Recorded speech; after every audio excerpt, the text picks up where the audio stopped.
Hey, this is Emily Soderback of Scarecrow Video's Viva Physical Media. Hi, this is Matt Lynch, co-host of Viva. The Projection Booth podcast is sponsored by Scarecrow. Try out Scarecrow Video's rent-by-mail service. Choose from over 155,000 films and get Blu-rays, 4Ks, and DVDs, all delivered directly to your door. Visit scarecrowvideo.org today.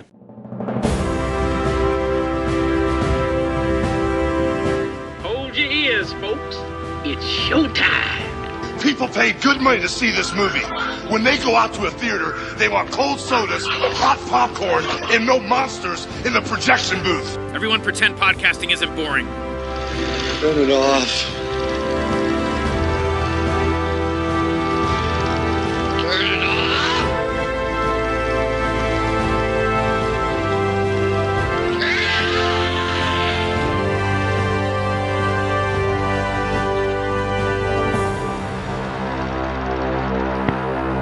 Wild West was pretty well tamed by 1913.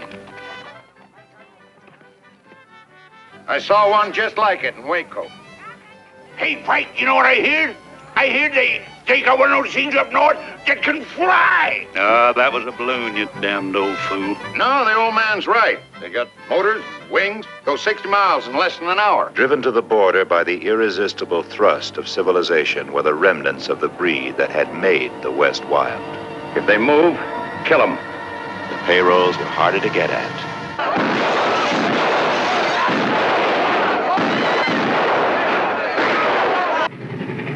The Army rode the railroad now.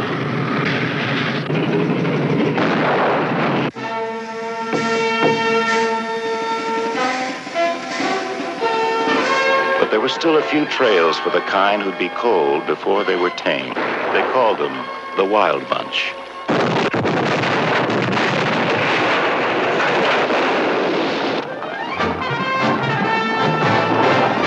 Pike had been a gentleman of principle. He still had a principle or two.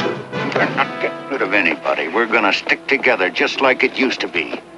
When you side with a man, you stay with him, and if you can't do that, you're like some animal. You're finished. Dutch had dug for gold.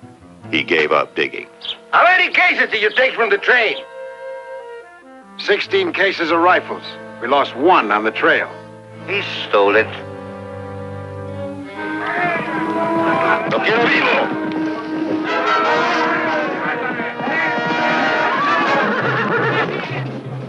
Thornton should have been a lawyer. He always argued. Hold it! Relax, it's just some champagne we ordered. Sykes had been a gunman in his day. He still had the gun. We gotta get him back. How? Gorch had been trying for years. Sometimes he almost worked up to normal. I want you to meet my fiancée.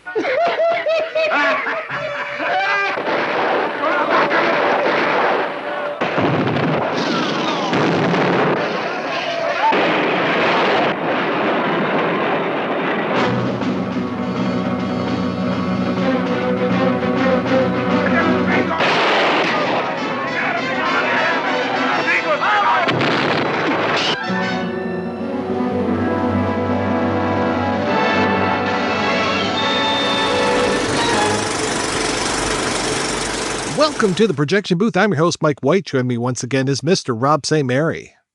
Next time, plan your massacre more carefully, or I'll start with you. Also back in the booth is Mr. Josh Hadley.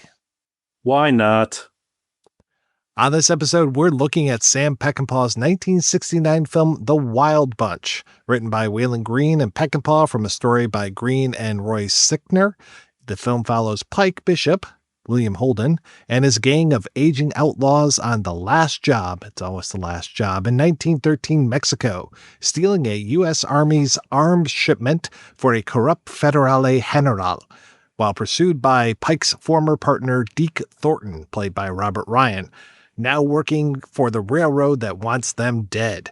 It is one of the most violent, technically accomplished, and morally serious films ever made in America, and it changed everything that came after it. We will be spoiling this 55-year-old film throughout, so if you haven't seen it, turn off the podcast, come back after you've seen it. We'll still be here. So, Rob, When was the first time you saw The Wild Bunch, and what did you think? I think it probably was when I worked at Thomas Video, because of course, working there, you get hip to all the cult films, and I'm sure Gary and Jim, who owned the place, were like, "Oh man, you got to watch more Peckinpah." This was one, and I don't remember exactly the first time. I know it was obviously on VHS, but the memory of that I have of watching it for real, like in a theater, was a little over a decade ago. I had gone out to LA, and I can't remember exactly what I was out there for, but it just happened to be that our favorite director and foot fetishist, Mr. Tarantino, had programmed this on a double bill with his Hateful Eight. And so I stayed for the first film and thoroughly loved seeing it. And then I left because I had already seen Hateful Eight. As a matter of fact, I had seen it twice during the 70 millimeter roadshow. So I was like, I don't fucking need to watch that one again. But on the way out, I'm waiting at the curb to, I think it was like Uber or something, to figure out how I was going to get back to where I was staying.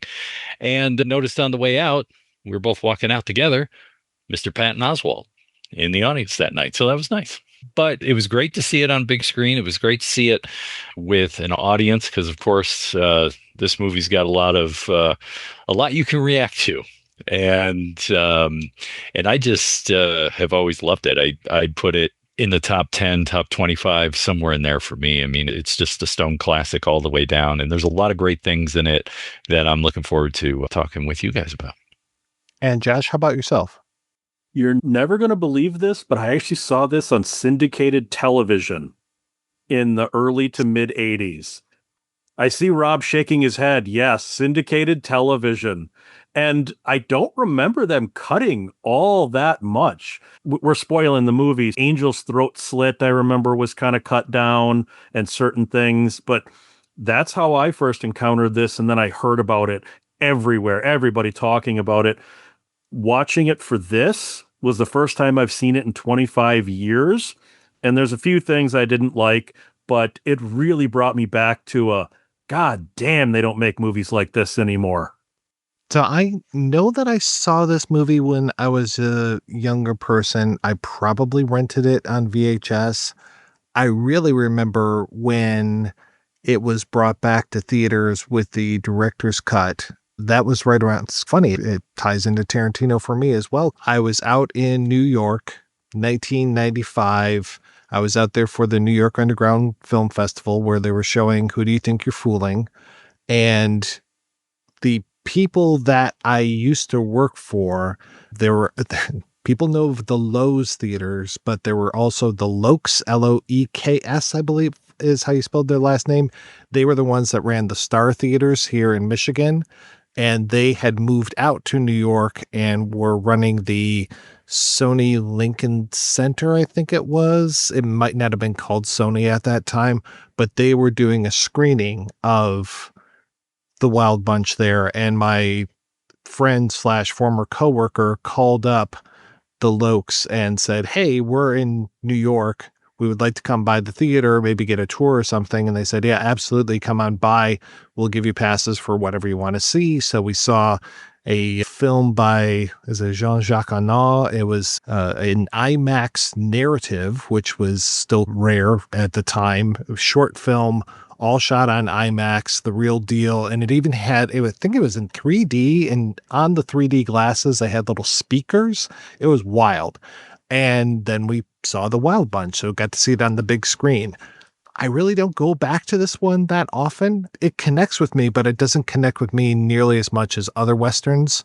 We talked years ago about Once Upon a Time in the West, which is interesting that it shares a lot of similarities, to me at least, as far as what we knew and the way that the world is changing. I talked a few weeks ago on the Chimes of Midnight episode about merry old England is changing. Here it's the West is changing. Back in Once Upon a Time in the West, which came out, the year before, it's like the railroad is coming through. It's cutting this path across the West.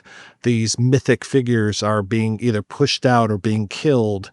And I would say that this movie explores really similar territory. I mean, you have the railroad in here, you have these mythic characters, you have this betrayal that's in there. And I just want to say up front too, just warning the audience, I'm probably not going to refer to these characters by their character names. I'm probably going to refer to them by the people that are playing them, by the actors themselves, just because it's maybe Mapache I might call by his character name. But when it comes to the Robert Ryan and William Holden characters, I can never keep their names straight in my head. So I will probably refer to them. And for God's sakes, Ernest Borgnine deserves all the praise when it comes to the role that he plays. I think all of these guys are just firing on all cylinders. But to me, this movie is Borgnine's movie. He just rules the roost for me. One of the things I loved about the interplay between the actors, and it's probably because they were, like you said, they were all veterans. These are all stalwart actors. They really give this sense that William Holden and Ernest Borgnine, that their characters have this long history. The way they play off of each other, the way one can lead and the other knows where they're going, they feel like they've been friends for 20 plus years. It doesn't feel like it's scripted. It feels like these guys have known each other and have hung out for years. And in the same way, and I do want to touch on this later, L.Q. Jones and Strother Martin have a similar relationship, but theirs is a little more intimate. Oh, if you're talking about homosexuality, we're definitely going to be talking about that here. The relationship between Ryan and Holden's characters, and yeah, just the doubling of everything between the Wild Bunch themselves and then the vulturous, what would we call them? Like the rum-dums, those bounty hunters that are after them. It's such a mirror image of each other. And then, yeah, what you have between these characters, and you could say they almost are like the brothers that you have on the Wild Bunch's side between the Ben Johnson and Warren Oates characters. But yeah, definitely played in a different way. And God, Peckinpah always had the best cast. Just to even have frickin' Dub Taylor in here for 10 minutes as the revival preacher who's talking about temperance. And I love when he shows up in anything. And here he is. And then fucking Strother Martin, like you already mentioned, having Bo Hopkins in here for a few minutes. All of these guys are just fantastic. And I love their faces. For me, Edmund O'Brien Sykes, you've seen this character in other movies, the sort of old coot, you know what I'm talking about? And so just his look, just his way of talking. And what was funny is, although he's not as incoherent as the old coot and a lot of other things, it just triggered that memory from Blazing Saddles. Yeah, basically the Walter Brennan on steroids is that, what was it? Johnson obviously was his last name, but I can't remember. Hey, you get back here, you pass. Can they say to winter? Ain't no way that nobody's gonna leave this town. Hell, I was born here, and I was raised here, and dadgummit, I'm gonna die here. And no sidewinding, bushwhacking, hornswoggling, crocker is gonna roll my biscuit cutter. Now, who can argue with that? Reverend. I think we're all indebted to Gabby Johnson for clearly stating what needed to be said. I'm particularly glad that these lovely children were here today to hear that speech. Not only was it authentic frontier gibberish, it expressed a courage little seen in this day and age. Because I know I've seen L.Q. Jones talk about the subtle homosexuality between him and Strother Martin. And the two characters, they bicker like an old married couple throughout the whole movie. And even when it's after the opening massacre, when Thornton is yelling at them for killing more civilians than the bad guys supposedly did, the way Strother Martin kind of puts his hands on L.Q. Jones' shoulder, it's tender almost in a way. I don't know how for so many years people never picked up on, there's a lot of gay in this movie. Let's go back a little further. You can go back to Randolph Scott. No, I mean, you could go to Alexander and the Romans and all of that. I mean, there's always been this thing about men, especially in combat, having some sort of very intimate connection. I guess sex and killing can be very intimate. So I think that there's a certain level of, and especially when we talk about the way that, Pike and Thornton, so the two, William Holden and Robert Ryan, just kind of like looking at each other from a distance, and the way they're framed, the way those shots are taken. I remember watching this before the current watch for the show. I think this was about a year and a half ago. And I was remarking to my girlfriend, I go, if these guys could just fuck, this movie would be 5 minutes. Like, all of their problems is because they can't be together. Society has split them up because, of course, when we get into the plot, we realize that Robert Ryan's character got caught, and this is his penance. He has to go bring in his old group. So, you can make kind of a society read of, we got to keep these gay dudes away from each other. Let's keep them away from each other. And we're going to do that by making them kill each other instead. So it's interesting. There's several different reads in here. You can read that. I can get into a whole thing about Vietnam and not just the reason why the violence was acceptable, because people were seeing violence on their TV, but we can talk about sort of the moral questions and sort of which side you're on and why, and maybe we made the wrong choice. Agua Verde could be another My Lai massacre. I look at it from the standpoint of they believe in an old system that has fallen away. So you could say, okay, the Holden character is maybe, I don't know, World War II guy. He's like an old dude who finds himself in this new world and then this new war. And so he's going along with the tradition. It's like, this is the way we've done things. I think there's the line in there where it's like, if you're an animal, if you don't keep your word, your loyalty, so what you're trying to do. And you get that point where they go to the village. And I think the village really turns them because they see the average people and they come to understand Angel's point of view, where it's like, no, this guy that you're going to go steal guns for money, he's fucking my people. And so it becomes one of these things where when you talk to Vietnam veterans, like I grew up the son of a Vietnam veteran, some of them go, those villagers who we were told to go out and kill, actually, maybe we should have been helping them as opposed to killing them. And so you can read Vietnam subtext into this from that standpoint. The whole subtext in general is these are men out of time. Like you pointed out earlier, Rob, times are changing, but these are men who live by a code that doesn't matter anymore. These are men who time is left behind. And I think that's perfectly illustrated in the scene with the car. They can't understand the car, and they don't believe that such a thing as an aerial plane could even exist. And it's like, no, I've seen it. It really exists. Men can fly now. These are men that time has just, they're lost, that they don't have a place in this world.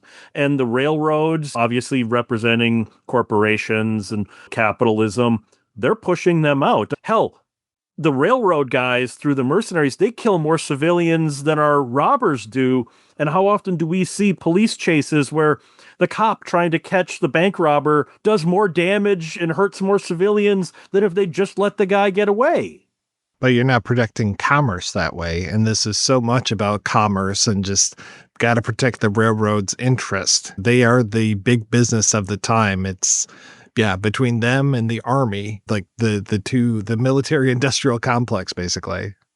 And the thing that's interesting here is when we talk about Westerns and we talk about the Old West and our idea of it, I now live in that area of the country, is it's right after the Civil War. So it's like the late 1860s to right about then, 1913, because you still had territories until 1912 and 1913, which was Arizona and New Mexico became states. So these areas that have been lawless have now been lawed. That there's structure and there's civilization and all of these things, because a lot of the folks who headed west, and you see this a little bit, even Leone in The Good, the Bad, and the Ugly is dealing with the tail end of the Civil War.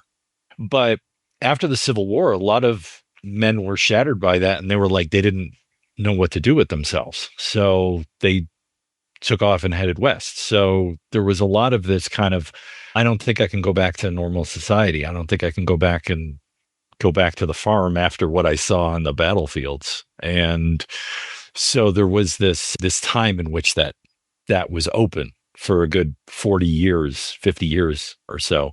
And then it closed and it became society caught up.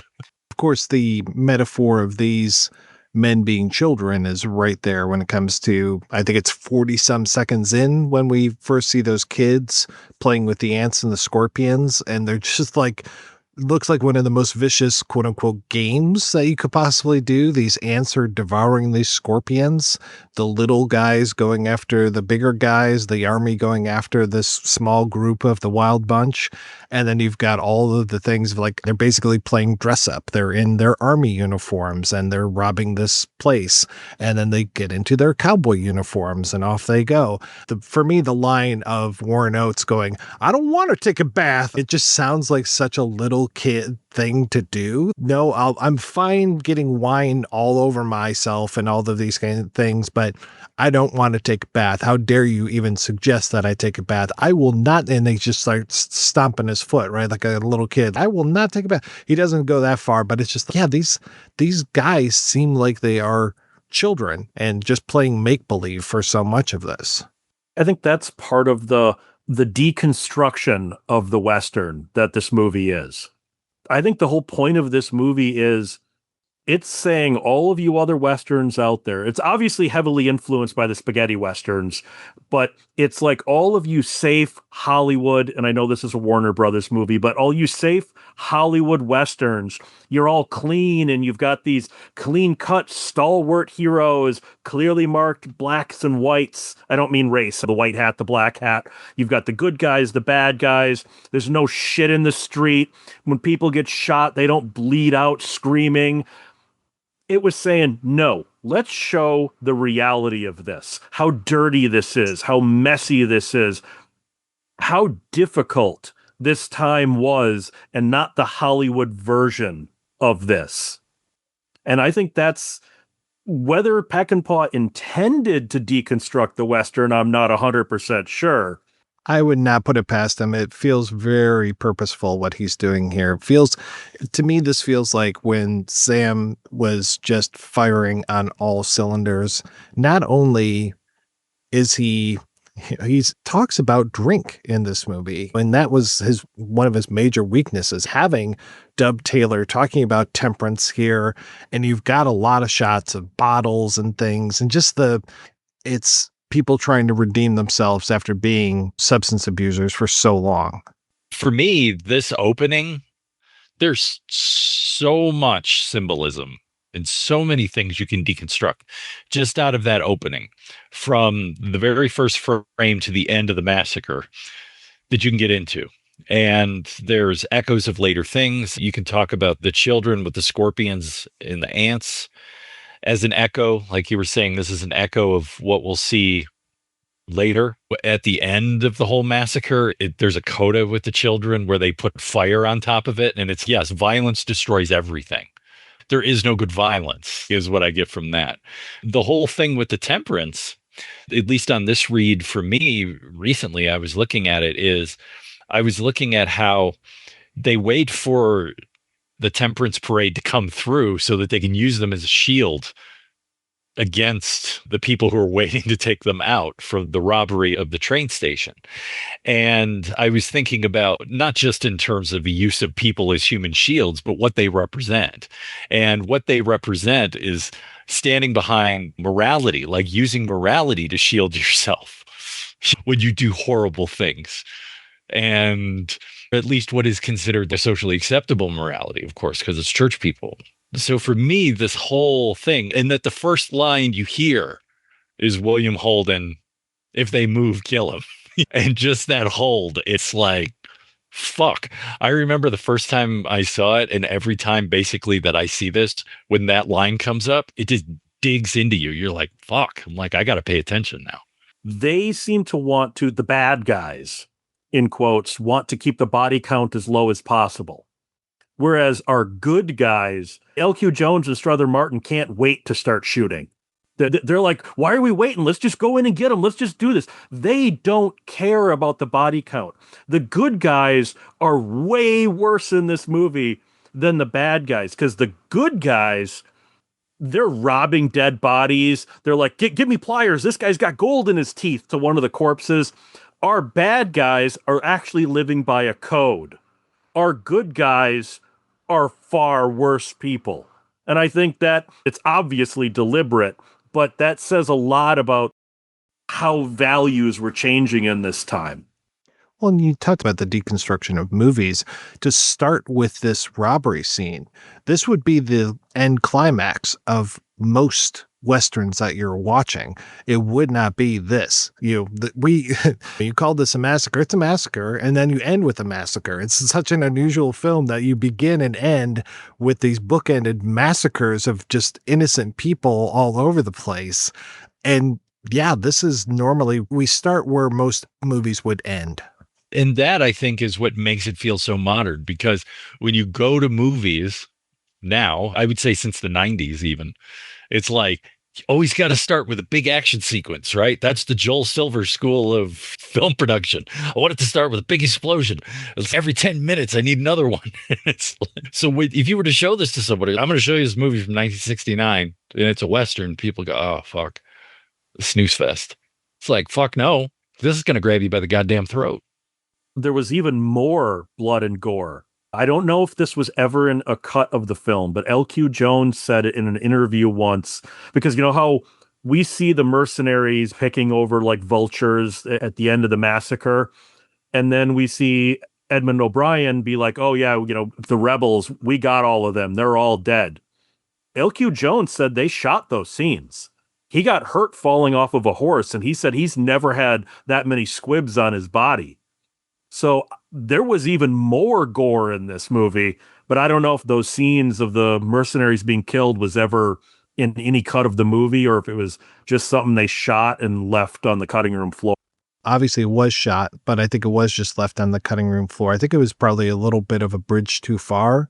Having O'Brien come up at the end and say they were all taken care of, I think it leaves it better. I think that scene really didn't need to be seen, though I mentioned how this was such a big revival of the director's cut. I can't imagine seeing any other version of this. I know that I did when I originally saw it, but now watching this, it's like, what would you cut? And I listened to it's got a fantastic audio commentary on the director's cut of this, and they would occasionally say, oh, this scene was cut, this scene was cut, and it's like, this screenplay and the final film just is so tight and just works so well. I can't imagine all of these scenes that were omitted originally when it was released. I can't imagine watching it that way, because these things just add to each other as such a house of cards, and each card matters. I can't imagine it, because one of the things I read was that initial opening shootout was originally 21 minutes long, of just a straight 21-minute shootout in the rough cut, and Peckinpah considered leaving it like that. And look, we all like action, but that's some, no pun intended, overkill. I don't need a 21-minute gunfight to start the movie. One of the things that I love about this movie on multiple viewings is that there's so much that is done in gesture of actors that in earlier Westerns would have been explained. And for example, when they get together and they walk back in at the end, which then becomes the end for everyone, it's not explained what they're going to do. There are looks, there are gestures of, we're doing this. Oh, we're doing this. Okay.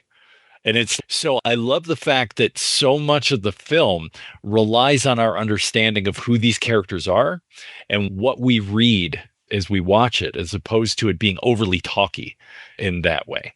If anything, the conversation between the men helps us to understand the world in which they live in, the morality that they're trying to hold on to, the various histories they have that kind of layers in all this stuff. And it's brilliant from that standpoint. And again, I think that's what makes it feel modern, because if there were these long stretches of speeches, like if this was like a John Wayne Western, where it's like, oh, those people are suffering, it would just like, just fucking fall asleep.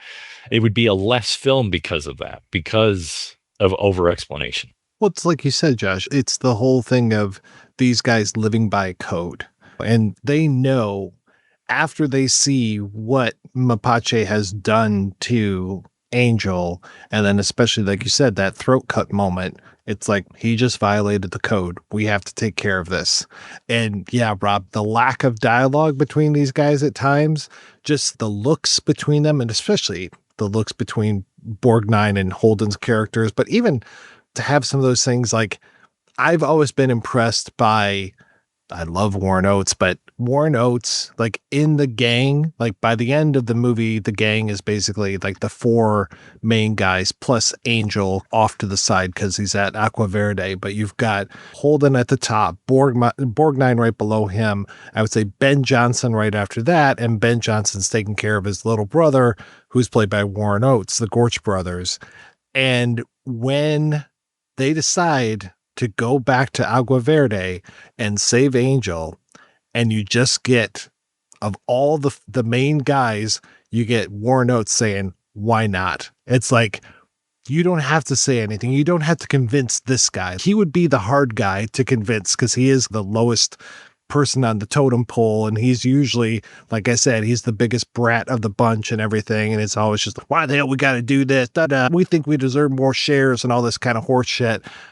And that he's the one who says, why not? It's like, okay, you don't need anything else. You don't need more words than that, as just those 2 words of why not. And you get those why nots, the okays, just these repeated phrases throughout this whole film. And I love it. And, I talked about how this movie changed so many things for so many filmmakers. Just the visual language. Josh, we were talking about how the opening massacre at one point during the rough cut was 21 minutes long. The way that this movie is edited, the way that they are using cross-cutting, the way that they're using slow motion. And I've talked about this so many times, especially when you talk about a modern filmmaker like John Woo, where you get this kind of breakdown of time. And just to see some of the shit, like there's the one guy in town in this opening sequence where he's on his horse, he gets shot, he drops to the ground, the horse pulls him down the middle of the street. He finally gets up and he's trying to get away, and he starts getting shot, and he gets shot multiple times by these bounty hunters, and you just see him getting shot from these different angles. And at one point he gets shot and he's falling backwards, all in slow motion, and we just keep cutting back away from him, and it's like this expansion of time. And you get that in the railroad sequence as well. At one point, one guy falls off of the railway car on one side and one guy falls off on the other, and they're both in slow motion. It's like to show the synchronicity of all of these things happening all at the same time. The way that Peckinpah is using editing to expand and contract time throughout all of this, and especially that time is so important. We're talking about an end of an era, being able to specifically say this is the early 20th century here at this border town. Shit's changing all over the place. The Old West only remains in Mexico at this point. There is no more Old West in the United States. It is being driven out, being driven across the border. The movie shows that with the differences between how the Mexican militants treat the guys versus the way the soldiers treat the guys. And this movie, and I'm sure this is Peckinpah, Rob brought up the Vietnam stuff. I'm sure this was intentional. He makes the army look completely incompetent and behind the curve, and the outlaws are 3 steps ahead of them. Every single moment, he makes the military and the authorities, not counting the bounty hunters, look completely and utterly inept. And that probably was a reaction to what the military was doing in Vietnam at the time. Face it, the Viet Cong were ahead of us. We had military superiority, we had technological superiority, we had the strategic superiority, and we couldn't beat these guys. So maybe I'm reading too much into it, but Rob, I think you're right. I do think there's some nom in this. I was going to quote pieces from Paul Schrader's review that he wrote in '69 for the Los Angeles Free Press. And he goes, the Civil War ridden Mexico of 1911 becomes Vietnam with the lost American wild bunchers. There's no frontier left in the West. The killers are tired and their actions are emotionally unsatisfactory. Unable to turn inward on themselves spiritually, they head south and find a hero's death. So he brings up a lot about Vietnam in this review, but one of the things that I thought about while rewatching the Battle of Bloody Porch, as it's referred to in the documentary, and also what Peckinpah called that ending, is I remember Schrader talking about this in reference also to Taxi Driver and the ending of Taxi Driver. And he referred to this as, and I can't remember the exact wording, but it was something like the psychopath's dream or something. The idea that it's like, I'm going out in glory and I'm taking y'all with me. And I hate to say it, if there's one road of violence that we've seen more and more as Americans over the last 30 years, it has been that kind of attitude. That is the attitude of mass shootings. That is the attitude of school shootings. That is just this feeling of, I can't turn in on myself spiritually and find solace and grace and a new way forward. Instead, I'm going to project all of the violence I have inside of me out, and you're all going to come with me on this trip. And so I think that can also be read in that way in terms of just the end of American war. Because really, to be honest, since World War II, deal with war feeling good about it. And I'm not saying we should, but I'm saying that since then, it's been complicated. They've been horrible ideas. They've been horrible efforts that have led to just more destruction than it's been worth. And so it's interesting that Peckinpah, I think, had his fingers on the pulse of kind of where America was in terms of violence and where it would be heading. Because as you said, Josh, the old questions of white hats and black hats, there is no moral gray line. There are good and evil, and it's easy to understand that. That is over. Those days are over. But nowadays we can use war to distract from the Epstein files. So that's always the thing. Because, okay, I was undertaking a project a couple of years ago where you can laugh all you want. Sid Haig was always one of my favorite actors. I wanted to watch every TV show Sid Haig ever appeared in. And he was one of those guys that appeared on Name a Show, Sid Haig was in an episode. And he did a lot of Westerns. Oh my God, these were some of the hardest sits I've had. Rob, you pointed out snooze fests. Oh my God. The Wild Bunch is telling TV Westerns, you suck. You are child's play. You are kiddie television, man. Here, there's blood everywhere. There's titties. There's horse shit on the streets. That's why I was saying this was a deconstruction of maybe not what Westerns were at their core, but what they were being homogenized into. And I think we should talk about the impact this movie had, both when it came out and its lasting legacy. I know the movie was a big hit, and I have talked to so many old veterans, old movie guys. This movie was a turning point for them. Go back to our Z Channel episode. What was one of the things that most Z Channel people said? One of my turning points was The Wild Bunch. And then Z Channel was the first place that ever showed the director's cut of The Wild Bunch. This movie affected, I don't know if it's a whole generation, but a lot of people. And I don't think it's ever been matched. There have been good Westerns that have come out since then. I'm not going to try and say there haven't been. I don't know if there's ever been a more impactful that has come out since then.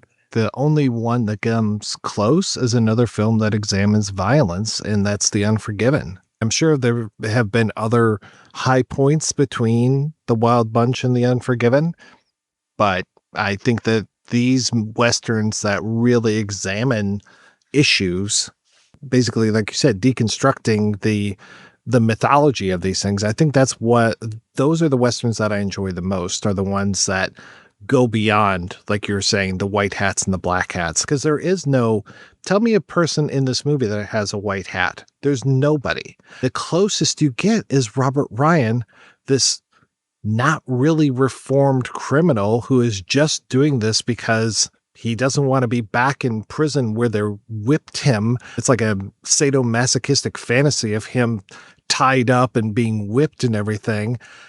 That's it. He's as good as they get. As you pointed out, the Wild Bunch are the good guys, even though they are 100% lawless villains. But they have their code, and it's okay because they have their code. They're not murdering innocent people. They cannot put up with seeing wrongdoing. Angel gets in trouble because his woman is there with the Emilio Fernandez character and shoots her because she is just cuckolding him right there in the middle of God and everybody. That's the thing about the Robert Ryan character. It's if it wasn't that gun to his head of you're going to go back to Yuma, you're going to go back to prison, he would be over there with Holden and the crew. He'd be holding up the train. He would be doing all that stuff with not even a second thought.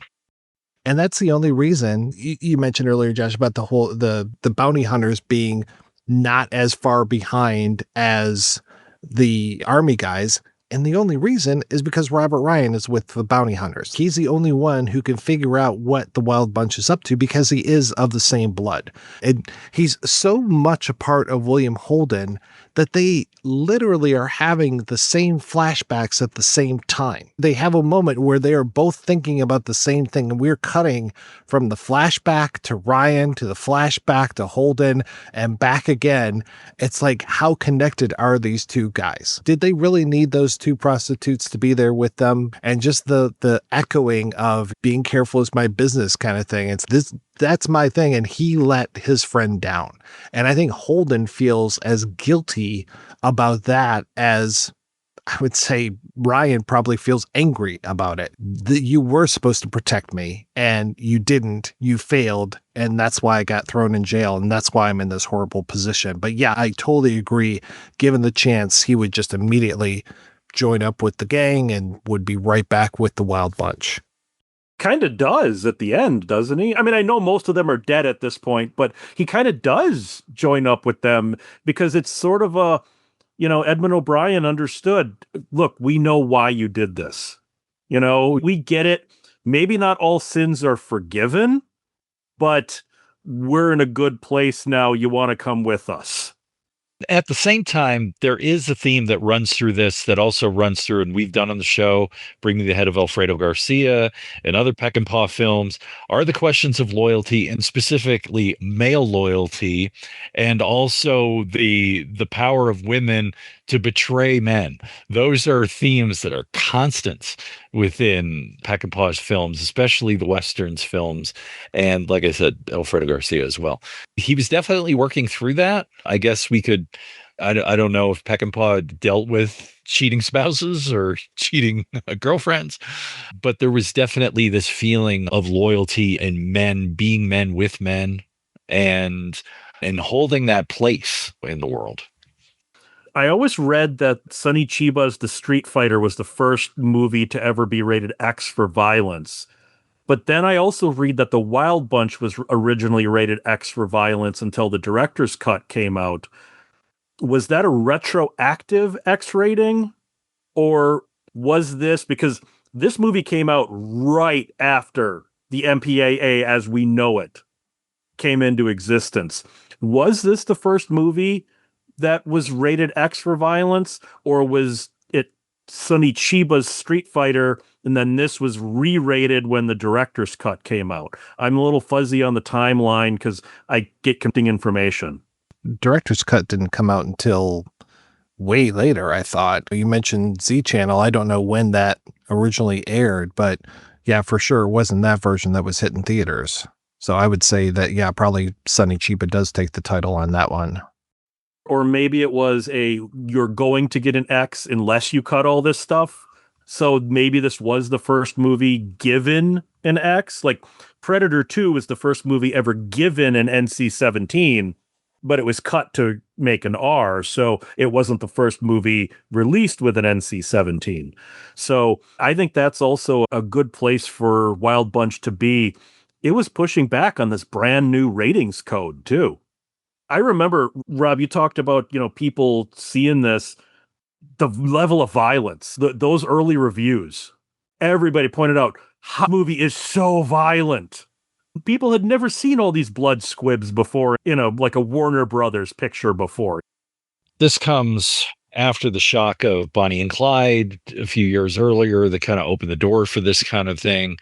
I don't believe I've ever seen the quote unquote original version that was released, because the director's cut came out in the mid-90s around the same time as the short behind the scenes that they created. And so that came out 96, 95, 96, something like that. I believe that all I've ever seen is the director's cut version. So I have nothing to compare it to. This is the only version of the film that I actually know. And I actually think that Warner Brothers only has this version in print, because I don't think you can even get the other edit out there unless it's on an earlier VHS or something. It might be on VHS because Z Channel didn't make it into the 90s, and they are the ones who debuted the director's cut. So it first aired on television in the 80s on pay cable. So I'm just going to speculate that ever since that version came out, this is the only version that's been available. Other than maybe some old syndicated TV prints out there that might be, even more censored than what the R-rated version would have been, I think people were only seeing the director's cut. It's kind of like RoboCop. You can't find the R-rated version of RoboCop in print anymore. Everything's the X-rated cut, the unrated cut, whatever it is. I think there's no point to putting out the R-rated cut, because especially if you've seen the movie before, all you're going to be noticing is the stuff that's not there. What's the point of watching this movie R-rated? There's part of me that would like, just for my own morbid curiosity, and I don't think they're going to do this because they're not really spending money on the physical media as much as they used to in the past. But there used to be these sort of branched DVDs where it would be like, oh, do you want to watch this cut or this cut? So for me, there's just a morbid curiosity of, I'm probably not going to like that edit. I'm going to want to watch the director's cut, but it would just be interesting to watch it against it. Like I remember, what was it? I think it was Synapse, or it was before that, Anchor Bay did that version of Deep Red where they reconstructed certain things. And I just remember like the scenes where like the language changes like 3 times because they had to put together the prints from like, there's an Italian one and there's like a German. So the person's like talking and their language changes in their mouth because that's all they had to be able to put that scene together. So for me, it's just morbid curiosity more than anything else. So it would just be interesting to see. I love when we get to the little village where we meet the old man character and find out a little bit more about Angel, because we've just had a little bit there. We've got the wonderfully racist part where Warren Oates just is talking about how he shouldn't get any sort of share of their loot and everything. And this is, of course, before they find out that they stole bags and bags of iron washers. But just what a prick he is to Angel. And then I do the part later on when Angel gets his revenge by drinking the last little bit of the liquor and then pouring out the rest. But we get to find out more about Angel and how he's seen by his villagers, and that he's a hero to these guys. So we get to recast Angel almost an hour into this movie as, no, he's not just a villain who's there with these other villains. He is a folk hero, and he's going to be doing things. We can talk about how the story of the Wild Bunch, that these men, is going to get written into the history books. But I think Angel is going to be a special case where it's, do you remember this guy who helped us? And he's a martyr at the end of this movie. He's martyred by the Emilio Fernandez character. And it's to see where Mapache is. Not everything is bright and sunny in Mexico. Not everything is on the up and up with them. You get to see Mapache, who's basically this little tin pot dictator. And just is very hungry for these guns, wants to have all of these weapons, and he's being backed by the Germans. You get the German characters in here who are just like, oh, let's talk more about weapons. And it's this whole thing of, what was the letter that was passed around in the early part of the 20th century where it was like, oh, the Germans might come in here and help out the Mexicans conquer America. There was a big actual fear of this going on. The Zimmerman telegram was sent on January 16th, 1917. Yada, yada, yada. The American public learned of the telegram on March 1st. Yada, yada. And roughly a month later, the country entered the First World War. Interestingly enough, we were joking around before we started recording about this, about there being, where's the remake of The Wild Bunch? I'll tell you what the remake is. It's Three Amigos. It's basically right there. You even have Alfonso Arau in that one as El Guapo. Here he's not El Guapo, but he's like the number 2 to Mapache. And Alfonso Arau is fucking amazing. And I just love him, especially when he is there trying to get the weapons from the Wild Bunch, and just he's so upset about the dynamite that they have around the weapons and everything. But it's like, you've got the Germans in there, you've got the whole thing of like them trying to back El Guapo in that movie, and here you have the exact same thing with the Germans who are helping out Mapache until these guys come in and massacre everyone. The amount of squibs used in the Three Amigos, that was what? That was NC-17, Josh? I'm just kidding. There was Well, I want to say his character in this is so sleazy, I'm surprised he didn't slide right off of the screen. He is such a little worm that it's just like, my God, you are pathetic. The character, I don't mean the actor. As a character, you are such a pathetic excuse for a human being. But there's also, like, after they get from the village, there's some biblical angels betrayed by his own mother. Oh, I mean, there's some biblical betrayal in this. And how many times do they mention Judas in this? There's the Judas goat line, and there's a Judas later on, too. But that also, Warren Oates, who was fighting with him earlier, he doesn't deserve full shares, he's new, blah, blah. Once he finds out Angel was betrayed by his mother, he's like, and by his mother, no, that's totally unacceptable. Now we got to do something. That was a bridge too goddamn far. But I also want to point out the Mexican village showed me something that the 60s and 70s movies did that you really can't get away with often anymore. These are real people.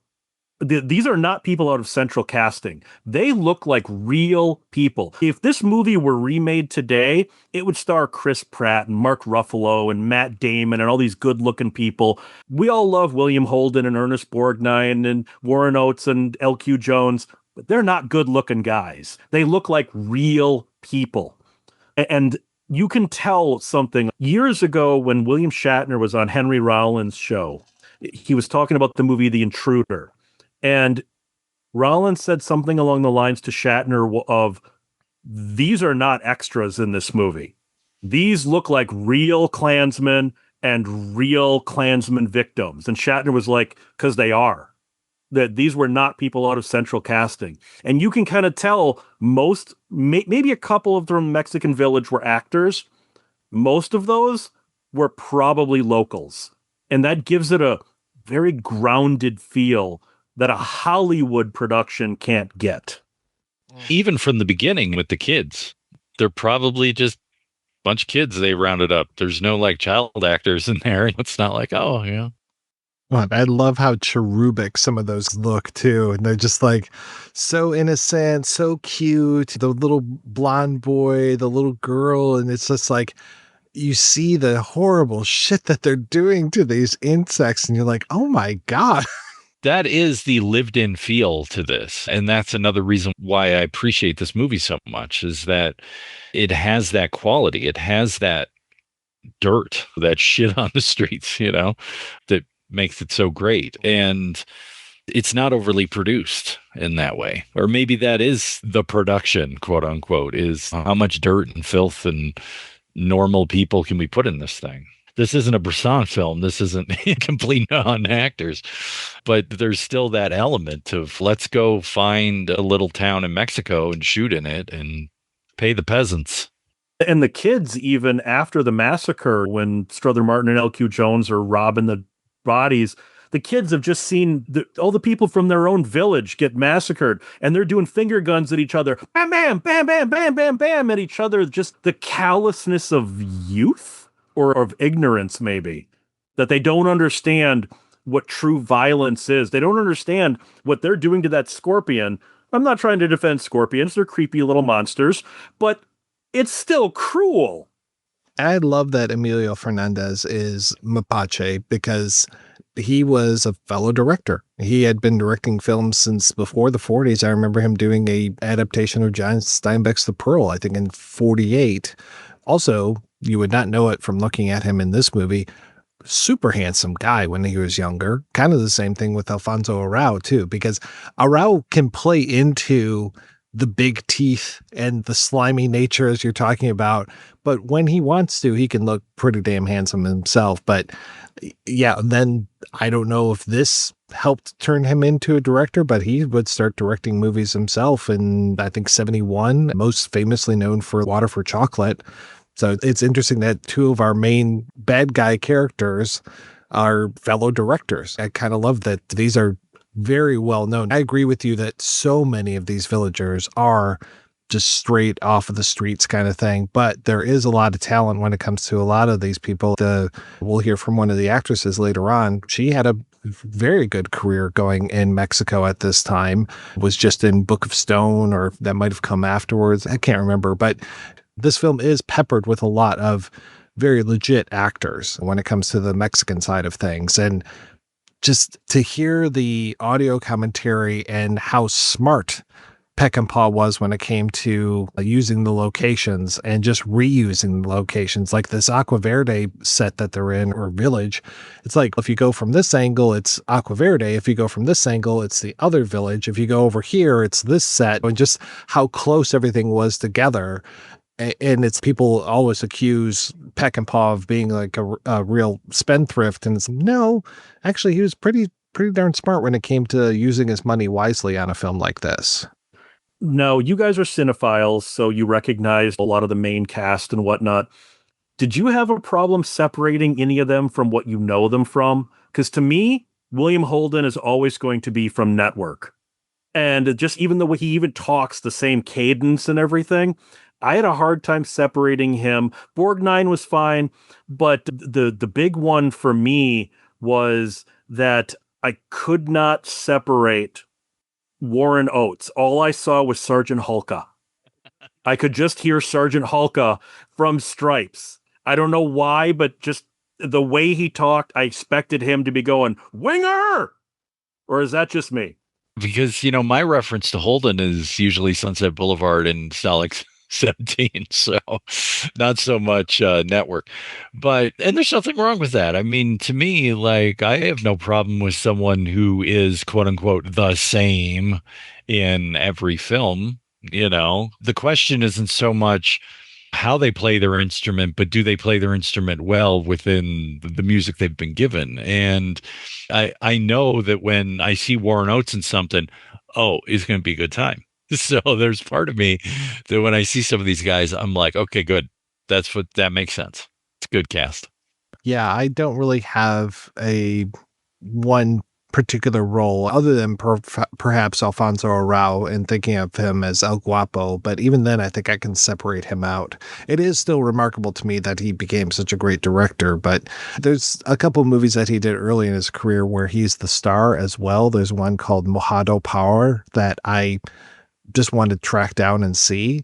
And I feel like, this is so weird to say, but I feel like Mexican cinema is still so undiscovered when it comes to American audiences. Like, we'll know, the Santo films and these kind of like more kitschy things, like the horror movies and things. But it's like, no, there was a ton of stuff. Obviously, Rob Howell Buñuel was in Mexico for so many years. And yeah, that was a really thriving film scene. But it just feels like nobody who's the important people, the voice of the Film Critics Society, is talking about this shit. And there's probably like a ton of great movies that we were just completely missing out on. Especially in that period. Obviously, now we're in a period where you've got great Mexican directors that we know. And a lot of them have crossed over to make Hollywood film. But yeah, in that period, I don't think I've even seen half of Buñuel's Mexican output, just because it's the stuff that, to be honest, sits more with his European film making that gets the attention. It's either social realism, Los Soldados, or it's Exterminating Angel, or it's Simon of the Desert, or it's Elle. It's all of those films that echo the stuff that he either already did in Europe or would do even further into the 60s there. So we don't really see more of the mainstream stuff. And I agree with you. I think part of the reason probably why you saw the Santo films and stuff like that is because they were cheap.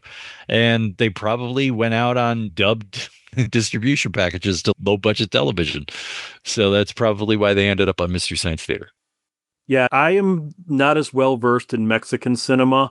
One of my classes in college, we had to watch cinema from all over the world. Mexico wasn't one of them, but I saw a couple of really bad foreign movies and a couple of really good foreign movies that I would not have been exposed to if somebody hadn't forced me to watch them. And I'm grateful for that. I do think people should step out of their comfort zone. When it comes to movies, just because something's not in English, that will turn off a lot of people. That's another thing I love about The Wild Bunch. They don't subtitle the Spanish. They just let it rip. I wasn't sure if that was my copy or not. I loved that too. And I think that if this was a more mainstream Hollywood production like today, it would be everyone would speak English. They would be speaking with accented English, or they would subtitle it. And I love the fact that we are just like them. If you don't speak Spanish, we're just like them. We're a stranger in a strange land. We've crossed over. We're in a place that maybe we don't belong. We don't understand the references. We can understand a little, but we're not fluent. And that is another element that I love about this, that they allowed that. Because I think if this had been an earlier film, an earlier Western, 10 years earlier, 20 years earlier, all of those, the Spanish speakers all would have been English speaking. Probably would have just been white people in brown face too. All right, guys, let's go ahead and take a break, and we'll be back with a fistful of interviews. First up, we're going to hear from actress Lilia Castillo. After that, we'll hear from actor Alfonso Arau. After that, we'll hear from screenwriter Walon Green. Then we're going to talk with Kathryn Jones, the author of Tall in the Saddle, The Life of Ben Johnson, Hollywood's Real Cowboy.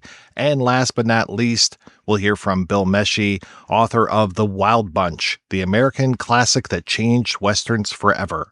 And we'll be back with all of that right after these brief messages.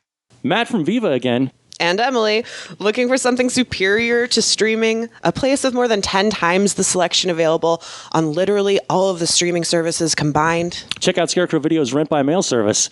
Select from an unparalleled collection of over 155,000 films and get Blu-rays, 4Ks, and DVDs delivered directly to your door. Get in on it now at scarecrowvideo.org and rediscover the wonders of physical media.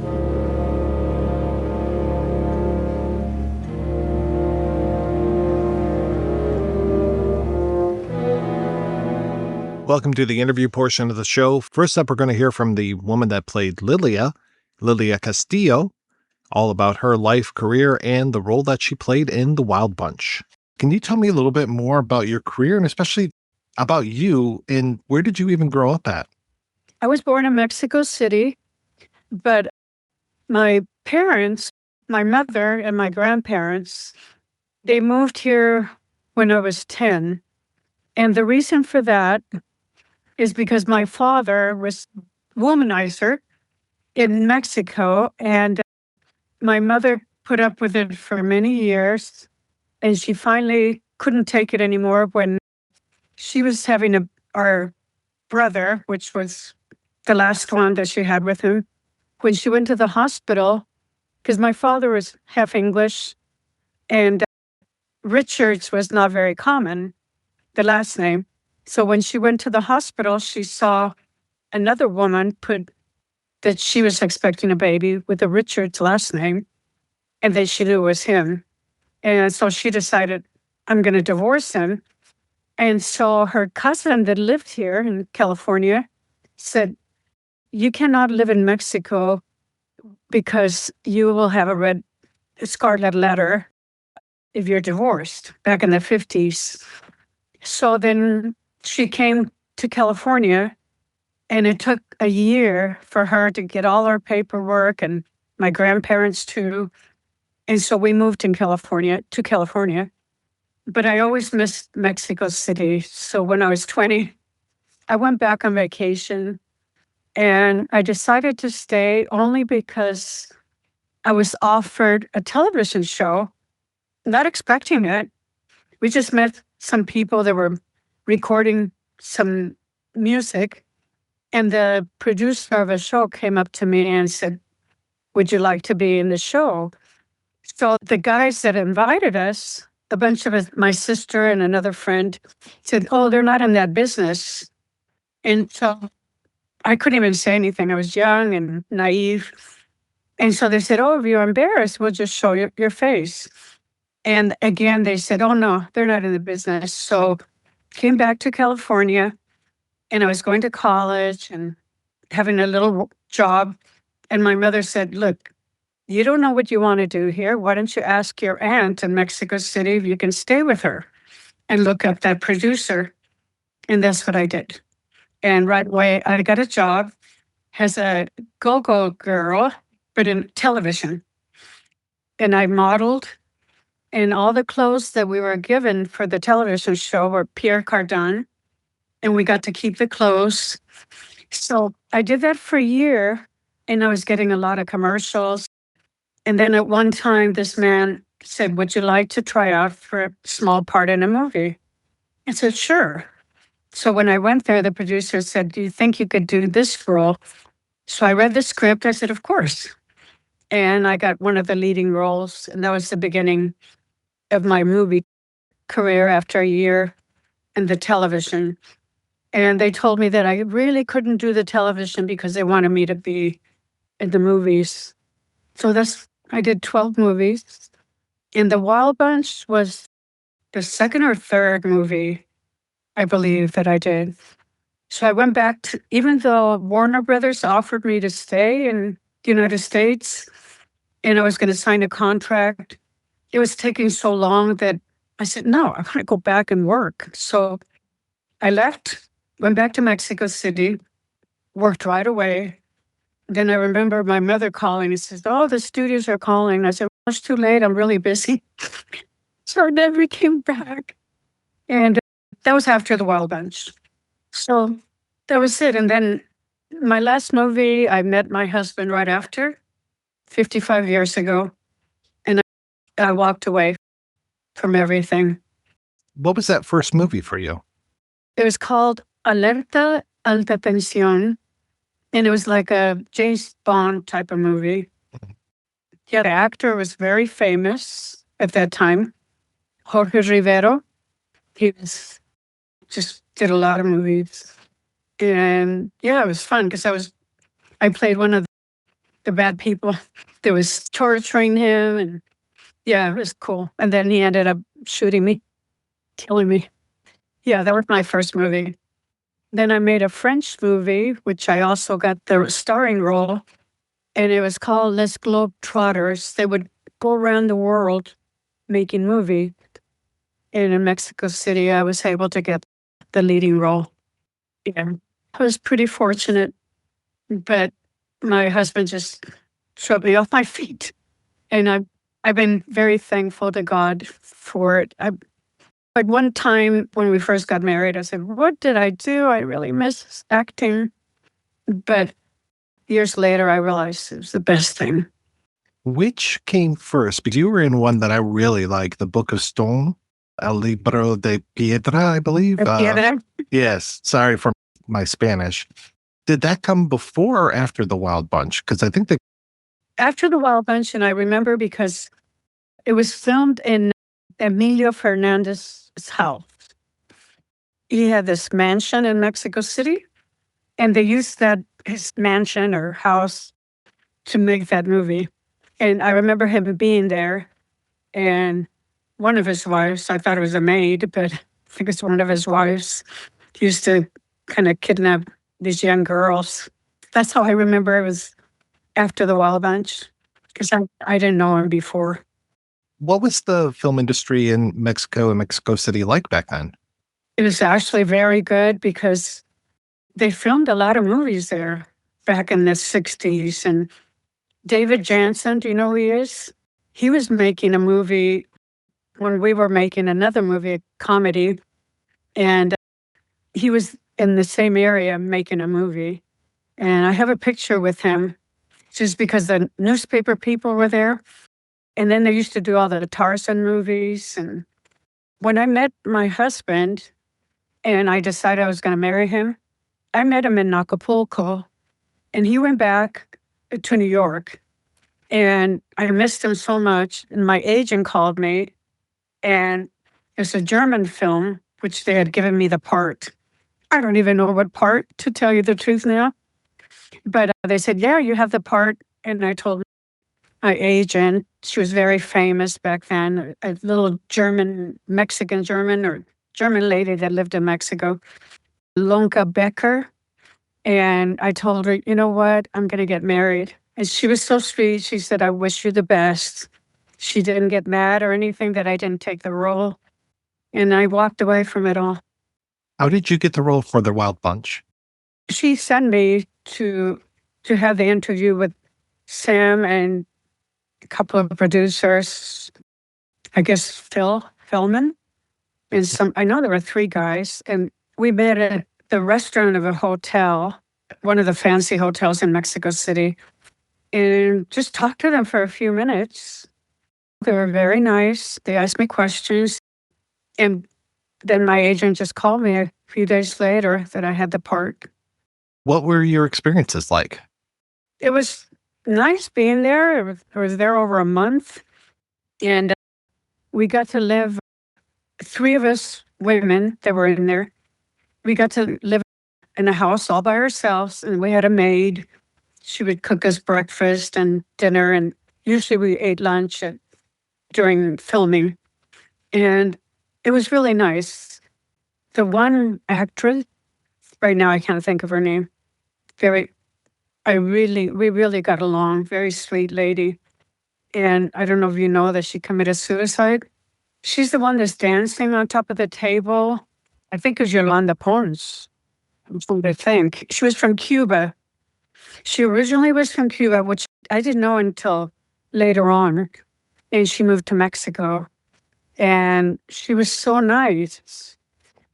I don't know why she would do that, but anyway, she was there. And then another actress that I didn't have too much to do with her for some reason. She didn't like me. I never even spoke to her that much, but she would always give me dirty looks. I have no idea why, but she was fired, and something to do with Sam Peckinpah, which I don't know. I don't know what it was. I just remember when she got fired, she says, oh, he was drunk and he got mad at me. And I think she must have seen him after we were filming or something. And something she did he didn't like, and next day he fired her. There were scenes where shoot the gun, the big gun. Oh, like the Gatling gun?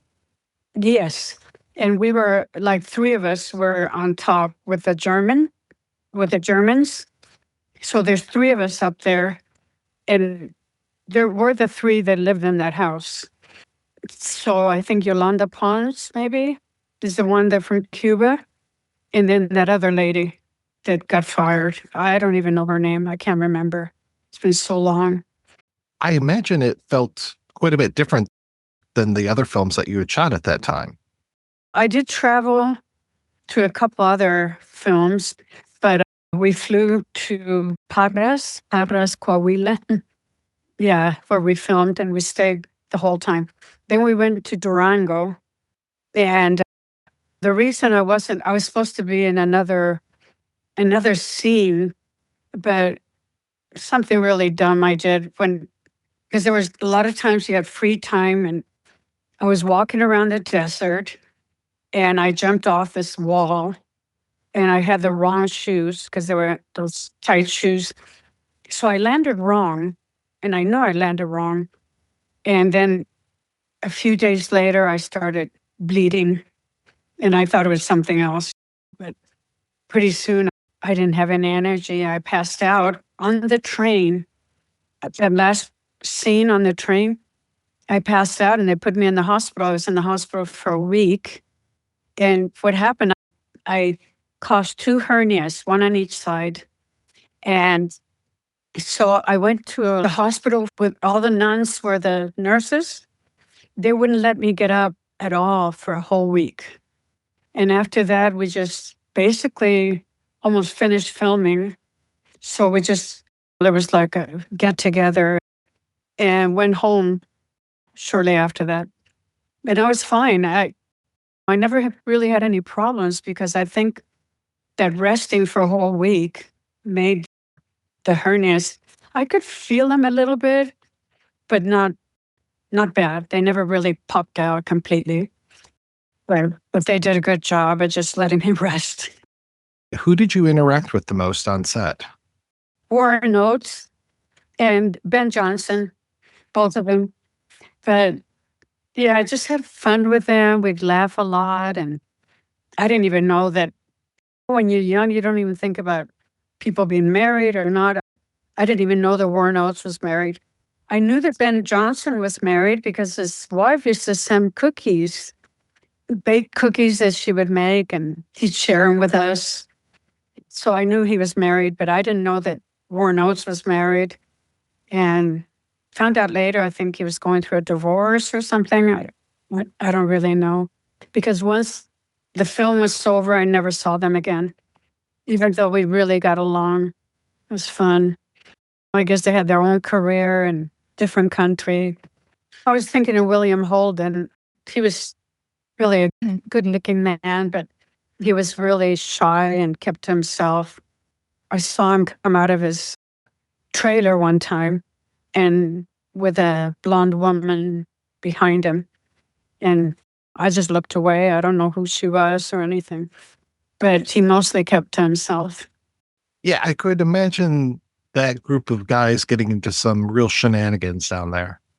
I don't know what they did, but we did get invited, the 3 of us, to a dinner with a lot of the actors and trying to think some of the stuntmen. And we had a really nice dinner. And that's where they were living. I think the stuntmen were living in this house. Big, beautiful house. And they had a big dining room table. And I didn't drink, but one of the actors, it's really funny. Oh, what's his name? He was a stuntman then.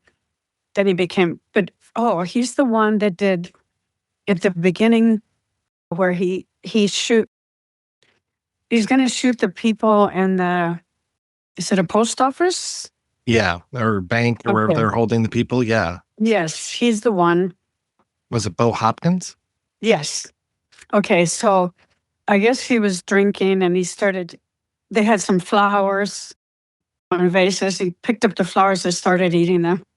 At that time, he scared me. I said, oh my God, I want to go home because I wasn't used to that. We were supposed to be drinking wine in the scenes, and they actually gave me real wine. I didn't drink. I could not remember where I was. And so Sam says, she's the only one that gets wine, that gets grape juice. So they didn't give me any more wine. They started giving me grape juice. I was the only one. Everybody else was drinking wine. So we're okay. But that's the only thing that I ever saw. So they did do things, I don't know where. We were never invited again. We one time. It was fun. Just hanging out all day. And then by the time you got home, you were so tired. You just have dinner. And because you had to be up by 5, get picked up and for makeup. And yeah. It was nice. I don't know if I told too many people about this, but I used to walk around a lot. And one time I saw a bunch of dead horses in a hole from the film. It was sad. When did you finally get to see the movie? For the premiere, Sam invited me, and I don't remember. My sister said that I walked in with him, that he walked in holding my arm. I don't even remember that. But he invited my whole family. It's really nice. Yeah. Yeah, I don't know why. Some things I can remember, others. My sister remembers more about that premiere than I do. When you're young, you don't really appreciate things. I think I'm appreciating more now that I've gotten older, that I had a chance to do that. At that time, it was just like a job to me. I didn't appreciate anything. I really didn't. Or I don't know. I guess I was just thinking, okay, I just happened to be in the right place, right time. And yeah, but now I say, wow, when I talk to other people and so, yeah, I guess I was pretty fortunate. And then at that time, there weren't that many people in the world. And for me to be a new face, I was able to get a lot of jobs. There's a lot of modeling. I don't think I did that much modeling. Once I started making movies, I did a few commercials. Do you remember the first time you saw yourself on the big screen? Might have been for the first movie because during the television shows, I didn't get to see it, but my family was able to see it here in Los Angeles, but I didn't get to see it. But the first movie we had to see the dailies. Thank you. Yeah, so I think that was the first time, the first movie. What was that experience like for you? I always critical, just saying, oh, I could have done this. Not so much the first movie. I think maybe later on I started being more critical when I would see things. I couldn't even gain 5 pounds because it really showed. That was really devastating for me because there was one movie where I had gained maybe 5 pounds and I said, oh my God, I was just shocked at what I was seeing and how much it showed. I don't know about now. The film might be different, but it really showed then. Any little pound that you put on, it seemed like it really showed. There's times that I didn't even go to the dailies. I really cannot thank you enough for your time. This was such a delight talking with you. Oh, it was very nice.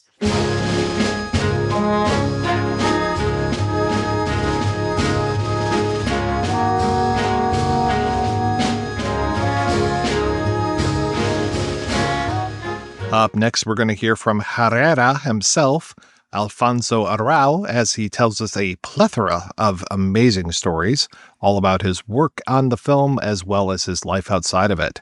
Can you tell me how you decided to be an actor? It was through love. I tell you how. I was in love with a ballerina, the classical ballerina.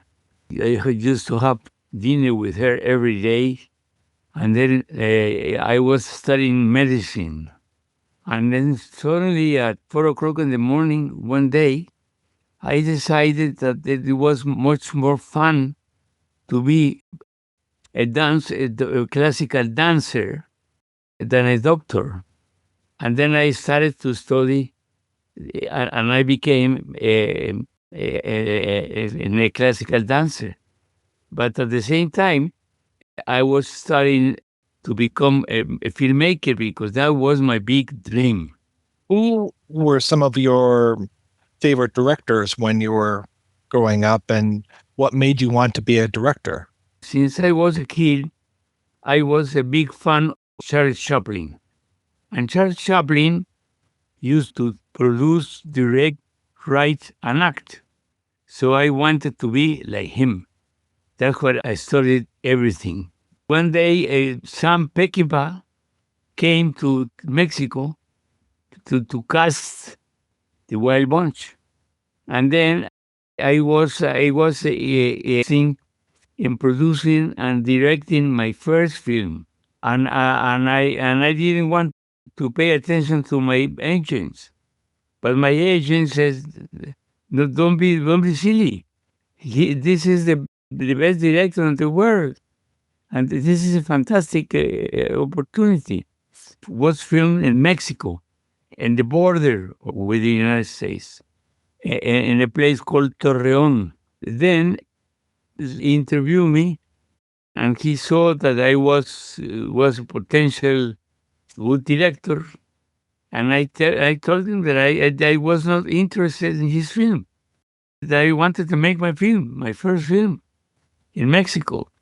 But finally, my agent said, you have to do it, or I will stop being your agent. So I have to go. I went to Torreon to play of the Mexican army. Emilio Fernandez, which is another great director in Mexico. Yeah, and then I did my scene, which was a fantastic scene, and I was facing the Wild Bunch, the best 10 stars all together in a short first experience with the American cinema, with all the big stars. And then they loved my scene, and they congratulate me. The next day, they saw the dailies, and I was having breakfast, and they all of them came one by one to congratulate me. That was my first step. Very lucky. Another paperman who made an interview, I told him this phrase, Sam Peckinpah and the Wild Bunch is the best thing that has happened in my life. Well, Emilio Fernandez was a dangerous person. He was always drunk, and he had a big gun time. And it was like Billy the Kid, he went to the cantinas, to the bars, and he was very famous, a killer. And then the local killer of that town would go and fight with him. And he killed a lot of people. He killed them. That's it. And so I was very, very careful to deal with Emilio. But at the same time, I admire him very much because he's a great director. A lot of good luck. And then this opened the doors of Hollywood for me. I had a visa, but then the visa appeared immediately next day. Disney did it, put it Hansen, and he gave me the first American film. What was it like for you to make that transition to directing from acting? When I became a director, let me first tell you that Sam saw in me a potential good director. And then he decided to be my teacher. And instead of 4 weeks, he kept me in the film and then and at night, when we were eating, etc., he was giving me lessons. So everything really, it really made me a director was his teaching. He was my first and my best teacher. For instance, one day at 4 o'clock in the morning, because in those times, they had no drugs. Everybody was drunk in the film. And then at 4 o'clock in the morning, his assistant woke me up and said, what, now at 4 o'clock in the morning? Yes. Then I went and he said, I have to teach you something. He said, what do you think of cliché? You have to get away from clichés. He said, no, you're wrong. You have to love the clichés. I said, come on. I don't understand. It's the opposite of what I know about clichés, no? And he said, no, the cliché is the most important thing for a director because it is the river, the under river under the earth, the under river that brings up all the experience of the species. And what is a Hollywood film? It's a bunch of cliches. In every reason, in every film, there's someone being buried. There's someone dying. There's the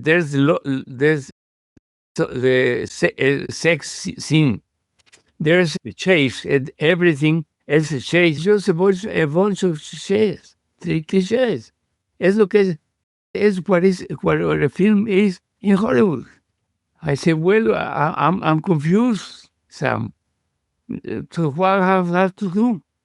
I told you, you have to love the cliche, but you have to do it in a way no director, no anybody in the world has done it like that before you. You have to be totally original in doing a cliche in another way. That is what the essence of the talent of a film director. For instance, imagine what a lesson. Imagine, and it was like that 14 weeks. So actually, whatever good I have done in my films, I owe them to him. And it changed my life. I immediately, from being an unknown Mexican director, I became a Hollywood director. And I started doing this as an actor first. You can see my life. No? I did films with wonderful directors, great actors, etc., etc. As an actor, they accepted as an actor, as a Latin actor.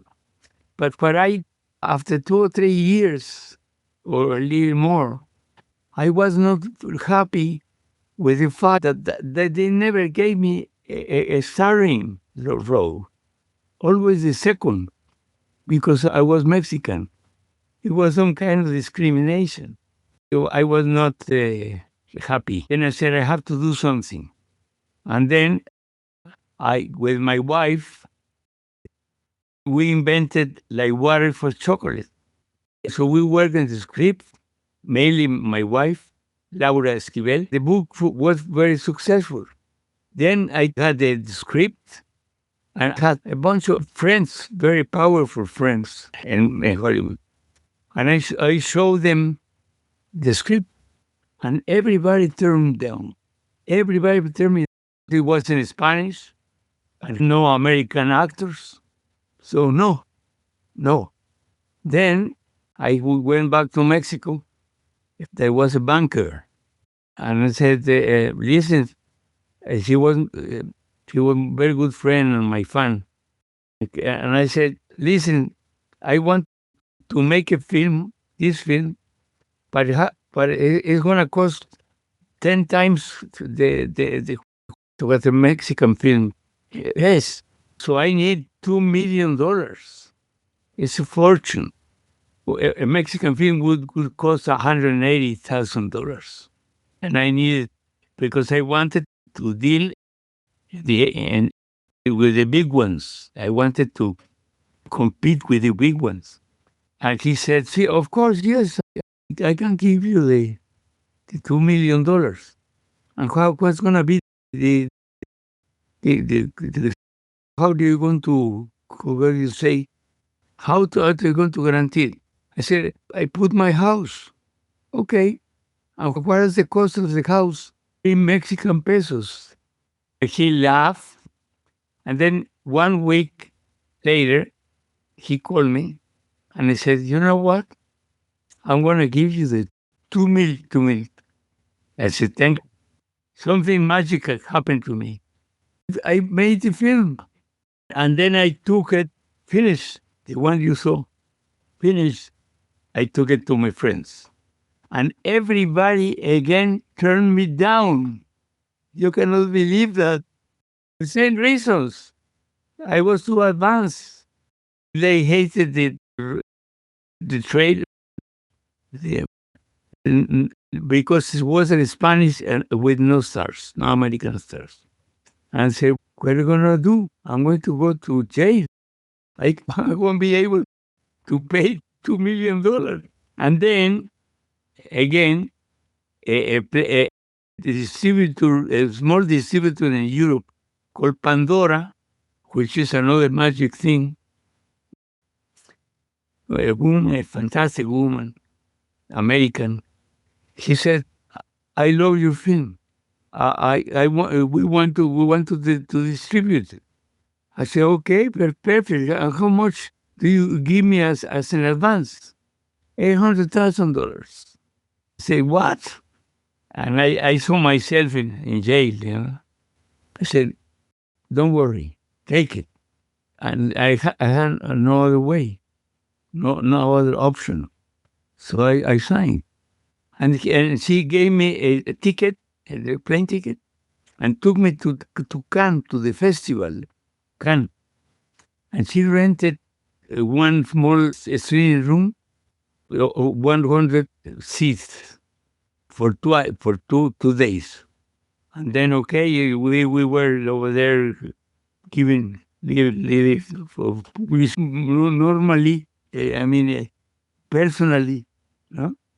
And then we was like a half, 50 people.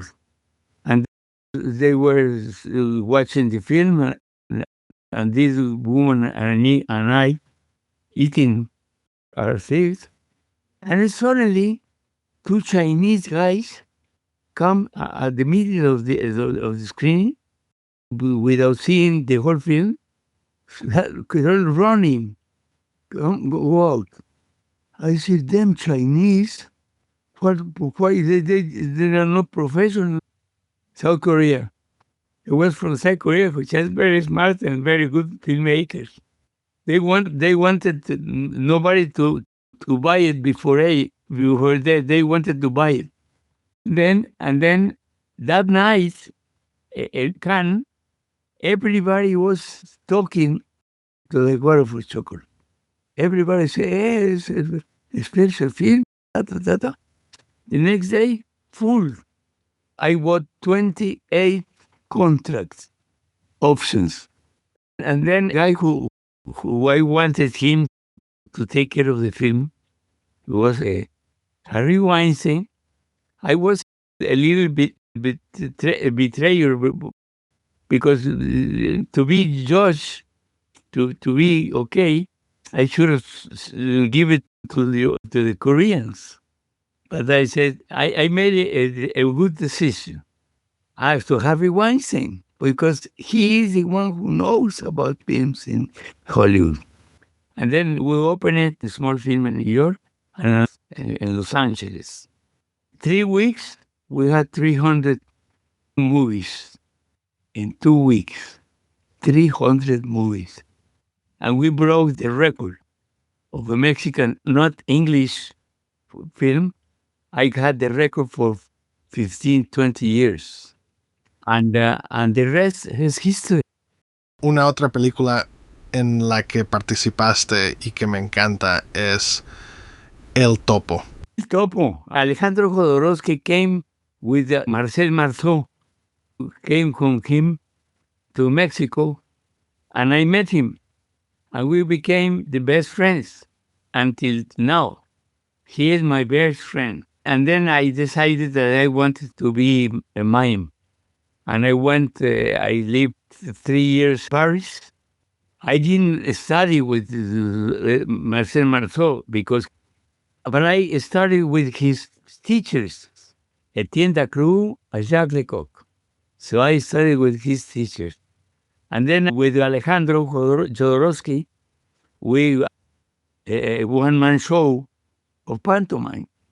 And I opened it in Paris, in La Comédie, 100 shows. Wow. And everybody says, are you crazy? You're going in the way that Marceau. And then they say, well, I don't care. I'm not afraid. And the critic was that story with Alejandro. Alejandro and I, Mexico City. And we did El Topo and many, many things in theater and films and things. We did many, many things, beautiful things. And then one day, eating tequila to be the best friends forever. We live until 120. I am 94 today.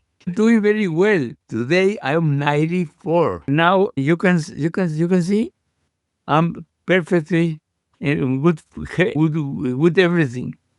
And he is 2 years older than me. And he's like me, working, and he has 2 million followers in the internet. That's the question you have. ¿Qué se sintió al volver a trabajar con Orson Welles y dirigir tu versión de Los Magníficos Ambersons? Oh, fue fantastic.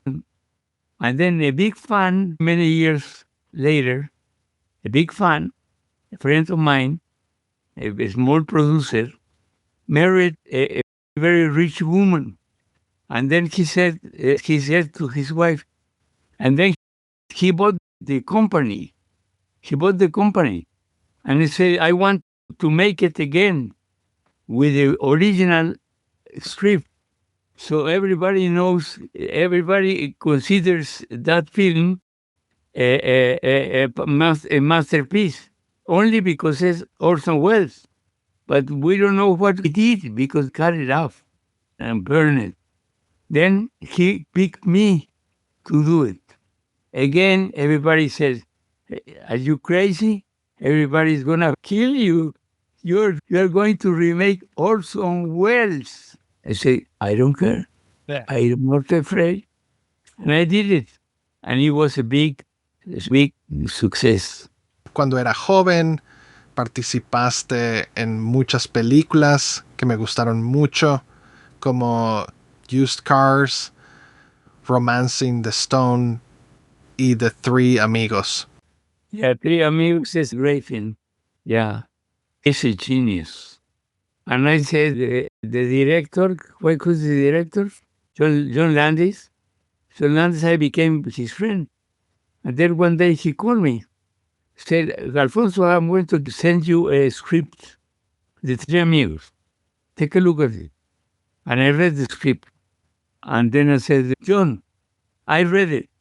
I liked it very much. But I want to ask you something. Are you aware El Guapo is going to steal the film? Are you and the Three Amigos aware of that?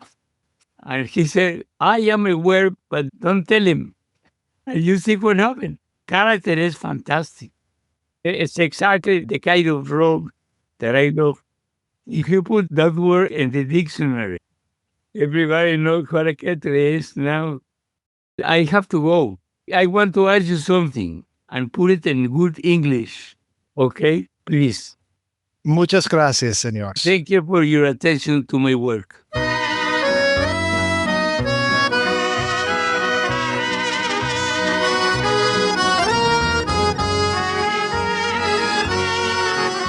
Up next, we're going to hear from screenwriter Walon Green.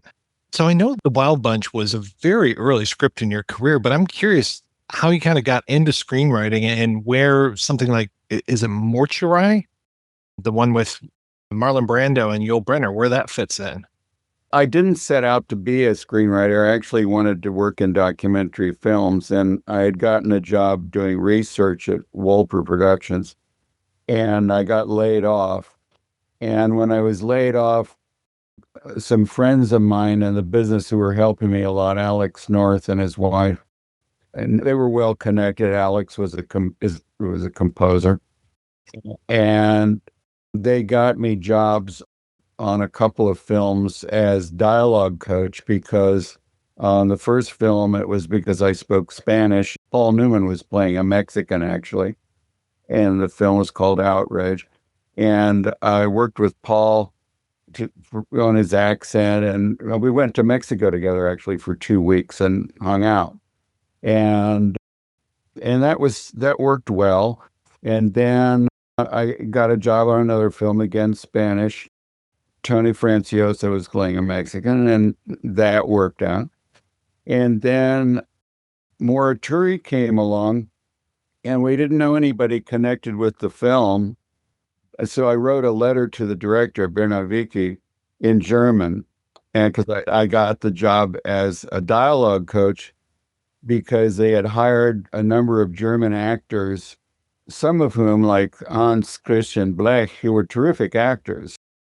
Blech was a notable stage actor, Martin Benrath, who didn't speak English, spoke practically no English.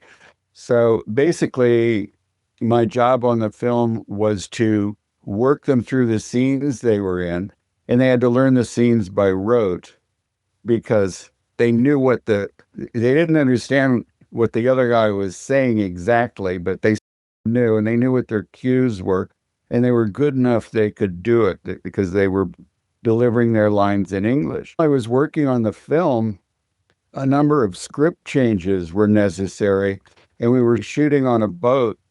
And I'd done a little bit of writing on the Tony Franciosa film where there was a scene that didn't work on the set, and they'd say, fix it. And by now I was pretty familiar with scripts because I was a dialogue coach. So I started fixing scenes, and sometimes we'd have to cut something for a reason, and then it would have to be covered in another scene, and so forth and so on. And I started like doing those little bits and pieces. I didn't know at the time it was a violation of the Writers Guild because I had no understanding. I didn't know what I was doing was actually scabbing. Morituri, I ended up doing quite a bit because Brando wanted script changes. Brenner basically was very professional. He was in the film too, the old Brenner. There was a lot of work on that one because if I changed something, I then had to go over it with the German actor in the scene and explain the scene had been changed and what it was. And so I did a lot of simplifying and work on that. And as a result of that, people said, well, your writing is pretty good. You could actually be a script writer. And it hadn't really occurred to me before. And when the movie was over, first of all, someone approached me to write a script from a short story they bought that I did write, as it was the first thing I ever wrote. And it turned out pretty good. I mean, it didn't get made, but people read it and they thought, the writing isn't bad in this. And then one of the guys who worked on the film was Roy Sickner. And Sickner was a stunt man who was an ambitious guy and wanted to be a producer. And he had made a deal with a guy named Reno Carell, who had a low budget deal, I think at Columbia, where he could make films for $500,000 or less. And so Sickner told Reno that I could rewrite stuff. I still was not in the guild, by the way. Never gotten my name on the screen. And Carell hired me to come in and rewrite scenes on a movie called Winter a Go-Go, which was like a ski Winter a Go-Go. The title tells you what the movie was. I would go in and I would polish scenes and so forth, and he paid me in cash. And I think he paid me $100 a day, which I was thrilled about. And then Sickner said, I have an idea for a Western. Would you write the script? If I could, I said, I'm going to have to join the Writers Guild. I'm going to get in trouble doing this. So I would have to be paid scale. I think it was $5,300 or something like that. I can't remember. I think it was whatever scale was for a treatment and then a script. Whatever the scale was for a treatment, he wanted a treatment. I would have to be paid that, and because I have to join the guild. He said, okay, I can get the money. He gave me the money. I can't remember how much it was. Probably like $2,500 or $1,500. I don't remember. But anyway, I wrote a treatment off of this idea for a Western that he had, which he verbalized to me, and I recorded it on a tape recorder. And it was pretty much the bones of the movie. These guys rob a place. There's no washers or anything. They escape and they lose the money. I can't remember how. And then they decide to go to Mexico because the guys are after the bounty hunter. The railroad has bounty hunters and they're after them. And they flee to Mexico. And then in Mexico, they're broke and they get hired by this general to do this train robbery. They do the train robbery, and then when they go back, the general tries to cheat them. And when the general tries to cheat them, they shoot it out with the general and they kill the general. And fundamentally, that's the movie. And so Sickner brought that to the table, and then I wrote a treatment from it, and I elaborated on it because, first of all, I wanted to vilify the railroads, and I worked in Mexico for 2 years, not in the film business, but I was fluent in Spanish or anything. So I knew Mexico really well. I actually knew a general who had been a general in the revolution, and I hung out with him. I was a friend of his son's. I kind of knew some of the characters that I was writing about, and I was hanging around with stuntmen at that time who were very much like the characters in the Wild Bunch. In fact, Coffer was named after Jack Coffer, who was a stuntman. And they were wild and crazy, and it all just sort of came together. I wrote the treatment, and then Sickner showed the treatment to somebody who said, we'll finance the script. So I got another, I think, $5,500, and I wrote the script. And when I finished writing the script, Wolper called, and they wanted to hire me back. And I went back to Wolper in the research as a researcher again, took a hit in pay, but I saw this is the world I want to be in. I don't want to be in the film world of Hollywood anymore. I want to be making documentaries. I went back to Wolper, and as luck would have it, I fell into a pretty good situation. There was a film about Nazis that couldn't be finished. It didn't have a second half. And I came up with the idea of going to Argentina and looking for the Nazis that had escaped Argentina and whatnot. We made the film for a series called In Search of Vengeance. And I ended up shooting it and basically my credit as director. And then Wolper had made a deal with Geographic, and so I stayed there. And then a year later, after I was at Wolper, when I was working on one of the documentaries, a friend of mine came and he said, did you know that a script of yours is going to be made as a Warner Brothers film?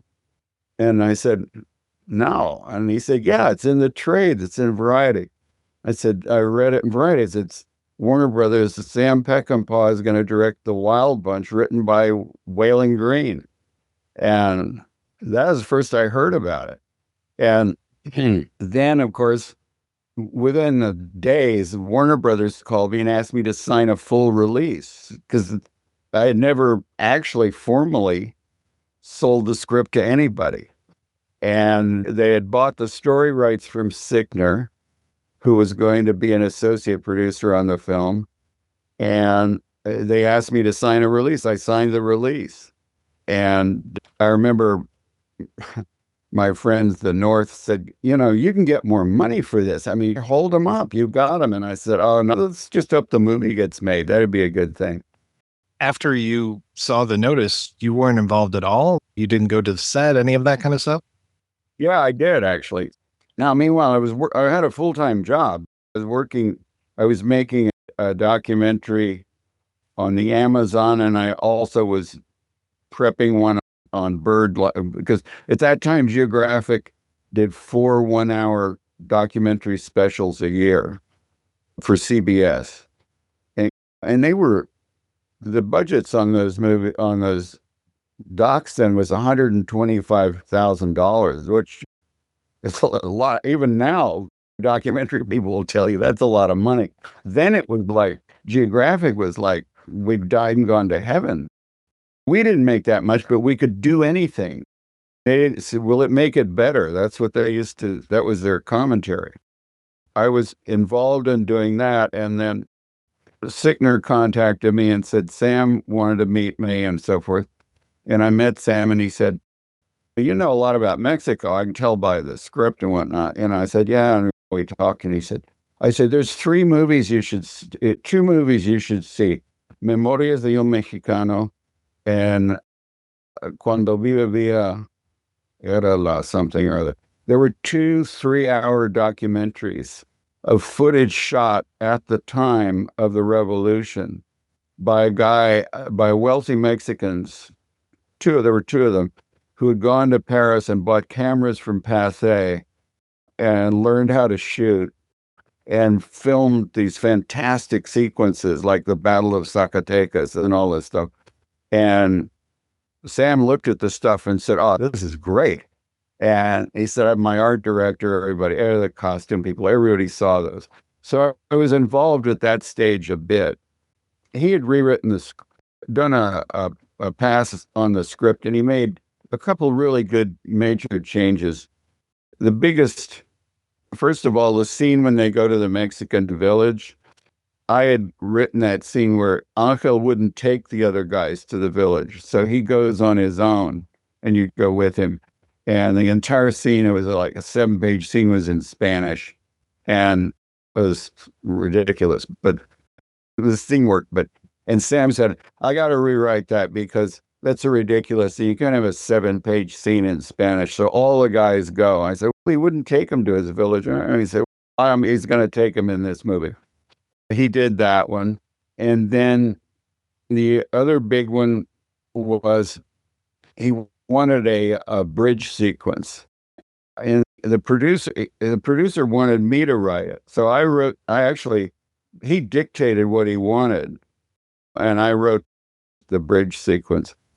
The robbery and all the rest of the stuff. Then the other thing that he wrote that I thought was really terrific was he wrote that ending with O'Brien surviving and coming back. I had just written the ending where Thornton decides to stay and the other guys go and he stays. And that's the end of the movie. And that he stayed, and that line that Sam wrote, which was, "It ain't the same, but it'll do." Great line. He wrote that. Was really it. He didn't change structurally. It's funny because a couple Wild Bunch aficionados who've read the original read it said that in today's world, it's like a remarkably unchanged script where they would have, by now there'd have been 20 writers on it. There's the scene where Pike, the William Holden character, you see him get shot by a woman's husband. Can you tell me more about that? Because it just leaves something hanging, and I was curious if there was ever a resolution to that or if that was just intentional. What it was actually a studio note that there was nothing that established. I had put it into dialogue, some of the dialogue between the bounty hunters and Thornton, where they say, "You had a shot at this guy and you didn't take it. And you have history with him." And then he said, "Yeah, what if I do?" And so forth and so on. And so there were like a couple of those. And then the studio note was they wanted flashbacks. And Sam agreed with it. I mean, there's a lot of stuff Sam wouldn't have agreed with, but he did agree with that. And so I can't remember whether he wrote the scenes or I wrote them. I actually don't remember. It was during the shooting. Oh, and then I went to Mexico. I got a week off from Walper, and they let me go for 10 days. So I went down when they were shooting, and that was when they wanted an alternative for the bridge sequence in case it didn't work. They were worried they couldn't finish the bridge in time. And I wrote this, and Sam said, "I don't care what you write, I'm never going to use it. The bridge is going to work." And so I wrote this alternative action sequence where they were trying to get the thing up a hill, and blah, blah, blah. It was like something out of How the West Was Won. I wrote it, so I didn't just vamp it, but I knew that bridge was going to be the big thing. And then, so I was down there then, and then in the editing, they brought me in pretty early. They had a lot of trouble with sound effects. I recommended a guy I knew. They hired Chuck Campbell. And then the movie went out. And the first screening, which I didn't go to, was at USC, and it was a disaster. It was like a riotous, people saw it as a fascist war statement. And I wasn't there. Sam went, but I can't remember. I was probably out of the country or something, because I was shooting another show then on reptiles and amphibians for Geographic. And then I didn't really, people came to me with stuff they wanted me to write and whatnot. And I didn't really want to be a writer. And I started making a theatrical doc, Hellstrom, which took me 2 years, and I didn't do anything else. And I didn't really lock in on writing something till Billy Friedkin asked me to write Sorcerer. I'm not the writer, so I don't know your intention, but I read it as more of a statement about Vietnam. And of course, you talked about the railroad and civilization coming in, and these guys are these lost people. I don't imagine you were going for a fascist statement. Not all, but strangely enough, when I started the movie, Vietnam was beginning, but Vietnam wasn't, we weren't looking at the news with horror every night, watching villages burning and stuff. So it wasn't really written as a Vietnam statement. It was really written as a statement about the underlying peculiar excitement that human beings have for violence and violent action. That came out of the fact I was making these natural history films. The fact that hanging out with stuntmen and going over to the valley at night, and it was like, who's going to fight? There was a bar over there there were 2 bars, the Cobblestone, and I can't remember another one. They were really tough places. And one night there was a prize fight. I don't know who was fighting, I forget. And I went over there early, and I went up to the bartender and I said, so what time is the fight tonight? I was talking about the prize fight on TV. He said, oh, I don't know. I haven't seen who's been in here yet. So that'll give you a notion of the place.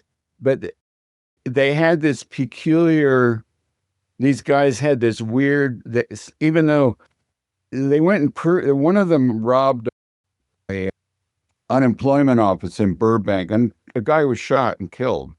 So it was an armed robbery murder. And when he went to trial, these guys perjured themselves from him. And I said, why would you do that? They didn't even like him.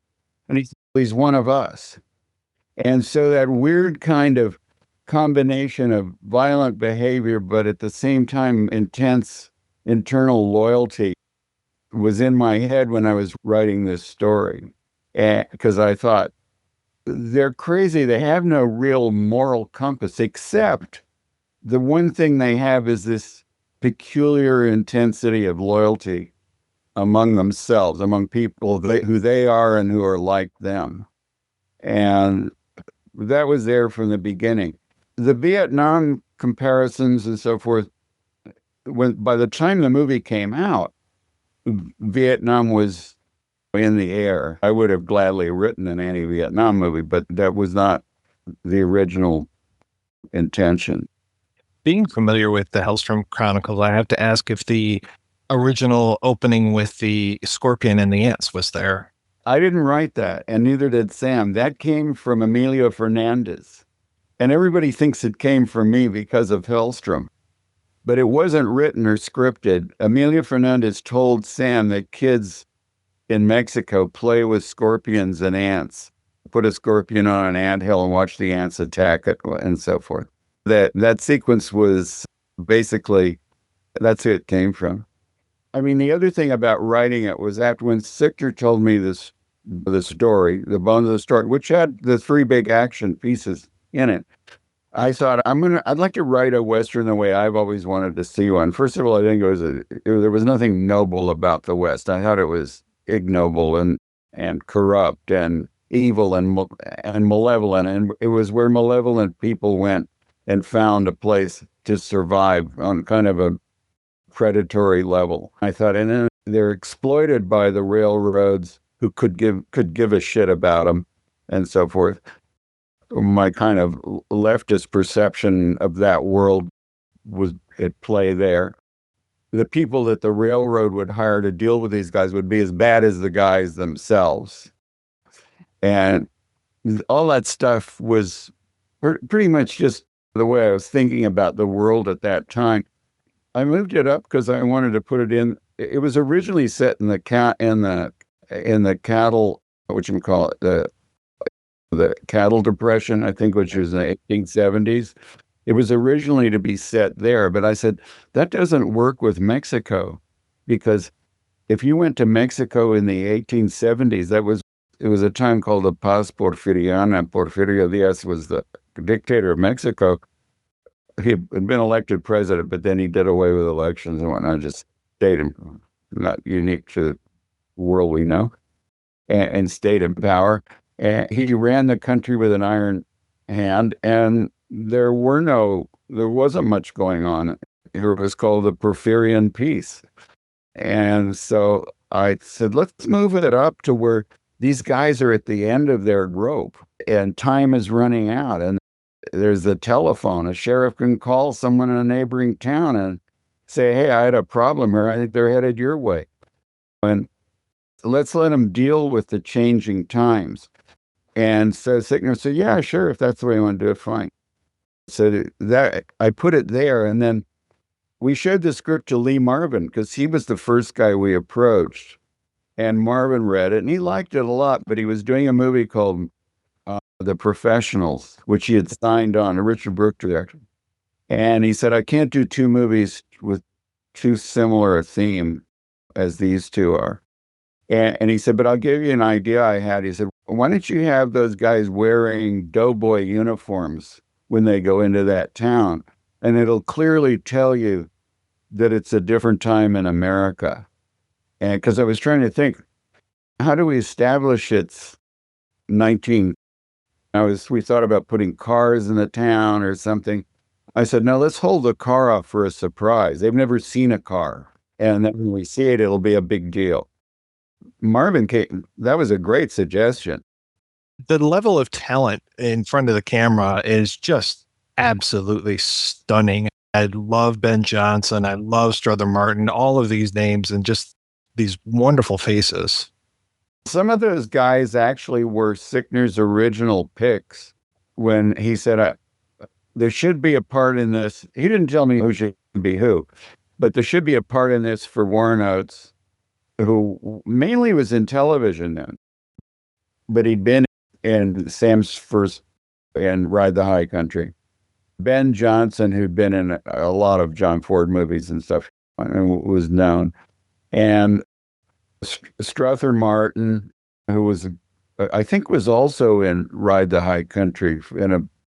So some of those people, the scenes were written with them in mind. It's strange because the suggestions came from Sickner, but they ended up being the same people that Sam would have chosen because Sickner had worked on Ride the High Country as a stuntman. He and Sam were on the same page with some of the casting. L.Q. Jones, I think they knew him. It was interesting. I thought Ryan was terrific in it. And it was a really good film for him because he was the moral compass of the film in a very weird way, if the film has any moral compass. For you, who's the protagonist of the film? Because I feel like he and Holden just both are right there vying for who's the lead of this. That part was offered to, what's his name? Played Paladin. Yeah, Richard Bent. It was offered to him, and he said, I couldn't do this because it's not the lead. He said, I'd have to play the lead in it.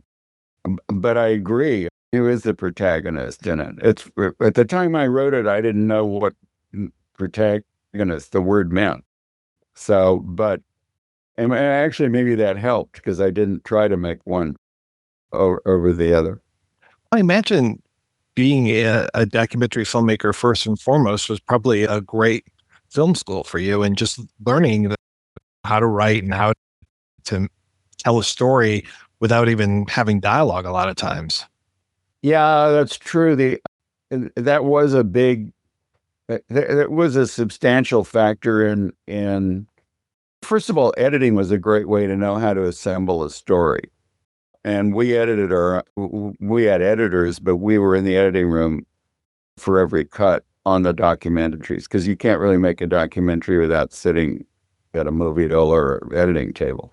And we had great Mel Stewart, who was a documentary filmmaker, and he was the boss of Wolper, and he was terrific. He was the best film school happening. And Wolper Productions was, oddly enough, a great film school.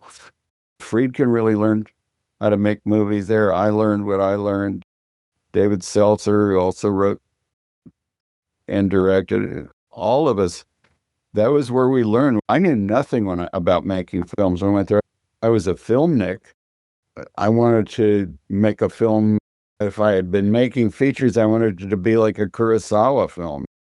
We were addicted to those neorealist films, Kurosawa, the Japanese films, the French films of the period. And at that time, plus, of course, the American classic, Treasure of Sierra Madre, basically the Alfonso Arau scene as a steal from Treasure of Sierra Madre.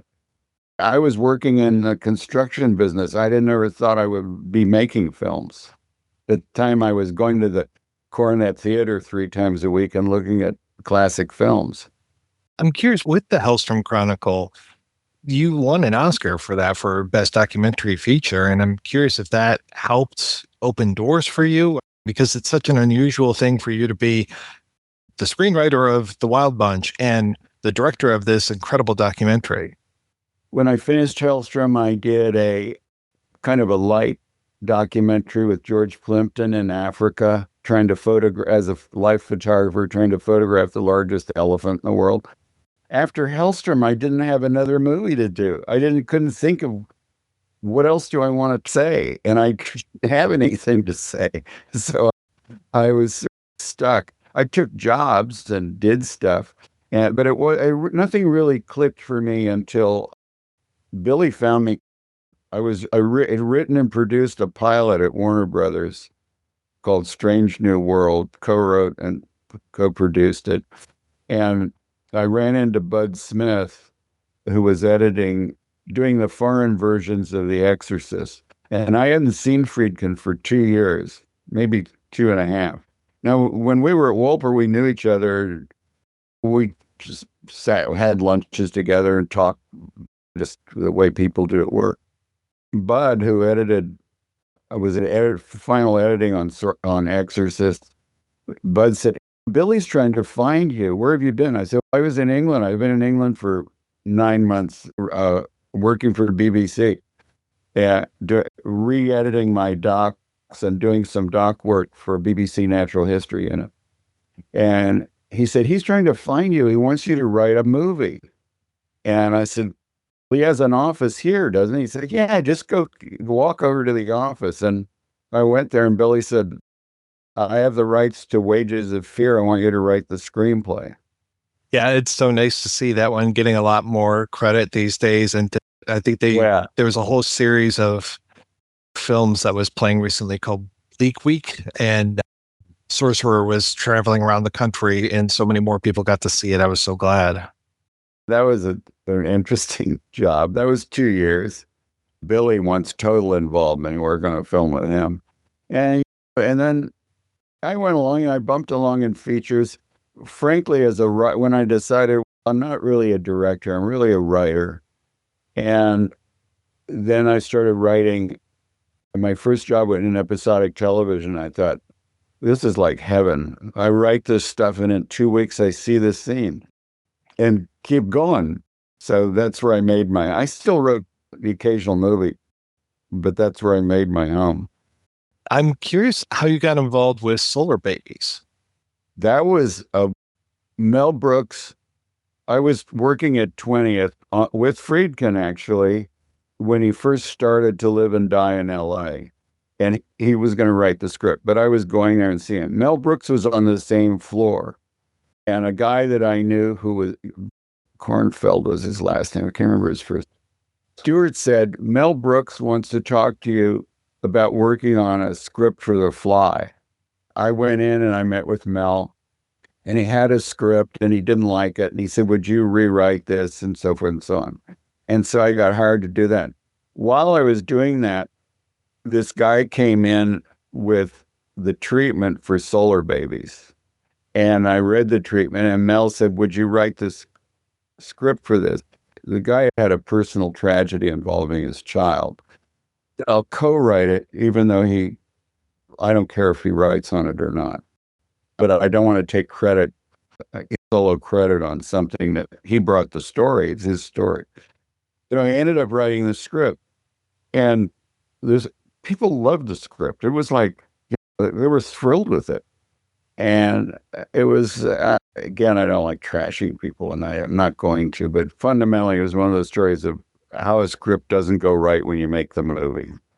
Yeah, I seem to remember hearing a lot of, because we did an episode on that one, and I believe I spoke with Alan and then Mr. Metrov as well, if memory serves. Oh, yeah, that's who I'm talking about. Yeah. Yeah, he was pretty open about all that, so you're not telling tales out of school. But yeah, and I seem to remember there being, a lot of changes while the production was happening. Doug came up with a very unique idea and so forth, but he wasn't a script writer, but he managed to get it down on paper and visually. He actually had set up a shoot and shot some pictures of what these kids would look like and so forth, which unfortunately was not what they looked like in the film. And he wanted to direct it. Well, they wouldn't go for him directing it. And but Mel said, and we won't go for him writing it, but if you'll write it, we'll do it. And so that was how it went. I really don't know how it turned out for him, but as I say, he was in a very bad way at that time. What was it like, or when did you get involved with RoboCop 2? And was the script already, the original draft, the Frank Miller, already in place, or where was that project at when you came to it? Frank Miller written a draft, and they called me to work on it. And we went back to, we re-outlined, basically. And then Frank and I wrote on the script, and Frank did additional writing, because Frank wanted to direct. He wanted to be a director. I had no interest in directing at that point. I can't remember what I was doing. I think I was getting ready to work on something else, probably a TV show. I can't remember. Might have been NYPD Blue, but I forget. But anyway, so they wanted a writer to go and work on the set, and unpaid, by the way. And I advised Frank not to do it. I said it's a violation of the guild and so forth and so on. He went and did it. And so we made dialogue changes, stuff like that, obviously. But basically, we wrote it together. What was it like working with Frank Miller? He seems like an interesting guy. He's a talented guy and thought outside the box. He was unfamiliar with, he hadn't written a movie. He'd written the graphic novels, and there's not that much difference, except a movie has an arc, more of an arc than a graphic novel thing. And we had a good working relationship.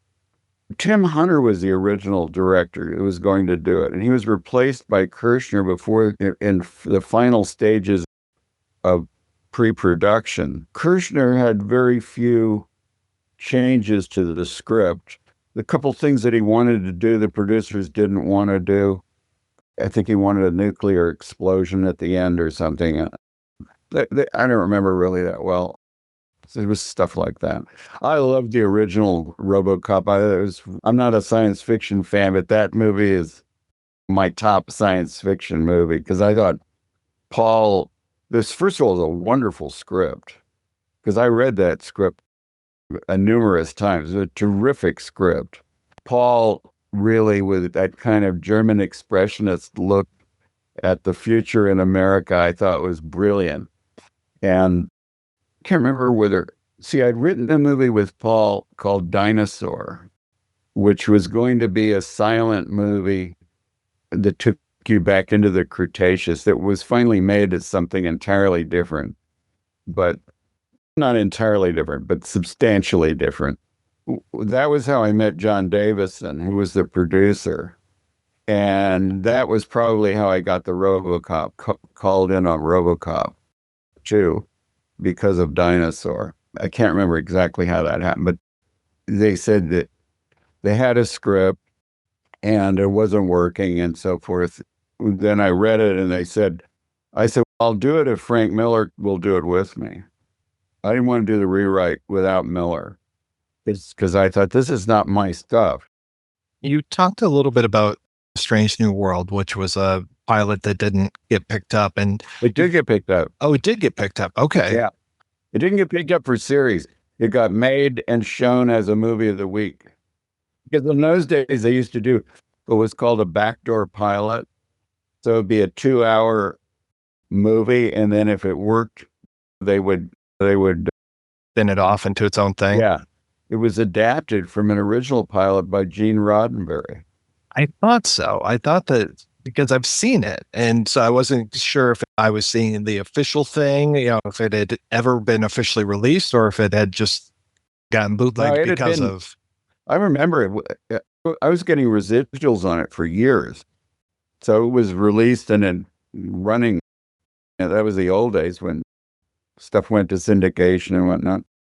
I was curious, though, too, about a couple other pilots that you had done over the years, including Zero Effect.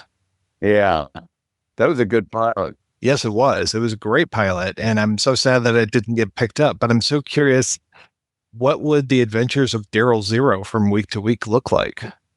It was with Jake, and it was his idea, and I guess I would have been the showrunner, and we thought enough about it at the time that when we pitched it, it was purchasable, but I can't actually remember what the effect, how you would have tied those two characters together. The movie is terrific. Ben Stiller is so good in it. It's one of the great sort of studies for actors, what you can do with a reaction. Stiller was so good. And Bill Pullman, too. Yeah, and I love Alan Cumming, so seeing him at the show, I was just, I would have loved to have seen more of that. And the other one I was curious about was L.A. Confidential, because I'm a big fan of the movie and of the books, with all the Elroy books, and I'm curious how that came together. HBO bought it, and Warner's owned it, and they bought it for a series. Chris Albrecht was head of HBO, and Carolyn Strauss was the creative person there. And they bought the idea and wanted a pilot.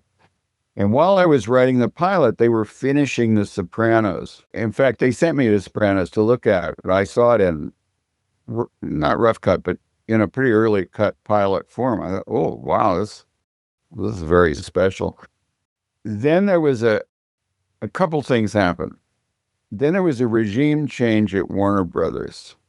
And without naming names, let me just say that HBO didn't like the change that was made at Warner's TV, who were producing the show.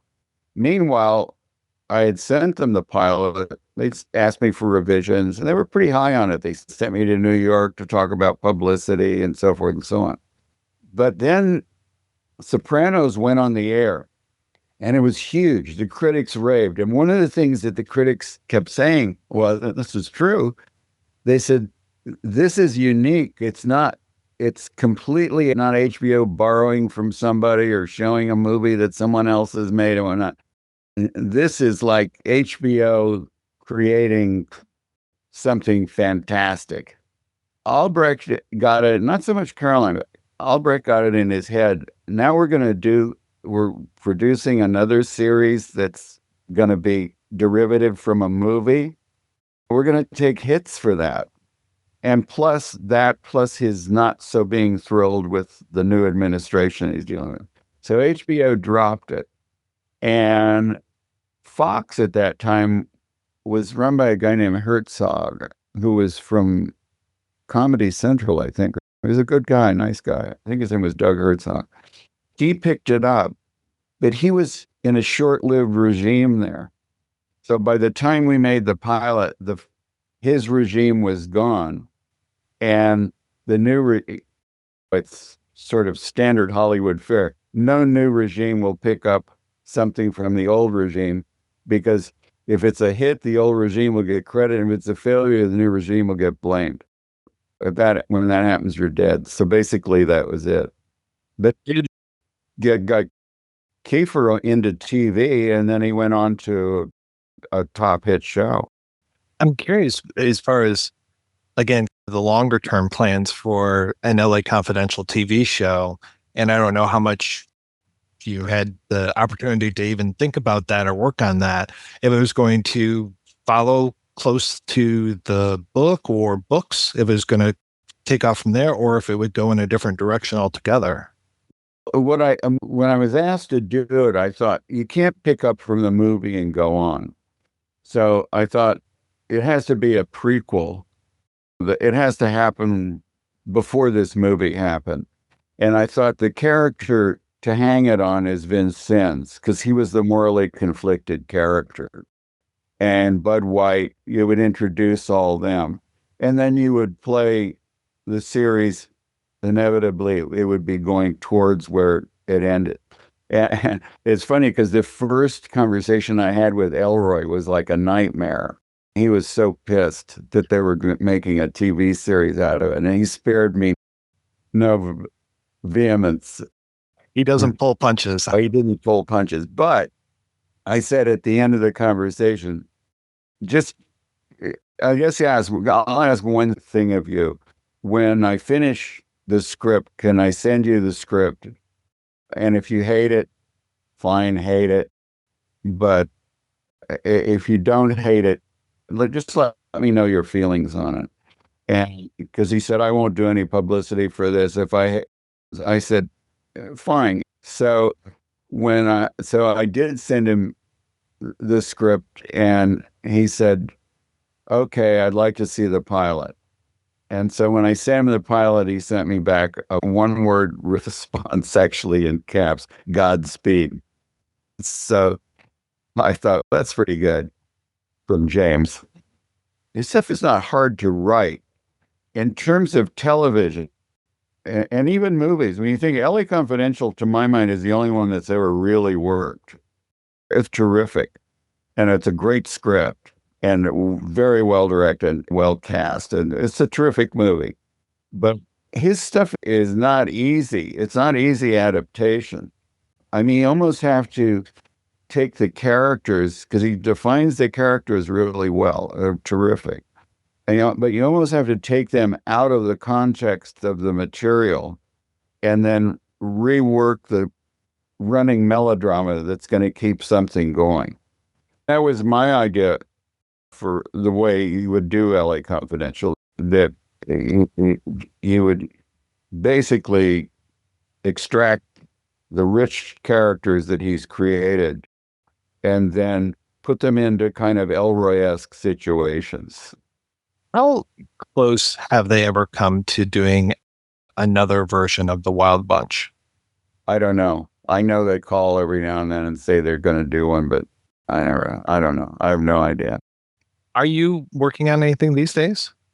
I've worked on a couple things I wrote a TV series based on a book called I co-wrote with two other writers, Amit Bala and Lucas Danson, on a pilot for a TV series to be directed by Frears. We couldn't get a pickup on it from Netflix or from the guys. We're now thinking of maybe converting it into a feature. It's a story of how Clive of India took over India. And Clive is quite an interesting character. It's like I wouldn't say a Lawrence of Arabia. He wasn't like T. Lawrence. He was a guy who rose from delinquency to become the wealthiest self-made man in the world. And the story of how a scamster can really do well if he injects himself into international politics. And that has no bearing on today's political atmosphere. Come on. We might turn it into a feature and try it as a feature. And then, I don't know, I like doing stuff I haven't done. Like a friend of mine who's a scientist said they have a project that they need to, he's at Stanford, and they have a project that they needed a few pages to explain what this was to people who had no idea about the science. So I said, no, I don't know if I can do that, but so I said, give me the science and you'll have to explain the science to me. And so they gave me the science, I read it, then they explained it. So I wrote the 2 pages and they were very happy with it. They said it told people what it was in a way that they could understand it. I like doing stuff like that. And I'm not getting hired to do that. I just did it as a favor. You have been all over the place when it comes to genre. For me, one of my favorite comedies is The Brink's Job. Yeah, I like The Brink's Job too. It's funny because we got criticized for not making it like The Italian Job or a suspense film. But Billy and I, when we met the guys, I said, this is a big deal on Madonna Street. These guys, this is funny. I said, we can't play them as serious or something. These guys are goofy. I said, and plus I think the city of Boston is a character in this piece.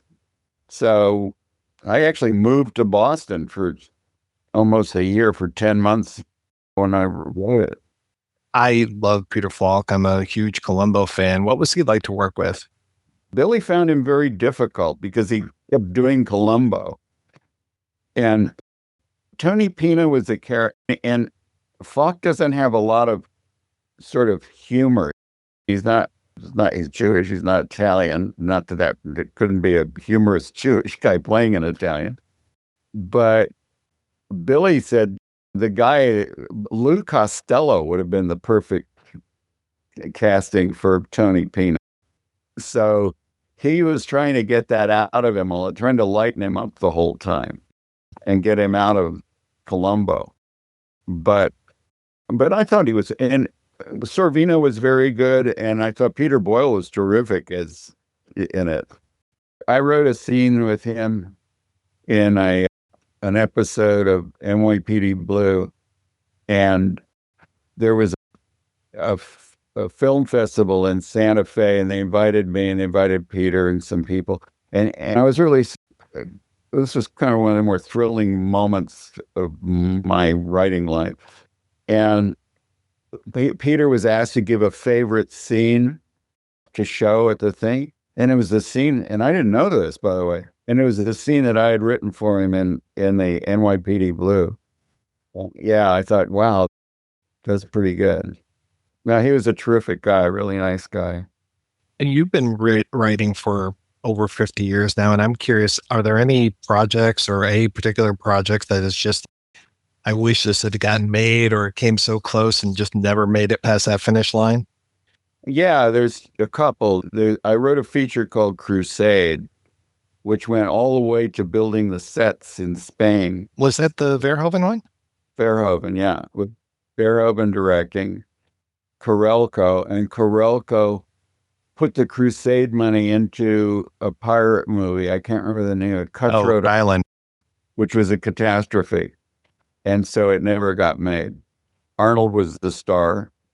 I thought, how can I go wrong? Paul is directing, Arnold is the star. This movie will get made. And they're in Spain building sets. It didn't get made. The other was a TV pilot that I wrote. I called it Death of the Maiden, but it was about, what's her face? Girl in the Red Velvet Swing. But that whole story of her marriage to Harry Dexter Thaw and Nesbitt? Yeah. Wasn't she in the character in Ragtime as well? Yeah, she was a character in Ragtime, but I wrote it as like a Gilded Age miniseries and tracked it through this young lawyer who is hired by Thaw and realizes he's defending a maniac and so forth. And I loved that story. I thought it was really a great kind of American story of the period. And I've never gotten it made. But otherwise stuff, maybe some deserve not to get made. You never feel that way when you're writing, of course. What's the film that we haven't talked about or show that you're just like, and I wish more people would talk about this one? Well, I like High Low Country a lot. It's a funny movie because it played really well where I live now, which is horse cowboy country. The theater, I went to see it here, the theater was full. It played really well rural because the people in the rural world understood it, and it bombed in cities. When I've thought about it afterwards, I've had this conversation with Marty Scorsese and Stephen Frears. I probably should have, we didn't want to go, there was a melodramatic story in it.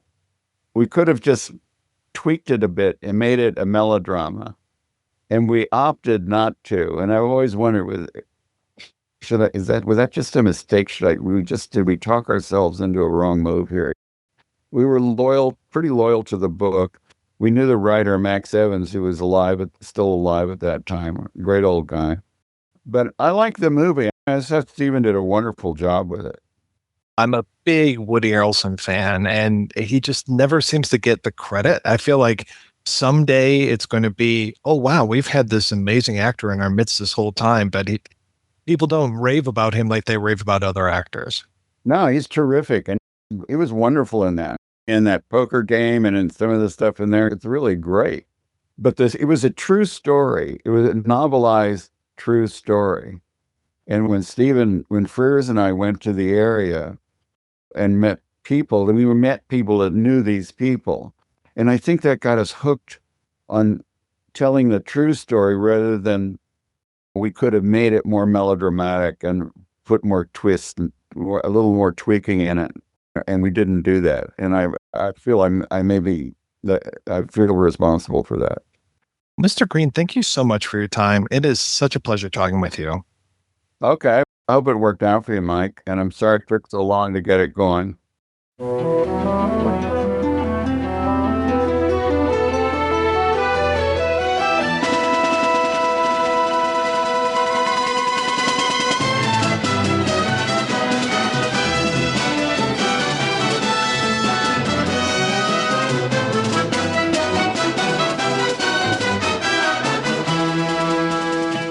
Up next, we're going to hear from Kathryn Jones, the author of Tall in the Saddle, The Life of Ben Johnson, Hollywood's Real Cowboy.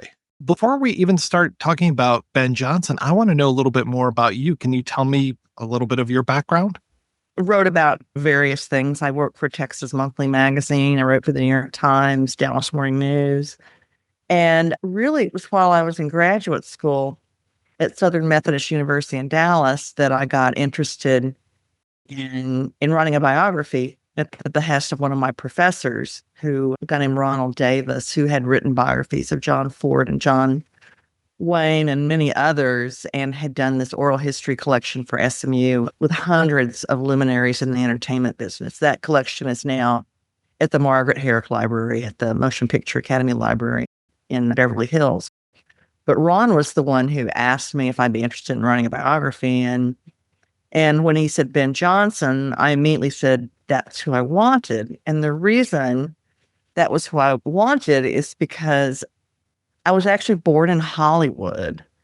My mother, who was from Kingsville, Texas, home of the King Ranch, had been going through a divorce in the 1950s. And back then, that wasn't just an everyday thing. So she kind of left to escape small town gossip. Meanwhile, my father had gotten into World War II and had landed in Los Angeles, and because he was familiar with the port there, and they met and got married, and my mother got homesick pretty soon after and convinced him to somehow move from Los Angeles to Texas, to South Texas.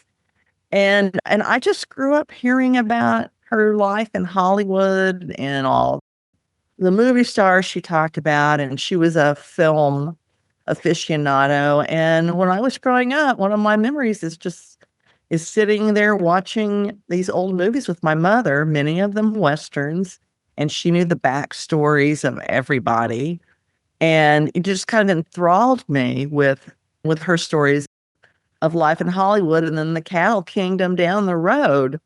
We used to go to Kingsville when I was a little girl, and we would see the cowboys come from the King Ranch, and they'd have mud on their boots, and they'd go into the little pharmacy downtown and have their coffee. And so I kind of grew up in these two worlds. And so when I heard the name Ben Johnson thrown at me as a possible biography subject, that's why I said, that's who I want.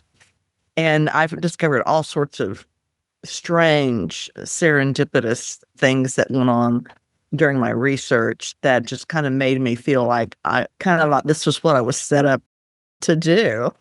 That's part of my life, but it just everything just kind of dovetailed together in this project. So how do you, as a journalist now turning biographer, even start to approach, I'm going to study this person's life and figure out all of these twists and turns in this one individual's entire career?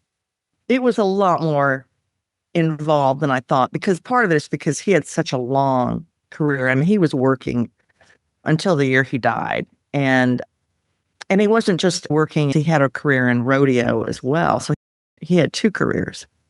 The first thing I did, I had heard that his mother was still alive, living in Mesce, Arizona, where in the same retirement community where Ben Johnson and his wife had lived, and he ended up.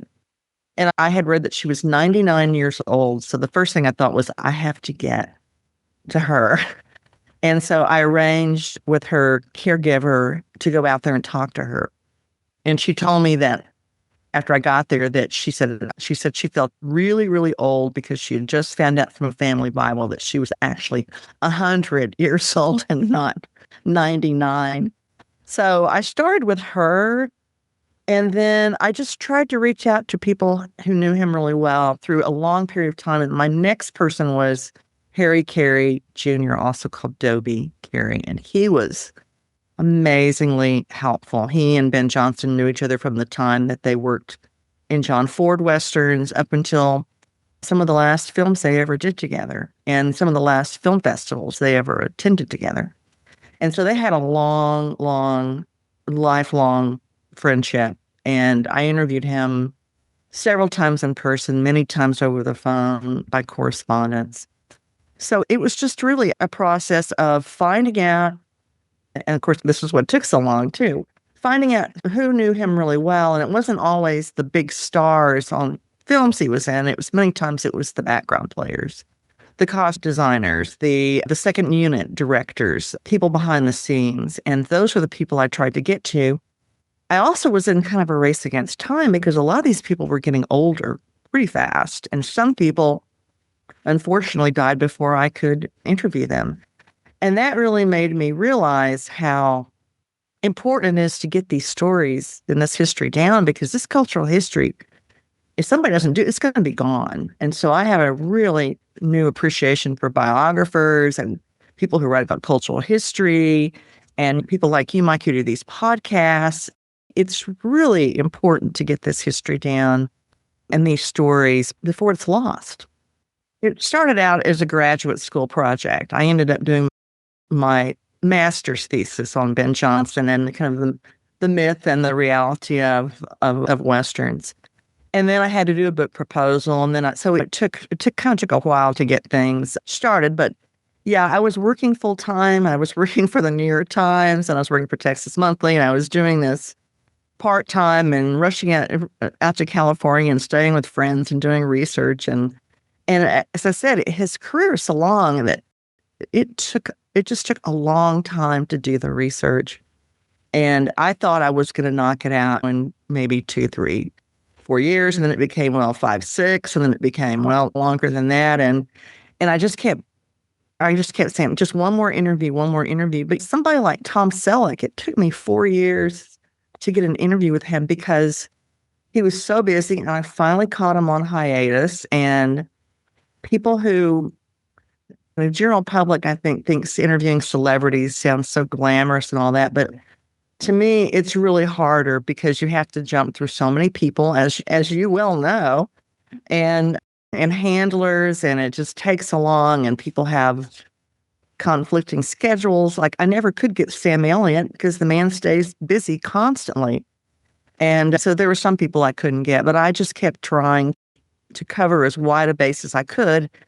Meanwhile, the book kept expanding and expanding and expanding, and I actually cut 50 pages out of it, which I think is fine. I cut out some things that were kind of minor things, but I think books are always better when you trim them.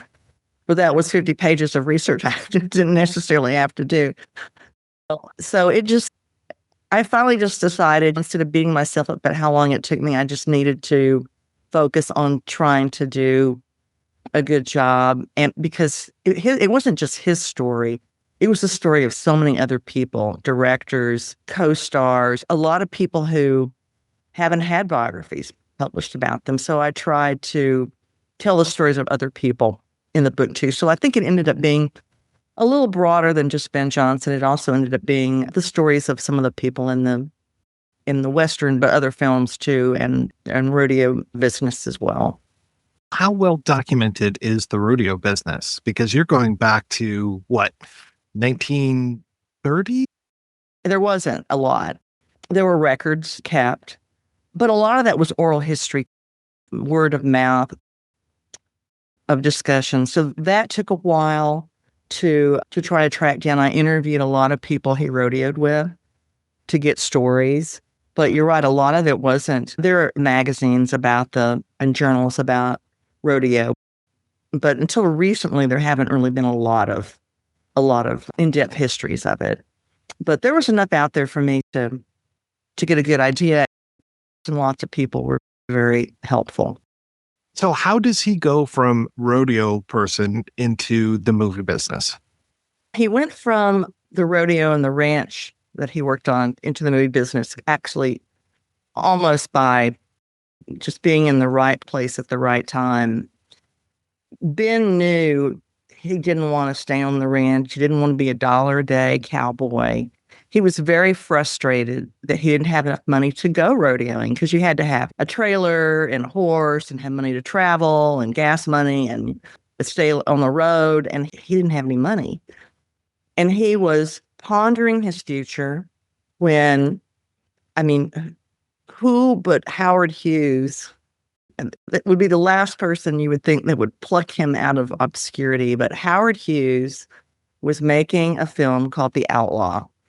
And he had discovered the actress Jane Russell and became obsessed with her voluptuous figure, and was decided to engineer a brassiere and the movie to show her best assets to advantage. And it was a retelling of the Billy the Kid story, but completely turned around. And then they needed horses. So there are various stories of how Hughes and his associates heard about the ranch that Ben Johnson grew up on, the Chapman Bernard Ranch, which is way up in northeastern Oklahoma. I was up there a couple of weeks ago for an annual celebration in Ben's honor, signing my book, and it's a long way up there. It's out in the middle of nowhere. Pilots call it the black hole because you fly over at night, you don't see any lights because it's just ranch land. And I mean miles and miles and miles of beautiful rolling hills. But somehow Howard Hughes and his associates heard about the ranch, and one of them went out to the ranch and procured several hundred horses to use in the film The Outlaw. And they needed somebody to take the horses back to Hollywood on a train. And there are various stories of how Ben came to be chosen for that. One is that, well, his father was the ranch foreman, so his father said, Ben, you go do it. Another story I heard is that he flipped a coin with another cowboy and won the coin flip. But he ends up going out there and never imagining that this is going to be his destiny, but was happy to do it. And once he got out there and found out what kind of money he could make being a wrangler or a stuntman, he didn't want to come back. And Howard Hughes was quite taken with Ben. I guess Howard didn't like people brown-nosing him, and he could tell when people were using him. He liked Ben because he was down to earth. He took care of his horse. They would ride together, and they developed this kind of camaraderie that Ben often developed with powerful people who just liked being around him because he was real. And so once Ben went out there to take horses with the Outlaw, he didn't want to come back. I mean, he did come back once to basically tell everybody he was going back to Hollywood, and he tried to recruit some of his friends from the ranch to go out there, but he didn't want to come back to the ranch. And that's how he got out there. That was the start of it all. And once he makes his way out there, how soon after that does he start being that on-screen cowboy, and how soon after that does he meet John Ford? Pretty soon after that, once he got a Screen Actors Guild card, and he started getting, mainly at first, stunt work, doubling actors, maybe having a few lines to say in films. And by the way, saying lines scared him to death. He wasn't a good reader. He didn't finish school. He was very unsure of himself when it came to saying lines. And I think he had one or two lines in a movie. He flubbed them and was very embarrassed. And it was something really simple. Like, I have a telegram for you from the U.S. government, and he kept messing it up. So it took him a while to feel confident about that, but he just was often an extra. In fact, it was really difficult for me to document all the films he was in, because many times back then when Republic and some of those other studios were cranking out Westerns, cowboys like him would just go from one set to another. Oh, hey, we need you over here. Oh, we need you to be an extra. We need a horseman. We need you. So lots of these, he was uncredited. I still found a lot of films he was in that list him as uncredited, but there are others, I'm sure, that where he was a walk-on, he was an extra, and there was no record of that. But it was John Ford who discovered him when he went to work to double on Fort Apache, the first of the so-called ranch cavalry, of the cavalry series, Frontier Cavalry series. And when he stopped a wagon from overturning and rode in to kind of save the day, and Ford at one point asked John Wayne, "Who's that guy doubling John Agger?" And he said, "That's Ben Johnson."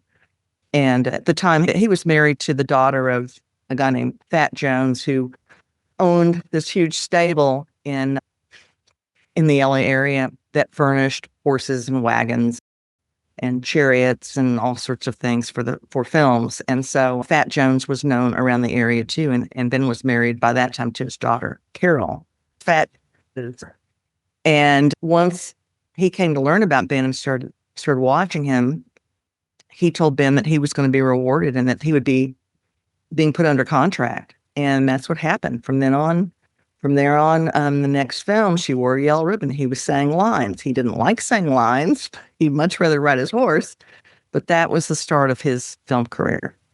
Yeah, I can't even imagine trying to track down and watch all of the movies that you probably tried to watch for this. Just the ones where you know that he's in. That's a lot of movies. When I was in Pawhuska, Oklahoma, at this Ben Johnson Day celebration, I took a box of VHS cartridges that I had acquired over the years, because some of the films he was in, I couldn't get them any other way than a VHS cartridge that I found on eBay or some other site, and I had to buy a VHS machine so I could watch them. And there's a lot that's on DVD now, and certainly Netflix was a big help. But yeah, I made it my goal to try to watch every single one of them, and I think I came close. There were a few I had to really hunt for copies of it, but it was pretty funny looking at all those VHS tapes, and people were coming up to me saying, "Where did you get all these? Did you watch all these?" And I just put them out so people could see the variety of films he was in, and they were all pretty amazed. So yeah, that was an undertaking for sure. At least he didn't do too much television work, as far as I know. I think he did a few episodes here and there, but that's always the downfall for me, is trying to find TV episodes.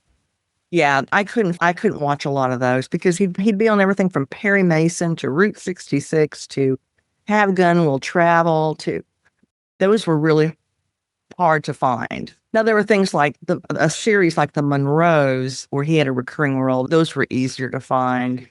Or something that would have been on that was more than just an episode, like there was if it was a mini series or something like that, or a special series, like there was I think it was one of the TV Playhouse type shows that used to be on sometimes back in the 70s. There was a production of Catherine Ann Porter's Noon Wine that Sam Peckinpah directed, that Ben Johnson and his friend L.Q. Jones were both in. Things like that you could find, but some of these obscure episodes where he played a couple of scenes in a weekly series were very difficult. I do have a list of those in the book. I was able to document those, but I wasn't able to watch very many of some of those really old ones. I know what appeals about Ben Johnson to me, but I want to hear more of what appeals about Ben Johnson to you. What did you find while you're doing your research, and what about Johnson really appeals to you? Just the unpredictable nature of these opportunities we get sometimes in life, these doors that open, and how you can walk through that door and your world changes. I think many people hope for that, wish for that, or glad to see it when it happens to someone like him. And also, I think the fact that he stayed rooted in his identity as a cowboy, as a guy from a small area in Oklahoma who never let his movie persona take over his personality. I think even today, I think that's refreshing to a lot of people who read these tell-all celebrity stories. And he wasn't like that. He was pretty reserved. Even though he gave a lot of interviews, he was really pretty private. He didn't disclose a lot of personal angst or things like that.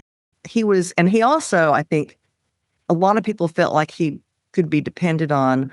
I was really struck by how many people told me that Ben was the rock on so many productions. And for example, he was one of the actors that Sam Peckinpah liked to use. Peckinpah, of course, had a reputation as a boozing, brawling, very volatile director. And that Ben said he had to pull him out of a bar fight and save his life 1,000 times when they were down in Mexico filming. But there was a mutual respect there. And I think people knew that they couldn't push Ben around, especially after he and John Ford had a falling out during the making of Rio Grande that's in the book. And where Ford, who could be just cruel to people, at dinner one night made a comment to Ben, called him stupid over something that he misunderstood, and Ben basically wouldn't take it. And he said later that he told John Ford what to do with the picture, but a lot of people who were there said no, he just pushed his chair in and left, and he wasn't going to take that from Ford. So I think there was a lot of respect there, that he knew how far he would go. He knew how far he could be pushed around, and he stood up for people who were getting pushed around or just treated badly. And that really resonated with me, and I think resonated with a lot of people who read this. He was a real guy who stayed real and had a core. I mean, to me, he really embodied that character, Sam the Lion, in The Last Picture Show. He was, in that film, he was the kind of the moral core of that town, that decaying town in Texas, where he was kind of the anchor. And I think for a lot of people, he was the anchor. And I think that's why he has such staying power, frankly. I'm amazed when I go to shows like I was at recently, or festivals or book signings, how many people, younger people and older people, are interested in Ben Johnson. And I always want to, especially with the younger people, I always want to find out, well, how did they find out about him? A lot of people say, oh, I watched his movies with my parents. There's still an interest there. And that really encourages me, that he's just not someone that was a has-been. He's still someone who is still very much of interest to a lot of people. Was there one particular role that put him on the map more than others? I think Shane, the role he had in Shane, was important because it showed him he could play a villain. And he has a famous fight scene with Alan Ladd, the star, in the saloon. They actually had to put Alan Ladd up on a platform so he'd be as tall as Ben. But after that, he was playing more and more roles as villains. Frankly, I liked the movie One-Eyed Jacks a lot, that Marlon Brando starred in and was the director of. There's just something about that film that it's, first of all, the cinematography is beautiful. It's such a strange Western set on the Pacific coast with these nasty characters, and Ben is as nasty as they come in that film. And yet it's just, you did this, so I know you must like it too. But I think that film holds up really well after all these years. And that's one of my favorites, for him depicting a villain. Of course, he later did that in The Wild Bunch to even greater renown, probably. But I thought he played an excellent villain, despite all those with the good white hat roles he played in the John Ford Westerns. He certainly had more range than he was given credit for early in his career. He is famous for playing a cowboy, but he played non-cowboy roles as well, correct? one of my favorite roles of his actually, well, there's a couple. I thought he was very good as Melvin Purvis in Dillinger. And later in his career, he played a lot of law enforcement types or fatherly types. So in there's a film called Hustle with Burt Reynolds, Catherine Deneuve. It's a cop mystery.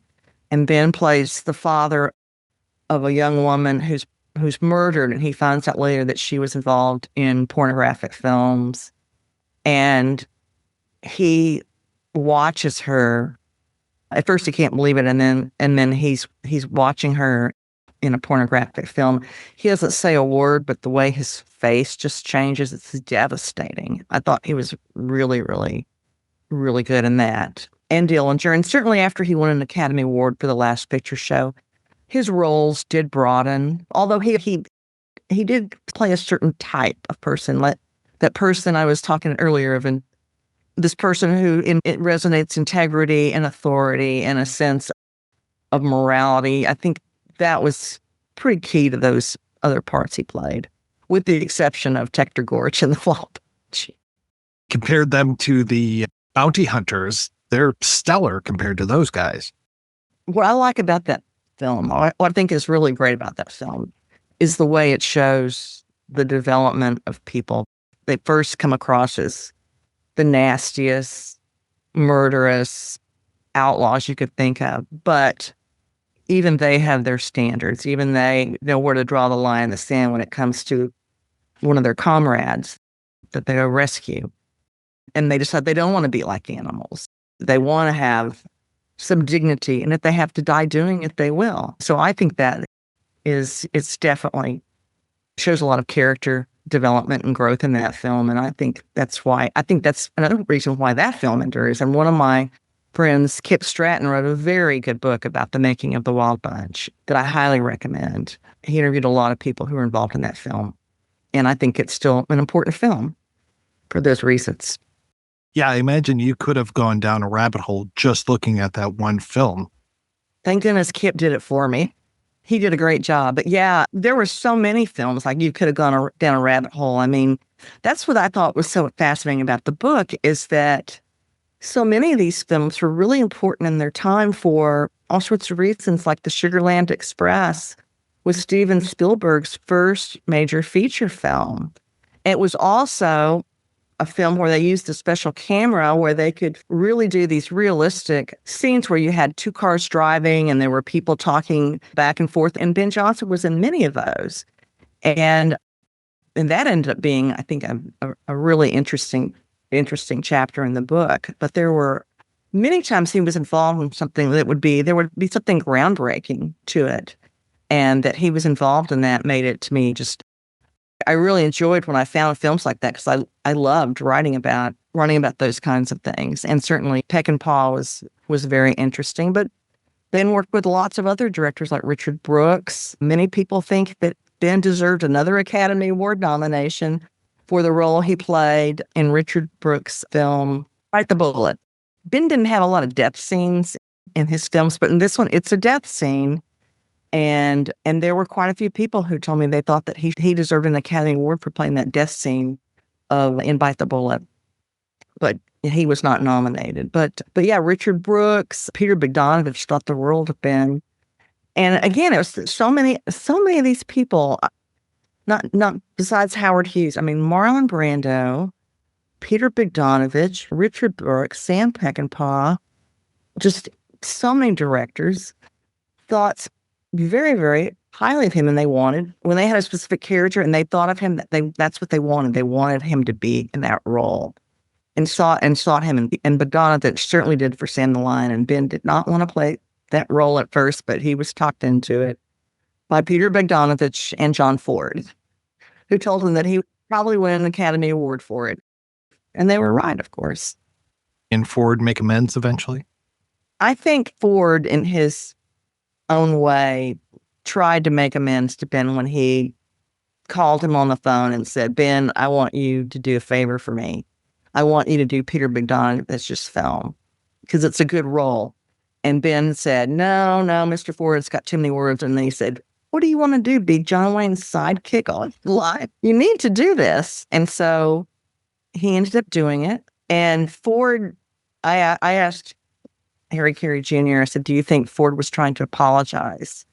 And he said, oh, that mean old son of a gun. He would never apologize for anything. But he said that Ben just came to just realize that Ford was just one of those people who could never say he was sorry, and just came to accept that and realize that he was trying to do him a favor and that he did do him a favor. And just that was as good as it was going to get. Tell me more about the relationship he had with Sam Peckinpah, another very complicated person. I know Ford's tough, but Peckinpah seems just as tough to me. Yeah.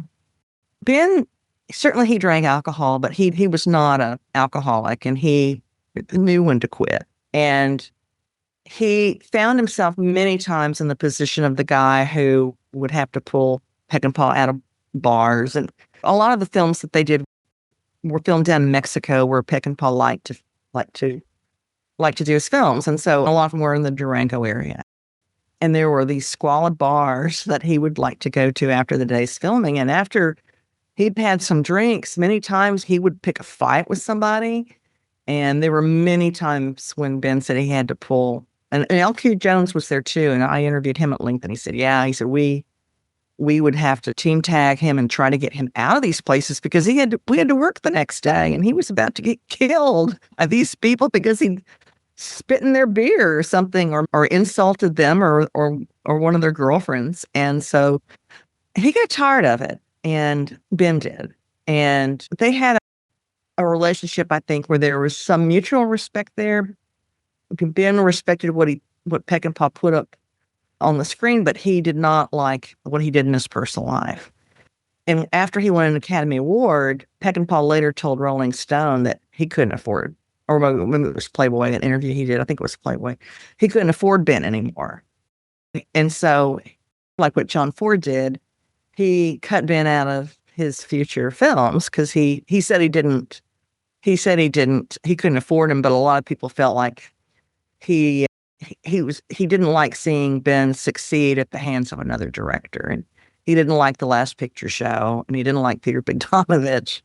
And so when some of Peckinpah's other films came up, Ben was not cast in those. He did a long oral history where he basically said Peckinpah's worst enemy was Peckinpah. He was a brilliant director. He just couldn't let his personal life not impede his professional career. And in the end, it was cratering him. And Ben just kind of walked away from that. You know, you did a lot of interviews for this. How many would you say that you did? I interviewed a lot of people that aren't quoted in the book, some because they were off the record, or some because some people are aren't quotable. So I don't know. I mean, I'm sure it was at least 100, probably more than that. One of my challenges was it wasn't like a Ben Jonson collection anywhere. Now there's a photo collection up at the University of Tulsa, but things were scattered. And so I would go to the Marlon Brando collection. I'd go to the Sam Peckinpah collection. Frankly, that was part of the fun. I was on this trail that it was like a detective trail. And it was very, sometimes it was frustrating, but it was also very fun to find out things. And then I just discovered that one of his relatives died and left some letters to the Ben Jonson Cowboy Museum in Oklahoma that are letters between Ben Jonson and his mother when he was in Hollywood. And I thought, oh my gosh, I would have loved to have had those, because Ben was not a letter writer. He had beautiful handwriting, but I found some type letters that maybe an assistant typed for him, but he didn't leave a huge treasure of correspondence like some other people did. So, and he didn't have children. He and his wife didn't have children, and their immediate family was pretty small. Those were all challenges that I hadn't thought about when I started the book. But pulling together all the scattered research, that was really fun. And that was also very time consuming, but I enjoyed it very much and would do it again. Was there a particular rich vein of research that you were able to uncover where you just were able to just answer a lot of those questions, find out a lot of that material? whenever I found a really long interview with Ben, many times those were very helpful. One of the things I found a lot was that Ben often told the same stories to interviewers. Like a film would come out and he'd turn on the Cowboy charm and he'd tell the same stories that he told to somebody else, trying to find something different and with more of his personal feelings and with more detail. Those were the important things to me. He did do an oral history collection with my former professor, Ron Davis at SMU, the collections in Beverly Hills, but that was very helpful. He did a couple of really long early interviews. I think there was one was a publication called Film Facts that was great. Had done an interview with him early on. And so some of those earlier things I found were very, very good. Again, I kept looking for things that he had written himself, wasn't finding those. And so anything I could find with Ben that was where it wasn't just a couple of quotes, where it was more in depth, those were the things that that were really helpful. Actually, probably the best thing was a documentary filmmaker named Tom Thurman did a documentary of Ben called Ben Johnson, Third Cowboy from the Right. And unfortunately, it didn't get a wide viewing. It's excellent, but he interviewed, people, James Coburn, L.Q. Jones, John Milius, who I could not get to grant me an interview. And then Tom, when I told him I was working on this project, Tom gave me the transcripts to these interviews. And those were incredibly helpful. So that was another rich vein of research. And it was because in this case, Charlton Heston was one of the ones he interviewed. It was people talking about Ben, and those were just fantastic. Polly Platt, who was Peter Bogdanovich's ex-wife, who was the costume designer and really the co-producer of The Last Picture Show, she had died before I could interview her. And so getting that interview with her just about Ben was invaluable. So I owe Tom a great debt of gratitude, and he was very gracious and was happy to do that. So that helped a great deal. Curious, of all of the films that you watch, and of course you knew a lot of these before you even agreed to do this book, what's your favorite role of his? I have to say my favorite film, and with the role of his, is The Last Picture Show. And I think part of it is because I grew up in Texas. I saw dying towns like this. He doesn't have a particularly long role. I think he's there for half the film, but he has it's such an important role. It really, like I said, he's the anchor of this dying town, and really the role model for a lot of the teenagers there who have all sorts of things going on in their lives. And once he's gone, things aren't the same. And that's the role he won the Academy Award for. But I think that's my favorite role of his. His sister Helen told me, she said she liked it too, but she said, "Oh, he looked so unkempt in that film." Not like, because Ben was always well groomed and wore pressed cowboy shirts and polished boots and everything. And Polly Platt, while she was going through a divorce with Peter Bogdanovich, because Peter and Sybil Shepherd, the co-star, had gotten together. Sybil Shepherd was doing Ben's hair, and she said, we never talked about what was going on, but she said, he had my back. And she said she would put silver in his hair every morning to make him look older for the role of Sam the Lion.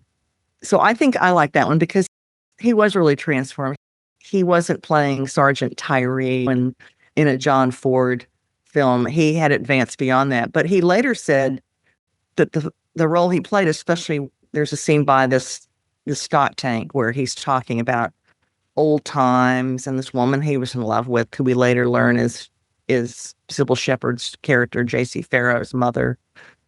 That was the scene that really won him the Academy Award. And he said later that he thought about the old cowboys that he had known at the ranch where he grew up with, and he wondered what it would be like if he had stayed there and would have become one of these old broken down cowboys. And that, thinking about that, kind of informed that scene. So it just showed you how far he had come to that role where he didn't look like any other character he had ever played, but he still had that resonance and that authority that he had from back in the John Ford days when John Wayne was asking him, where'd this arrow come from? Well, this is the arrow of a, and he tells John Wayne exactly where this arrow came from. And John Wayne's character is relying on Tyree to help them navigate these complications with the Indians in this particular scene. So I think that is the common thread throughout his life and his career. And it's interesting to see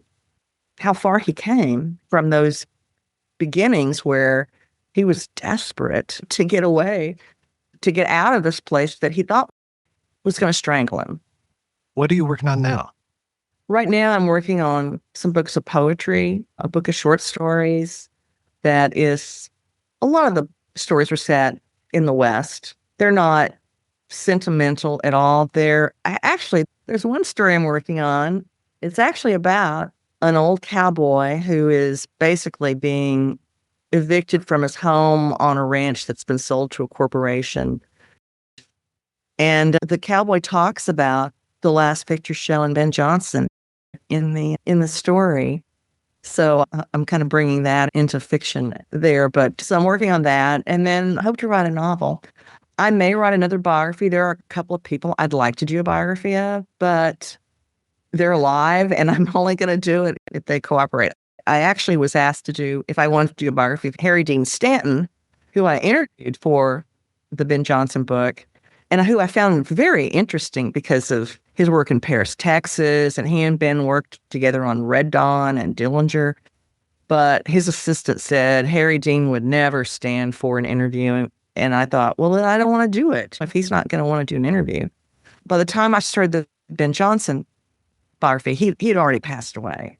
But with people who are alive today, first of all, I think they should do, like Tom Selleck, he did his own memoir, which I think is wise. But I would like to, if I do another biography of a living person, I would like for that to be, not necessarily with their permission, but I don't want to do an unauthorized biography. But I do want to do a biography where someone can talk about their life with some perspective and thoughtfulness. And so I may do that.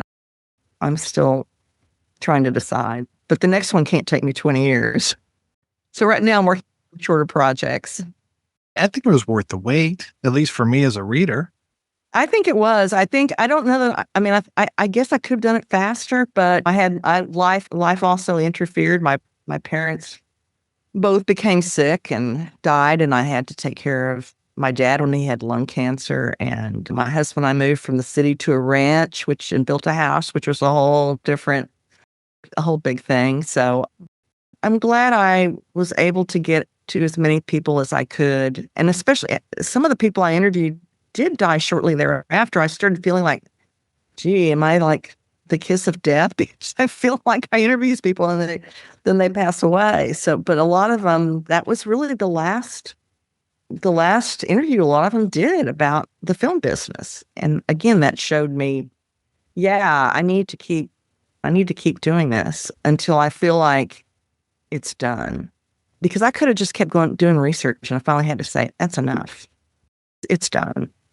And my editors were telling me that too. Is there a good place for people to keep up with you and your work online?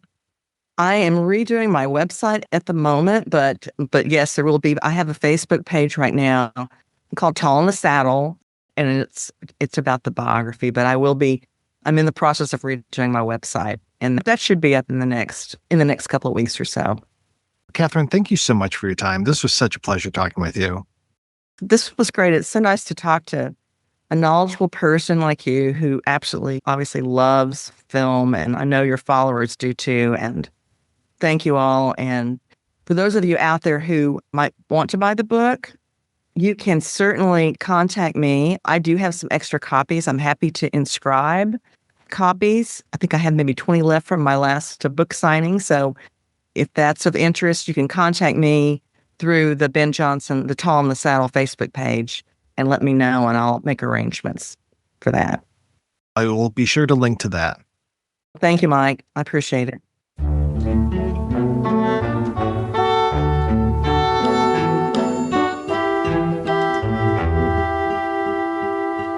Last but not least, we're going to hear from Bill Mesce all about The Wild Bunch, the American classic that changed Westerns forever. How did you decide to write about The Wild Bunch? It was a whim. I'd always been a fan of the movie. I had written a book about Peckinpah that came out, I think, back in 2001. So I already had a little bit of a grounding in the film. I had a bit of a grounding in him. And then I just happened to notice the date. We were coming up on the 50th anniversary. I was looking for another academic book to write. I knew the publisher would jump at this, it being the movie it was, and it being the anniversary. So it was really a kind of a what the hell moment. I think he would have appreciated that inspiration. Tons have been written about the movie. And I did have a concern that, am I going to be able to say anything anybody hasn't already said? And it wasn't going to be more of a birthday celebration than it was going to be, I'm going to add something new to the conversation.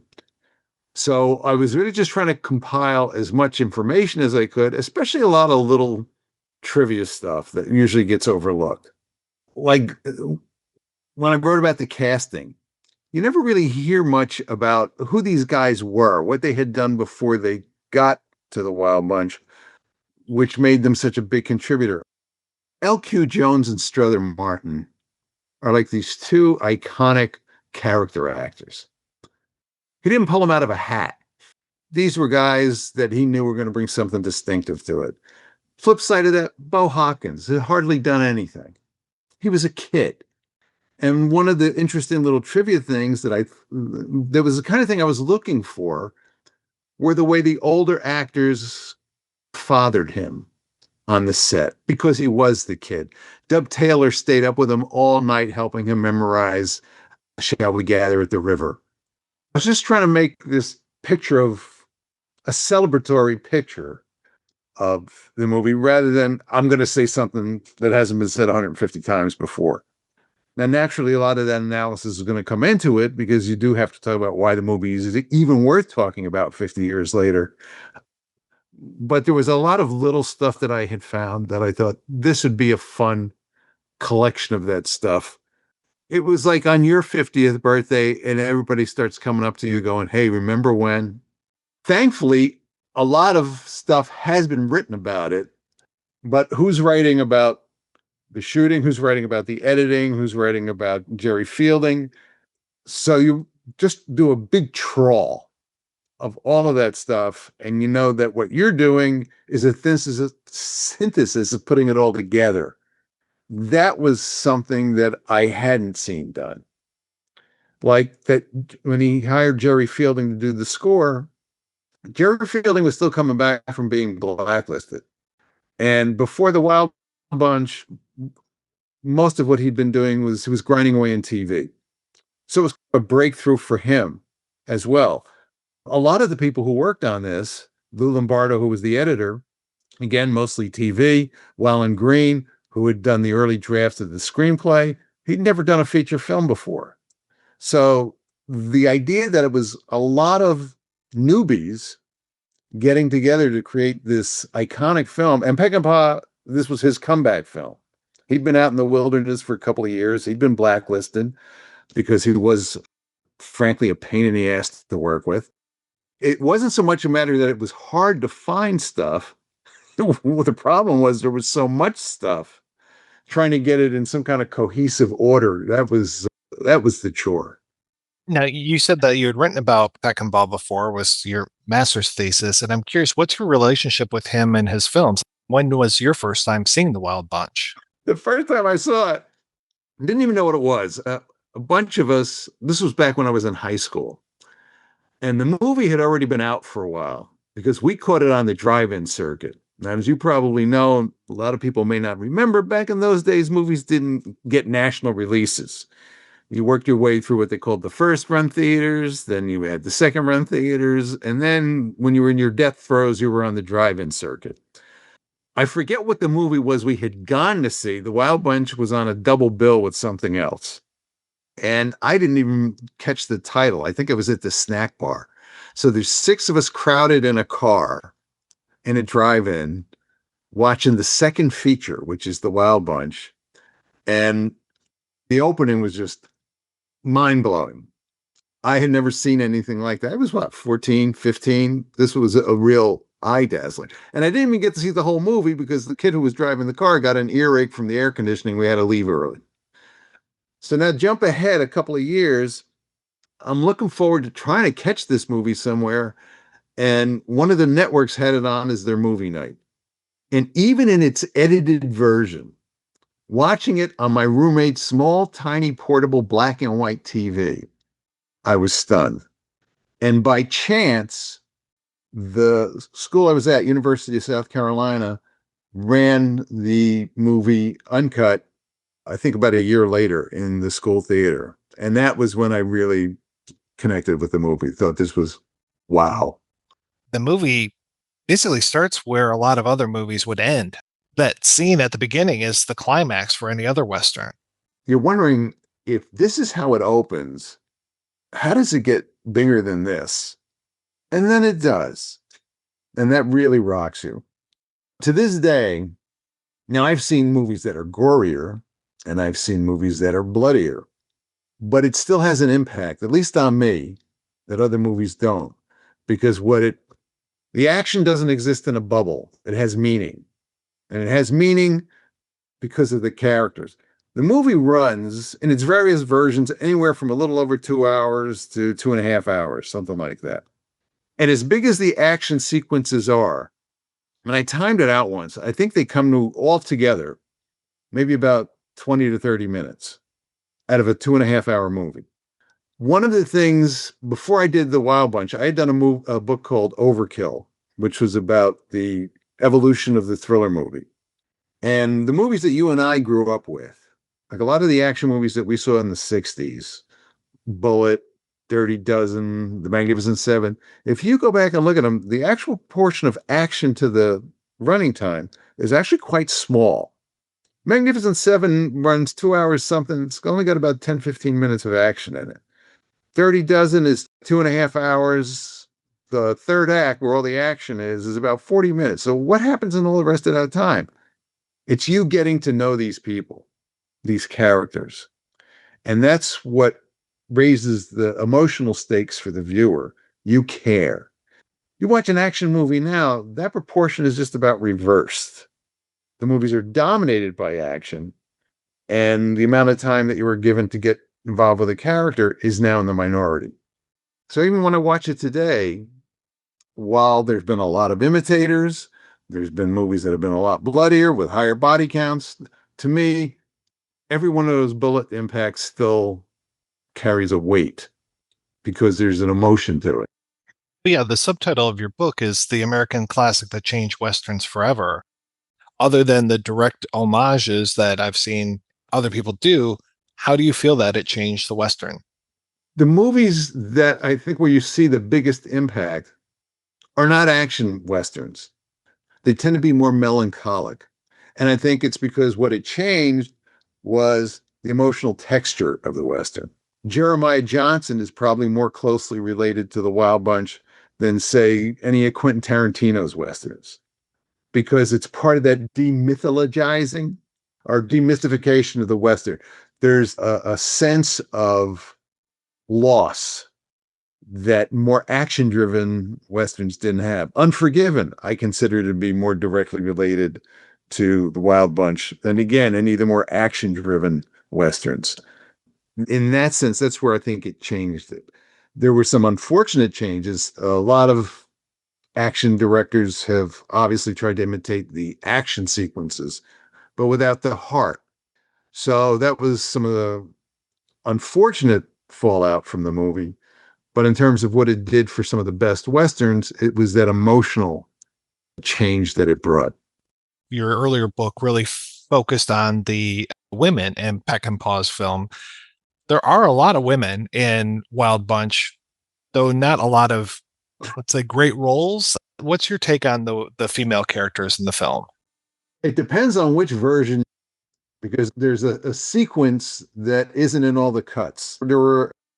I've seen about 3 different versions of the film, because when he delivered his cut, Warner's was unhappy with the length of it.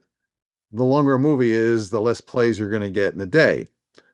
So one of the sequences that was cut is the lead character, Pike Bishop, William Holden's character. He'd had a relationship with a woman. I don't think it's a particularly well done flashback, but nevertheless, it adds something to him. And when he has this moment with a prostitute just before the finale, if you've seen the deleted sequence, there's an echo that connects back to that. There's a kind of what might have been echo that isn't in the movie without that sequence. That said, general take on it, this is like The Great Escape. It's a guy's movie. That women do not have a major part in this. How many times have you seen an action movie where the woman's part really feels obligatory? I think that was one of the critical weaknesses in his Major Dundee, was the romance seemed so conventional. There was a cavalry Western that was going a good distance towards being different, to being the anti-John Ford cavalry Western. And then beautiful Santa Berger shows up in the middle of Civil War-torn Mexico. And naturally, Charlton has to fall in love with. And the movie stops. All the forward momentum is lost. Wild Bunch doesn't have that issue. Yeah, it's such a movie about relationships between men, like you said, like the Robert Ryan and Holden character. So much about that's them. The love story. Yeah, that's the love story. Exactly. That they share the same flashback at one point. Complaining about the women in Wild Bunch is like complaining about the women in The Dirty Dozen. Where would you put them? You mentioned that scene of that relationship that Holden has with the woman. That's a strange scene to me. Just that it leaves you hanging as far as who's the man that comes in and shoots him. What do you say about that scene? The movie's not flawless. I love the movie to pieces, but it's not flawless. And its blessing and its curse is that he's got 3 years of pent-up energy that he's trying to put into this movie. It's like he knows this is my shot to come back. And most of the flashbacks are really awkward. They're not smoothly integrated. And in some cases, like the flashback that they have of William Holden and Robert Ryan, where Robert Ryan gets caught, when that scene isn't in the movie, you don't miss it because you get it. So the scene between William Holden and the woman, it's undercooked. It's one of the flashbacks that I don't think it hurts the movie for it not to be there. As opposed to another one of the deleted scenes is the scene of Mapache at the train station. I think that actually adds something because now you know Mapache is more than just this corrupt brute. He's actually also rather fearless. And you can see why some, like that little kid who comes up to him, why they admire him. But the other flashbacks, there's one really brief one of Bo Hopkins where Edmund O'Brien is talking to William Holden about, but you didn't need it. I get it. It's almost like he's saying, just in case you don't know what we're talking about, The Wild Bunch is a flawed diamond. It's still a diamond and a beautiful one, but if you look close, there's some cracks in there. What were some of the more surprising things you found out while you're doing your research? The team that comes together to make this movie, it's almost like an alignment of the planets. Jack Warner had sold Warner Brothers to Seven Arts. Ken Hyman at Seven Arts, who was the production guy at Seven Arts, he had already worked with a number of really tough directors. Seven Arts had done some Robert Aldrich movies, who apparently was no picnic to work with either. So Hyman is the one who approaches Peckinpah with The Wild Bunch, pulls him out of the wilderness, so to speak. All right. Phil Feldman gets put on as producer. Feldman had only ever produced one feature film, a small Francis Ford Coppola art house flick. He's a newbie. Lou Lombardo, the editor, has never edited a feature. Walon Green has never written a feature. And yet, look at what they turned out. And I think one of the things that does get missed, as much as this is a definitive Sam Peckinpah film, his signature is all over this movie. But what would have happened without this team? Phil Feldman apparently because Peckinpah did even then have a reputation for being tough to work with, acted as a buffer between Peckinpah and Warner's. Yeah, and then it was Warner 7 Arts. And he was also a collaborator. He's the guy. Remember after the final shootout and the bounty hunters show up, they pillage the dead bodies, and then they go off and you hear them get killed off screen. Peckinpah wanted to shoot it as another action sequence. And it was Phil Feldman who said, you don't need to do that. Have it happen off screen. That was Feldman's call. Peckinpah saw that he was right, and they were right, because another action scene after that final shootout, it would have seemed anticlimactic. Instead, what you have is a kind of a melancholy epilogue. So little things like that. What Feldman contributed. I did not know how little Peckinpah planned. Well, one of the production guys said, there were times you didn't know what he was going to shoot till you showed up on the set. He never had a shot list. He didn't storyboard. And some things he just came up with on the fly. The beautiful exit from the village, when they go to Angel's Village and you have that, it literally go off into the light. That was a spontaneous thing. That was not in the script. Neither was the long walk to the final shootout. Walon Green says it was just like a line. They leave the whorehouse and they walk to the thing. And Peckinpah, at the time, in the moment, goes, quote, I want to do a walk thing. And one of his production guys says, these were the moments you lived in fear of. Because now you have to, if you go back and look at what had to get created, the extras all have to get positioned. There's movement. They had this one little band of drunken soldiers singing. You're setting up the shots. You're setting up the lights. But it's such a great moment. He tended to improvise. The movie doesn't look like it, but apparently he did that a lot. There's been so much talked about the main cast, your Ryans, your Holdens, your Borgnines. I'm fascinated by Alfonso Arau and Emilio Fernandez. What can you tell me about Peckinpah working with these guys? I didn't find much about Arau. Emilio Fernandez apparently was quite a character in real life. He may have murdered somebody. He was a filmmaker in his own right down in Mexico. I didn't see this anywhere, but I had the impression that Peckinpah looked at him as a kindred spirit, another semi-crazy maverick that you really didn't want to be around them if they were drinking. What did this end up doing for Peckinpah, and how was it received at the time? Were people shocked by the violence, or were there actual contemplative articles and thoughts put to this at that time? Yes and yes. Okay. There were people, you got to get in the time machine. Violence in the movies had already been escalating.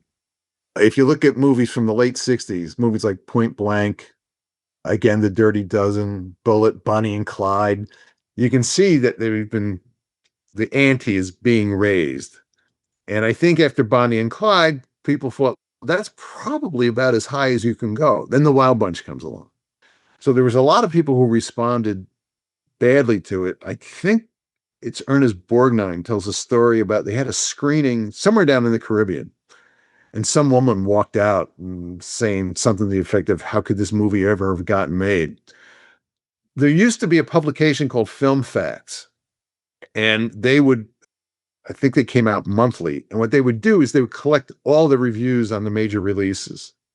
And the issue that dealt with The Wild Bunch, even though there were a couple of negatives, overwhelmingly they were positive. They weren't all glowingly positive. Some said it's uneven, it's got its flaws, but the general critical impression was positive. The box office was good. It wasn't spectacular, but it was very, very good.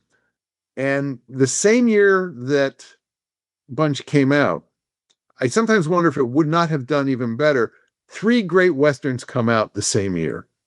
True Grit, Butch Cassidy and the Sundance Kid, and The Wild Bunch. Now, True Grit and Butch Cassidy, for lack of a better word, are more palatable. You've got much more likable heroes in both of them. Yet, Bunch still found its place. I think Paul Sador writes that it paid Warner's bills for a year, even though it wasn't some massive blockbuster hit. But it got Peckinpah back in the game.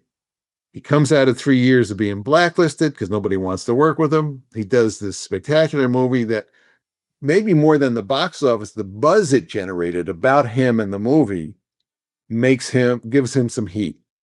And for the next 4 or 5 years, he's riding that wave. And that's his peak. He follows that with Ballad of Cable Hogue.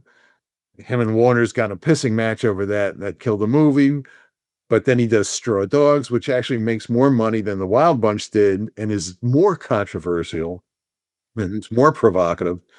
He does Junior Bonner, which is a really sweet, lovely little movie, which should have done better. Then he does The Getaway. That's his huge hit. That would be the equivalent of a $100 million blockbuster today. And then he takes that success and he turns in 2 flops in a row. Pat Garrett and Billy the Kid, and a personal favorite of mine, Bring Me the Head of Alfredo Garcia, though you can understand why nobody went. Between those two being flops and the fact that he always fought with people on everything he did, he'd gone from being this comeback success story, and in just a few years, since he's not making money, I don't have to put up with his crap. I'm not hiring. And all the movies he does after Alfredo Garcia are further out from the heart. He winds up, his last couple of movies are for people who are really out on the outer rings of the business. There's been a lot of stuff written about the Wild Bunch as far as being a reaction to Vietnam and just all the violence on TV.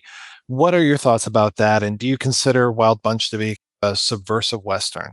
It's subversive in, there's a general trend that you have in the late 60s. Biskin in Easy Riders and Raging Bulls talks about the young generation that made movies cool in the 60s. It would be like the equivalent today of the way young people talk about influencers online. Movies became a real hot pop culture thing. Now, all of those kids, and I was in that generation, we grew up watching the old movies on TV. We'd seen the old war movies, the old westerns.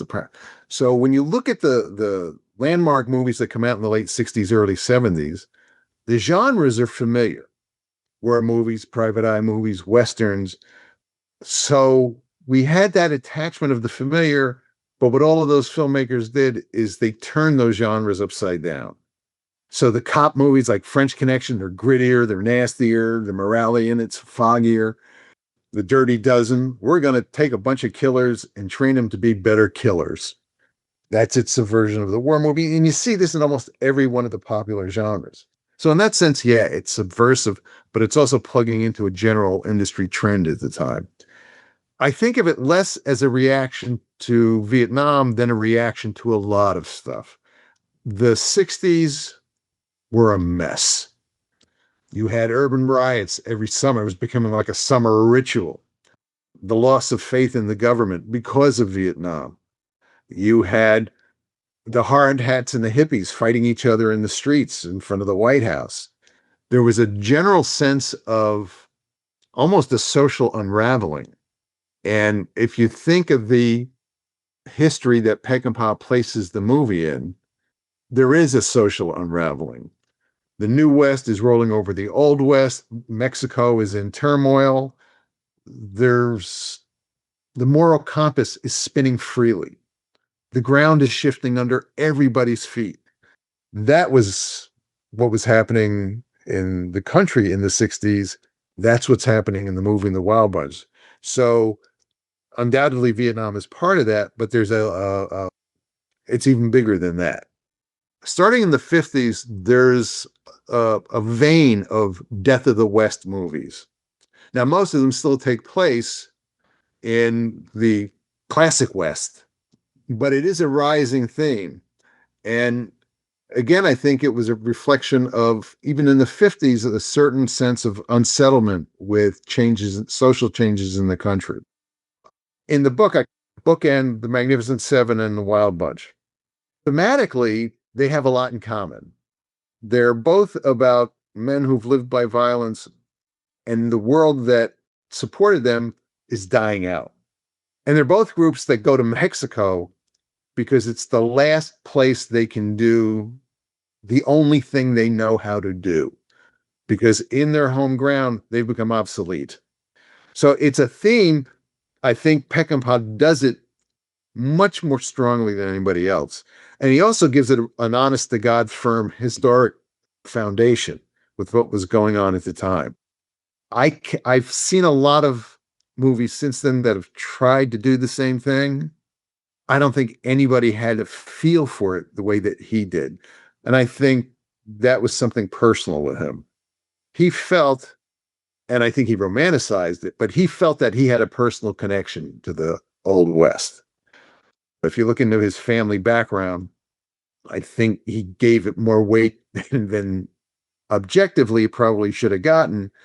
But he did have this romantic, heartfelt sense that he was part of that and that something had been lost when it died out.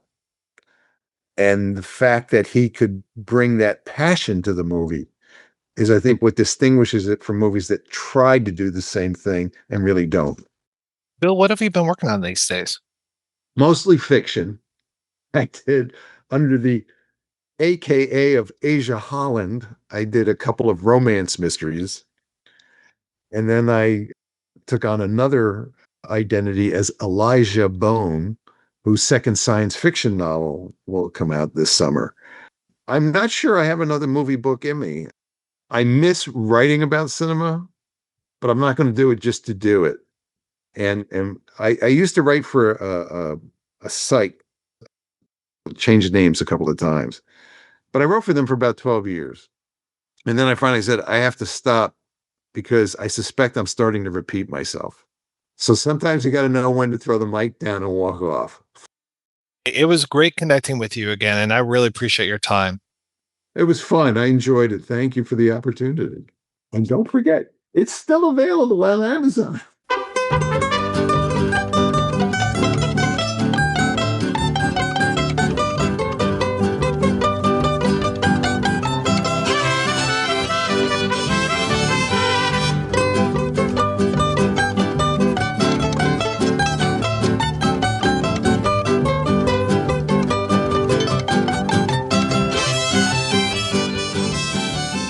All right, we are back and we are talking about The Wild Bunch. Josh, you talked about Westerns on TV earlier. And really, when I think about this screenplay in the movie that subsequently is made, it feels very episodic. I mean, it feels like this is kind of a series of television episodes all strung together. It's like you're 1 hour, 12 minutes into the film, and then suddenly, boom, here's the railroad car, and here's the heist. The heist section could have been an episode to a television series itself, you know, and it just feels very much like, okay, now you got this, then you got this, then you got this, which also lends to the whole idea of how important the editing is of this. Whereas if you remove one of these chunks, the whole thing falls apart. The robbery of the train just becomes such an amazing set piece for this film. And I just love to see how, you know, we don't get the planning and all that kind of stuff. It's very Ocean's 11, the Soderbergh remake for me, where it's not like, oh, well, here, we're going to do this and we're going to do this and we're going to do this. It's like they just cut to, now we're doing the robbery. We don't have to show the planning all of that much. We show the gathering of the, you know, the group and everything, but we don't have to do the planning. We're just going to show you the execution. And the execution of this robbery is one of my favorite things. And I just love how sound plays into this, and especially the chugging of the engine. I mean, the engine sounds like it's a live beast that is sleeping. It kind of reminds me of like Bilbo going into Smaug's sanctuary of all the money and everything, and him having to be as quiet as he possibly can. That whole thing with Angel when he's decoupling the train, that's one of the best and most tense moments of this movie for me. If your story can be summed up as, and then this happens, and then this happens, and then this happens, and then this happens, it's not a good screenplay. And You could technically say that about this movie, except each "and this happens" builds off the previous "and this happens" into the next one, and they don't feel disconnected. They do feel, Mike, like what you said about it is episodic to a degree, but each episode seems to be building towards something. It just is, you've got 15 minutes on this plot. Now we're doing 20 minutes on this plot. Now we're doing 17 minutes on this plot. That's not necessarily bad. I think a lesser film would have been the planning.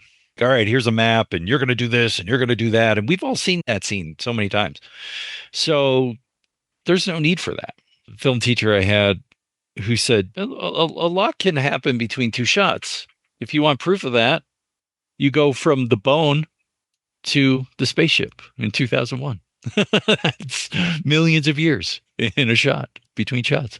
So the whole idea is that you don't need to show everything to get to that. You can go from one place to the next. And that is what the beauty of storytelling is, to figure out what makes the strongest case, what makes the most interesting case thematically, or just for energy's sake. Because I think sometimes lesser filmmakers or younger filmmakers overly explain everything because they think the audience are idiots. And they need to know, oh, we're going to do this, and then we're going to do this. And you don't need to do that. We can figure it out. Joe Bob Briggs, when he showed that TV miniseries with Mark Harmon, The Deliberate Stranger from the 80s, he was trying to point out the differences between TV and miniseries and movie editing. That when the cops show up to a murdered woman's mother's house, it shows them pull up, each one get out of the car, each one shut the doors. They walk up to the house. They knock on the door. They wait for her to come to the door. She opens the door. She lets them in. And it takes a minute and a half. And he said, in a movie, they'd pull up and they're inside drinking coffee. You don't need everything in there. The audience is smart enough to understand they probably got out of their car. They probably closed the doors. They probably walked up to the house, et cetera, et cetera. You don't need to show it all. And that's what I think, if I understood, Rob, what you were getting at. Yeah, that you can cut from we're going to rob the train to we're robbing the train. We don't need to sit down and go, you're going to do this part, and you're going to do this part, and you're going to do this part. That can work if just robbing the train is the entire big climax of the film. So, for example, like The Killing, there's a scene in The Killing where they go, you're going to do this, and you're going to do that, and look at that. That works because they're only doing one thing. But in this, there's multiple set pieces. So you don't need to do that. Mike brought up the Ocean's 11 remake, and half of the fun of that movie is the planning. Yeah, we want to see the final robbery, but half of that movie is the fun interaction of them getting the guys together and getting all the materials they need. And it'll be fun working with proper villains again and all this. That's half the fun. In a movie like that, if they just got to the point, it wouldn't have worked as well. In that film, that is the one main action. That's it. So that makes sense. In this, you've got multiples. You've got all of these different things, which includes, to be honest, something that we kind of looked at, we went past a little bit. When I watch a movie like this, I look at the fact that regardless of what you think of Ants and Scorpions, that scene, all of the horses coming down the dunes, all of that stuff, but really the bridge. And I look at this movie and go, I think so much of this, if someone tried to do modern day, so much of this would end up being digital, because I don't think you can put animals or even insects into those kind of perilous situations these days. I'm not saying that you should. It's one of these movies, like I watched Stagecoach about a year ago. I rewatched that for the first time in a long time. And that action set piece in there rivals fucking Fury Road for me to go, how the fuck did people not get killed? Because I was just fucking amazed by some of the shit that they did in those two movies. And I felt this way here, especially with the horses, because I'm like, holy shit, this is real stunt acting. Like my girlfriend and I were talking about, we give out awards for special effects. Why isn't there a fucking stunt award? Because there are people who put their fucking lives on the line to do some of these amazing things in film that you'll never see again. I don't think you could do this kind of stuff practical anymore. I'm not 100% sure that's a bad thing, though, because like I messaged Mike after rewatching this and I said, that's the one thing I forgot about, all the animal cruelty. Because they're doing stuff, some of those horses, I guarantee you did not survive some of the stunts that they were doing. And that is not okay to me. And I did read an article, it was from like the mid 80s. This is one of the movies that got that no animals were harmed warning to be put on the end because, yeah, they killed a bunch of horses. And I know we saw that in a lot of the spaghetti westerns, not the Leone stuff, I don't think so much, but when Lucio Fulci's Massacre Time, there's a part, and this is the early 70s, so this is not special effects, where they've got a horse that steps on a mine and explodes. And I'm like, they just blew a fucking horse up for this movie. And I'm sorry, that's not okay to me. Just Mike in the edit here. No film directed by Fulci features a horse stepping on a landmine. Josh might be thinking of Tarkovsky's 1966 historical drama, Andrei Rublev.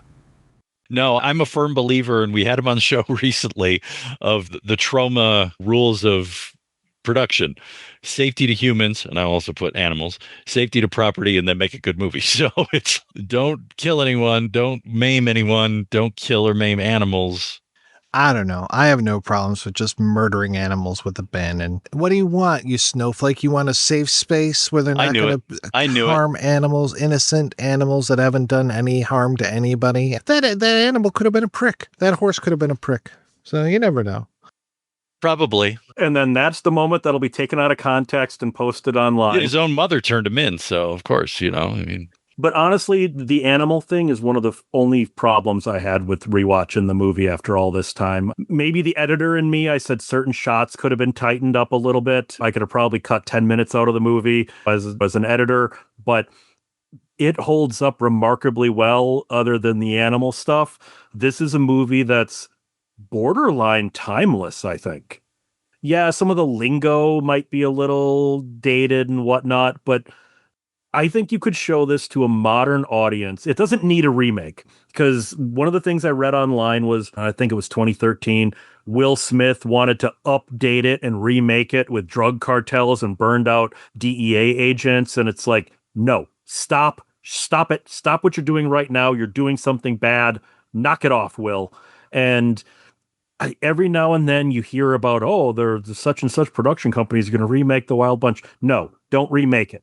Re-release it to theaters, but don't remake it. Yeah, there were rumors too of the Jamie Foxx and Peter Dinklage version of The Wild Bunch. Is one playing Robert Ryan and the other one's playing Holden? I don't know, but please, yeah, we don't really need this. And plus, we've seen the homages in so many things after this. This is a movie that has been quoted several times, a lot of times. I talked about John Woo and the whole use of slow motion that Woo uses, and so many of the action directors. I was watching the last Pierce Brosnan 007 movie, the one where he's surfing on a tidal wave. But yeah, that was just so much unnecessary slow motion that they were just throwing into action scenes. And it's like, okay, yeah, you've seen The Wild Bunch too many times. You need to be stopped. You really need to have your director's card taken away from you. You bring up a very interesting point. That's the other thing that this movie pioneered, besides the violence and whatnot, is it's not technically mixed media, but it is, because they shot on different film stocks at different film speeds, and then they would edit those in such a way that it kind of made you didn't know what you were seeing. You didn't know that, okay, this shot of L.Q. Jones shooting at William Holden was actually shot at 70 frames a second and then slowed down to make it feel unnatural and things like that. That it was really weird how they edited it. I really wonder what people thought in 69 seeing this, if they knew what they were seeing. Mad Max Fury Road, during that opening chase scene when Max is trying to escape from Morton Joe's guys, there are random frames missing, just like one frame here, 2 frames there, which you don't notice, but your brain does notice. And it just makes it feel uneasy and you don't know why. For instance, that goddamn gremlin on the wing of the plane in the Twilight Zone, the movie that gave me nightmares as a kid. The reason it's so unnerving is that was shot at 70 frames a second and then slowed down so it doesn't move in a human-like way. And the Wild Bunch, I don't think they do it outside of the action scenes, but that editing was just so different at the time. And I do think that needs to be brought up. I want to talk real quick about the use of flashbacks in this movie. I talked about the whole thing of the shared flashback where we get to see what actually happened between Ryan and Holden. There's also the flashback of what happened to Holden's leg. And that is so interesting to me because it doesn't necessarily need to be a flashback, but it is. And then it introduces this idea of there being someone out there. There's this shadowy figure that has killed this woman that Holden was seeing and shot him in the leg, shot Holden in the leg. And we get a few instances, like at one point he's trying to get up on his horse and he can't, or he'll touch his leg. And then finally he gets a moment with Edmund O'Brien where they start talking about this and how his leg hurts and all this and how he hasn't gone a day without thinking about this guy who shot him that he's never been able to catch. In my mind, I don't know why, but in my mind, I always think of that as being like the Robert Ryan character who was getting some sort of revenge. I know it's not. I know it has nothing to do with the Robert Ryan character, but it's just such an interesting thing that they leave this question hanging out there. And then real quick, the other flashback also to deal with Edmund O'Brien is when O'Brien's talking about, what was it, his nephew? And they cut back to real quick shot of Bo Hopkins. Bo Hopkins' character, I love him as an actor. I loved him especially in American Graffiti, where he was the member of the Pharaohs. But he's just fucking insane in this movie. And the way that he doesn't even seem to realize that the rest of the bunch has taken off out of town and he's still just fucking there in the livery store or whatever it is, just with all those nice people, and that he blows those motherfuckers away with a shotgun off screen. It's insane. And it takes so many bullets. I'm not saying he's a tough guy, but he is killed with abandon. And I love his final line about kissing his sister's black cat's ass.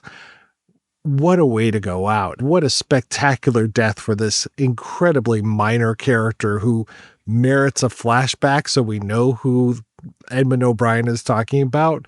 It's such an unusual choice, but I love it. Wild Bunch is nominated for 2 Oscars, Best Screenplay, and also for the score. Nothing else. But looking at the films of 1969, Best Picture, Midnight Cowboy. Okay. I think it still holds up. Butch Cassidy. Yeah. Z. You got Anne of 1,000 Days and also Hello, Dolly. Those are your best pictures. But, it just got me to think about that, kind of, although it didn't win screenplay, I often joke that it's usually the screenplay, the one that wins the screenplay is usually more interesting than the best picture winner sometimes, that hangs on for years.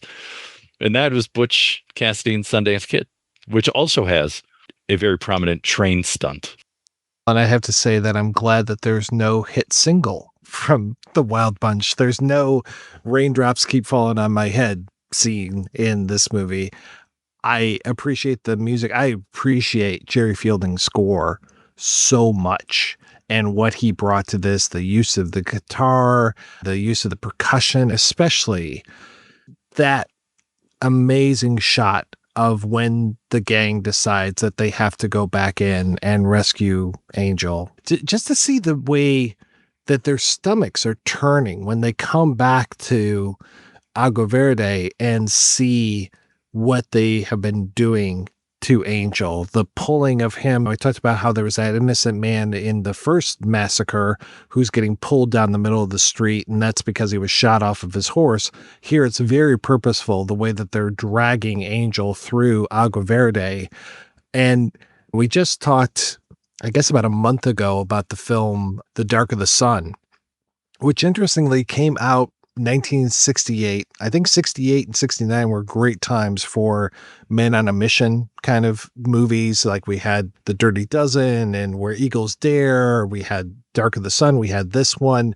But it's interesting because Dark of the Sun, at one point, they have a member of their gang, to put it in equal terms. I think his name is Surye.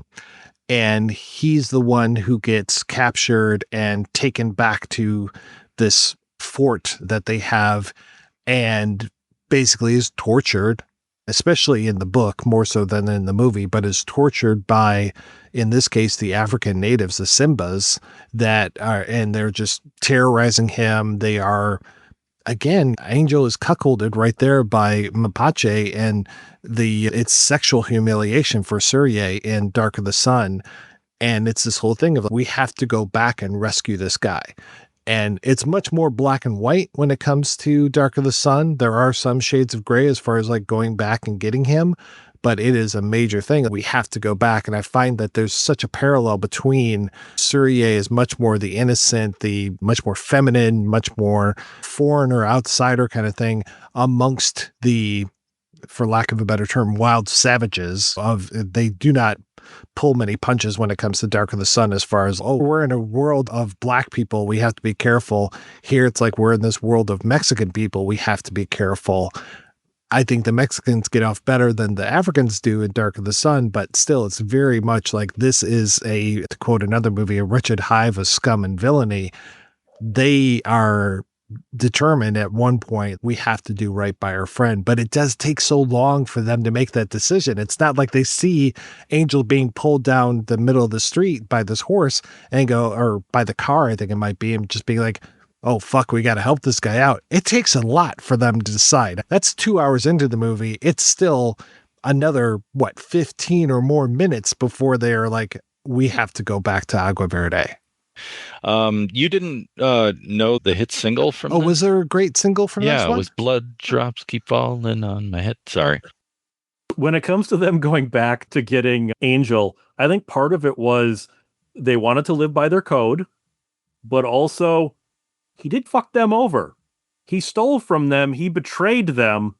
And so it was, does he really deserve our loyalty? And at the end, he probably did, because we get why he did what he did, but he still broke the code.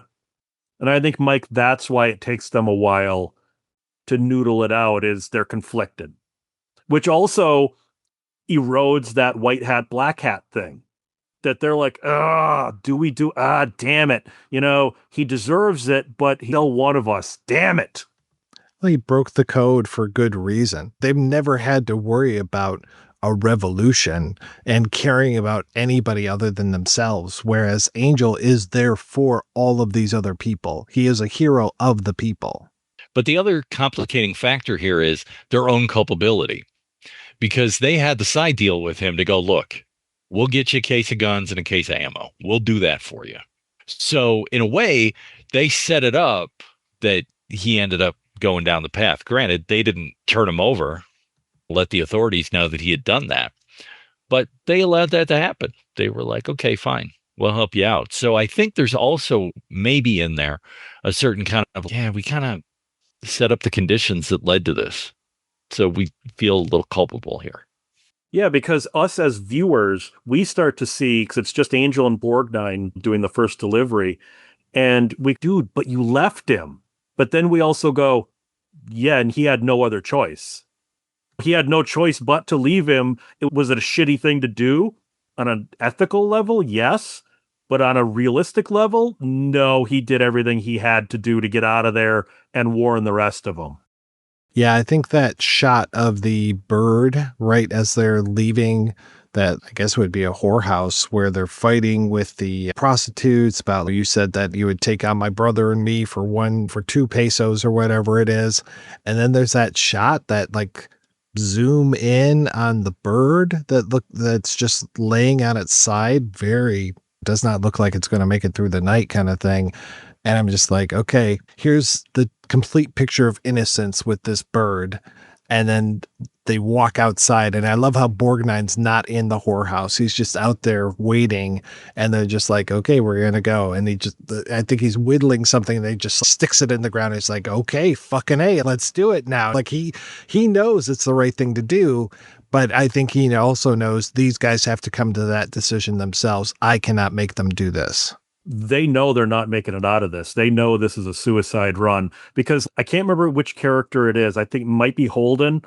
Just gives the whore a whole big pile of money. I'm not going to need this anymore. You people need this more than I do. Out of it in a good condition. Score going as those four guys are just walking through. And there's that moment, though, after they murder Mapache and they take out a lot of guys, there's a moment where it feels like they could actually get away with this. I love that we are allowed to feel that for just a second. And I think that look goes across their faces. Like, we could get away with this. We could actually get out of here. But then, yeah, there is no fucking way. It's four guys against a literal army of people. And that's it. There's no way. Yeah, they killed the head. They took care of Mapache, but it's not like everybody's just, okay, thanks a lot, we're good to go. It's not like when Dorothy kills the witch, right? It's not, oh, all hail Dorothy. It's, oh, you just killed our main guy. Now we're going to kill you. In a traditional Western, some of them would have made it out of it. Like, I don't know if you guys always felt cheated I love LA Confidential. I always felt cheated at the end when Bud shows up, just kind of shot up a little bit. And it's like, no, he took a shotgun blast to the fucking face. Bud's dead. And the fact that the studio wouldn't let them kill this popular character. If Wild Bunch was again, I know it's Warner Brothers, so it is a studio, but if it were a modern movie, I don't think they would have been allowed to kill everybody. Like the Scorpion, they are surrounded by all these ants, and all the ants are attacking them. So to me, I'm echoed of that. And of course, everything with the ants and the Scorpion, at least we're led to believe, is the total destruction. The kids just light them on fire in the opening. So you're like, all right, all that's over.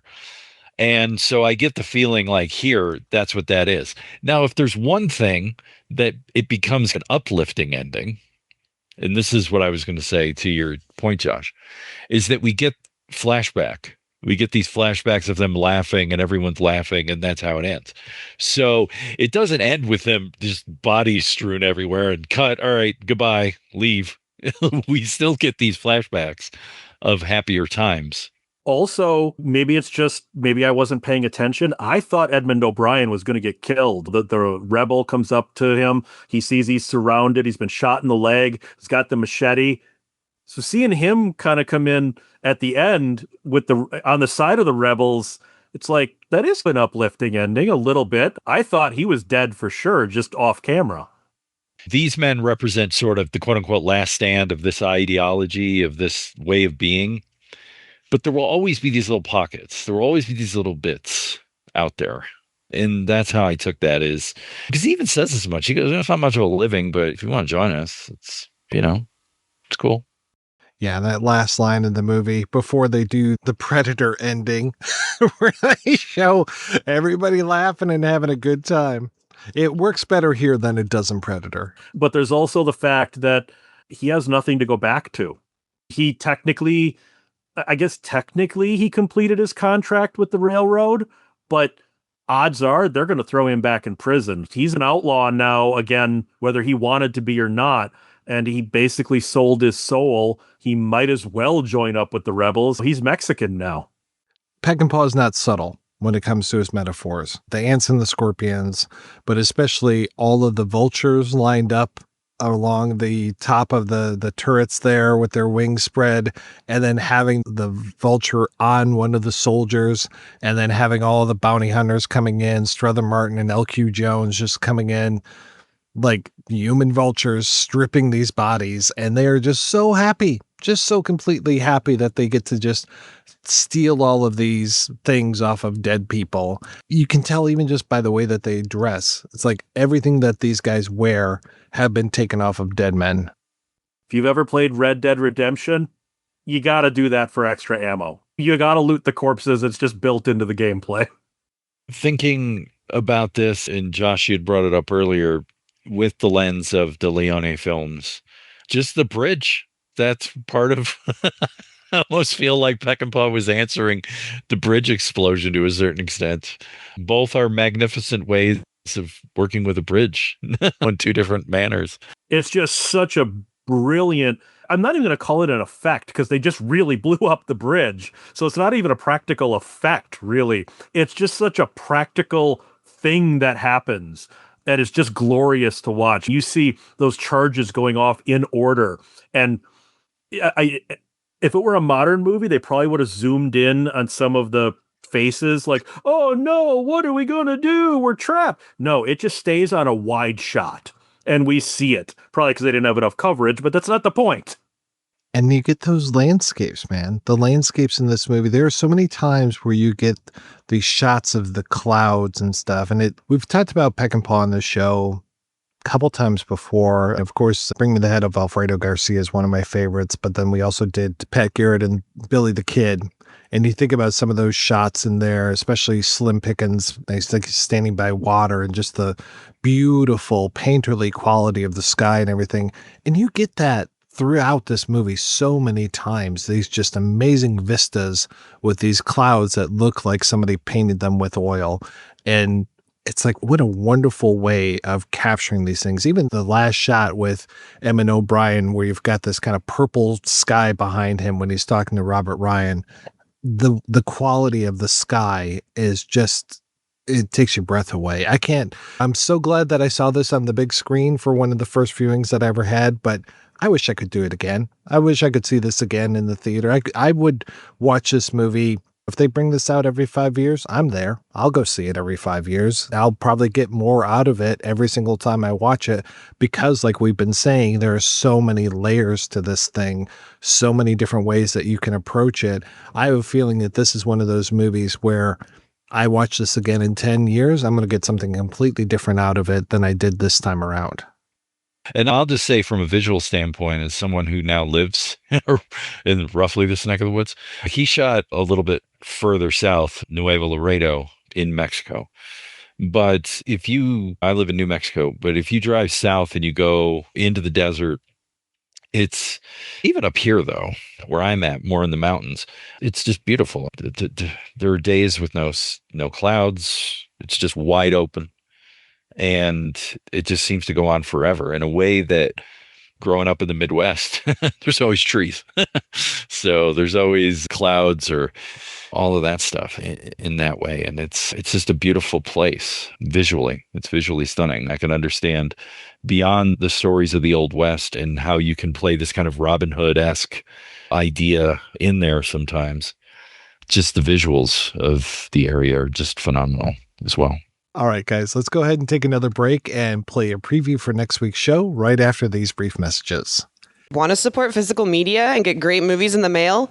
Head over to scarecrowvideo.org and try Scarecrow Video's incredible rent-by-mail service. Right, Matt? That's right, Emily. The largest publicly accessible collection in the world. You'll find films that are entirely unavailable elsewhere. Get what you want, when you want it, directly to your door. Again, visit scarecrowvideo.org now and watch us on Viva Physical Media every Sunday.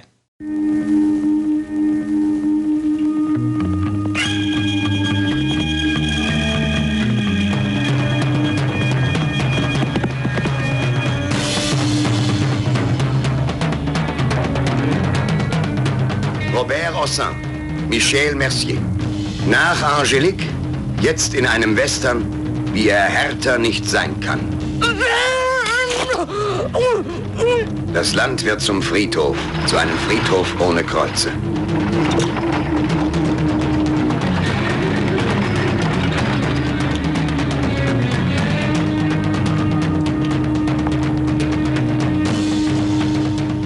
Du musst mir helfen.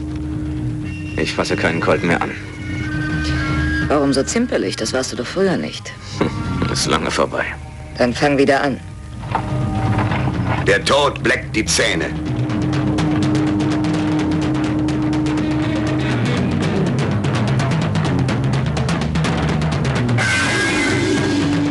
Ein Mann nimmt Rache. Er ist wie ein reißender Wolf.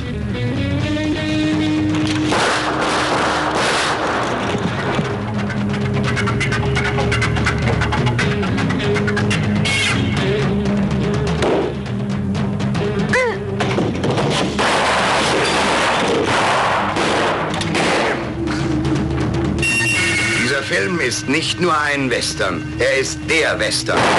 Grausam, realistisch, hart.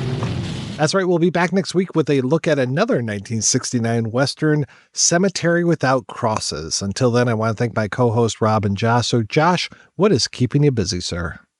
I am in college. I have 2 degrees, and there's no jobs in my field. I'm sure that's something you've heard a billion times.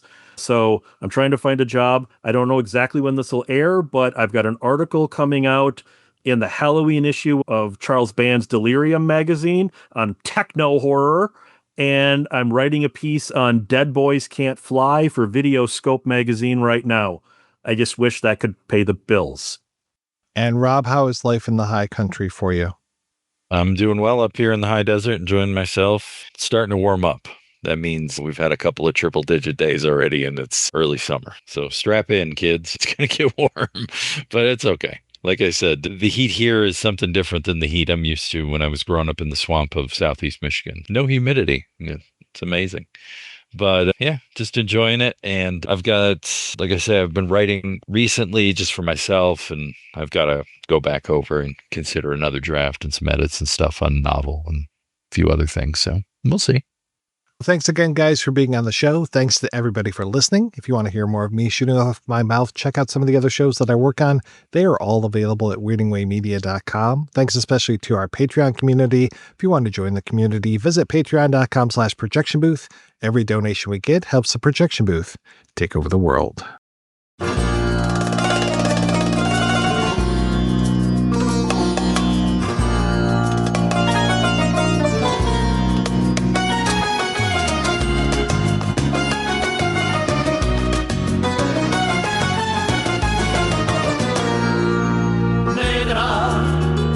La princesa negra de los campos de Almería es tan negra que pa' verla tiene que hacerse de día. Dice que llegó en una patera y que no tiene papeles, que es una persona buena y que todo el mundo la quiere. Sale bailando descalza entre los invernaderos, baila la rumba y la salsa, y cuando llega a su casa, lo que se baila en su pueblo. Negra, negra, como el carbón de las minas, siempre pensando en la muerta, igual que la golondrina. Es amiga del redente, es la princesa escondida, quiere traerse a su gente, quiere llevarse a Almería.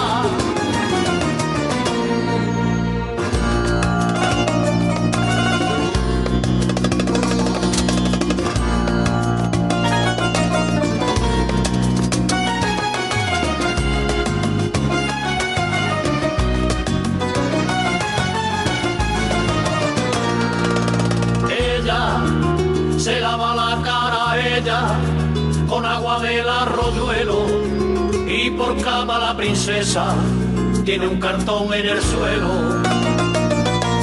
Tiene 3 o 4 pretendientes, todos con mucho dinero. No hay uno que le despeine un anillo de su pelo.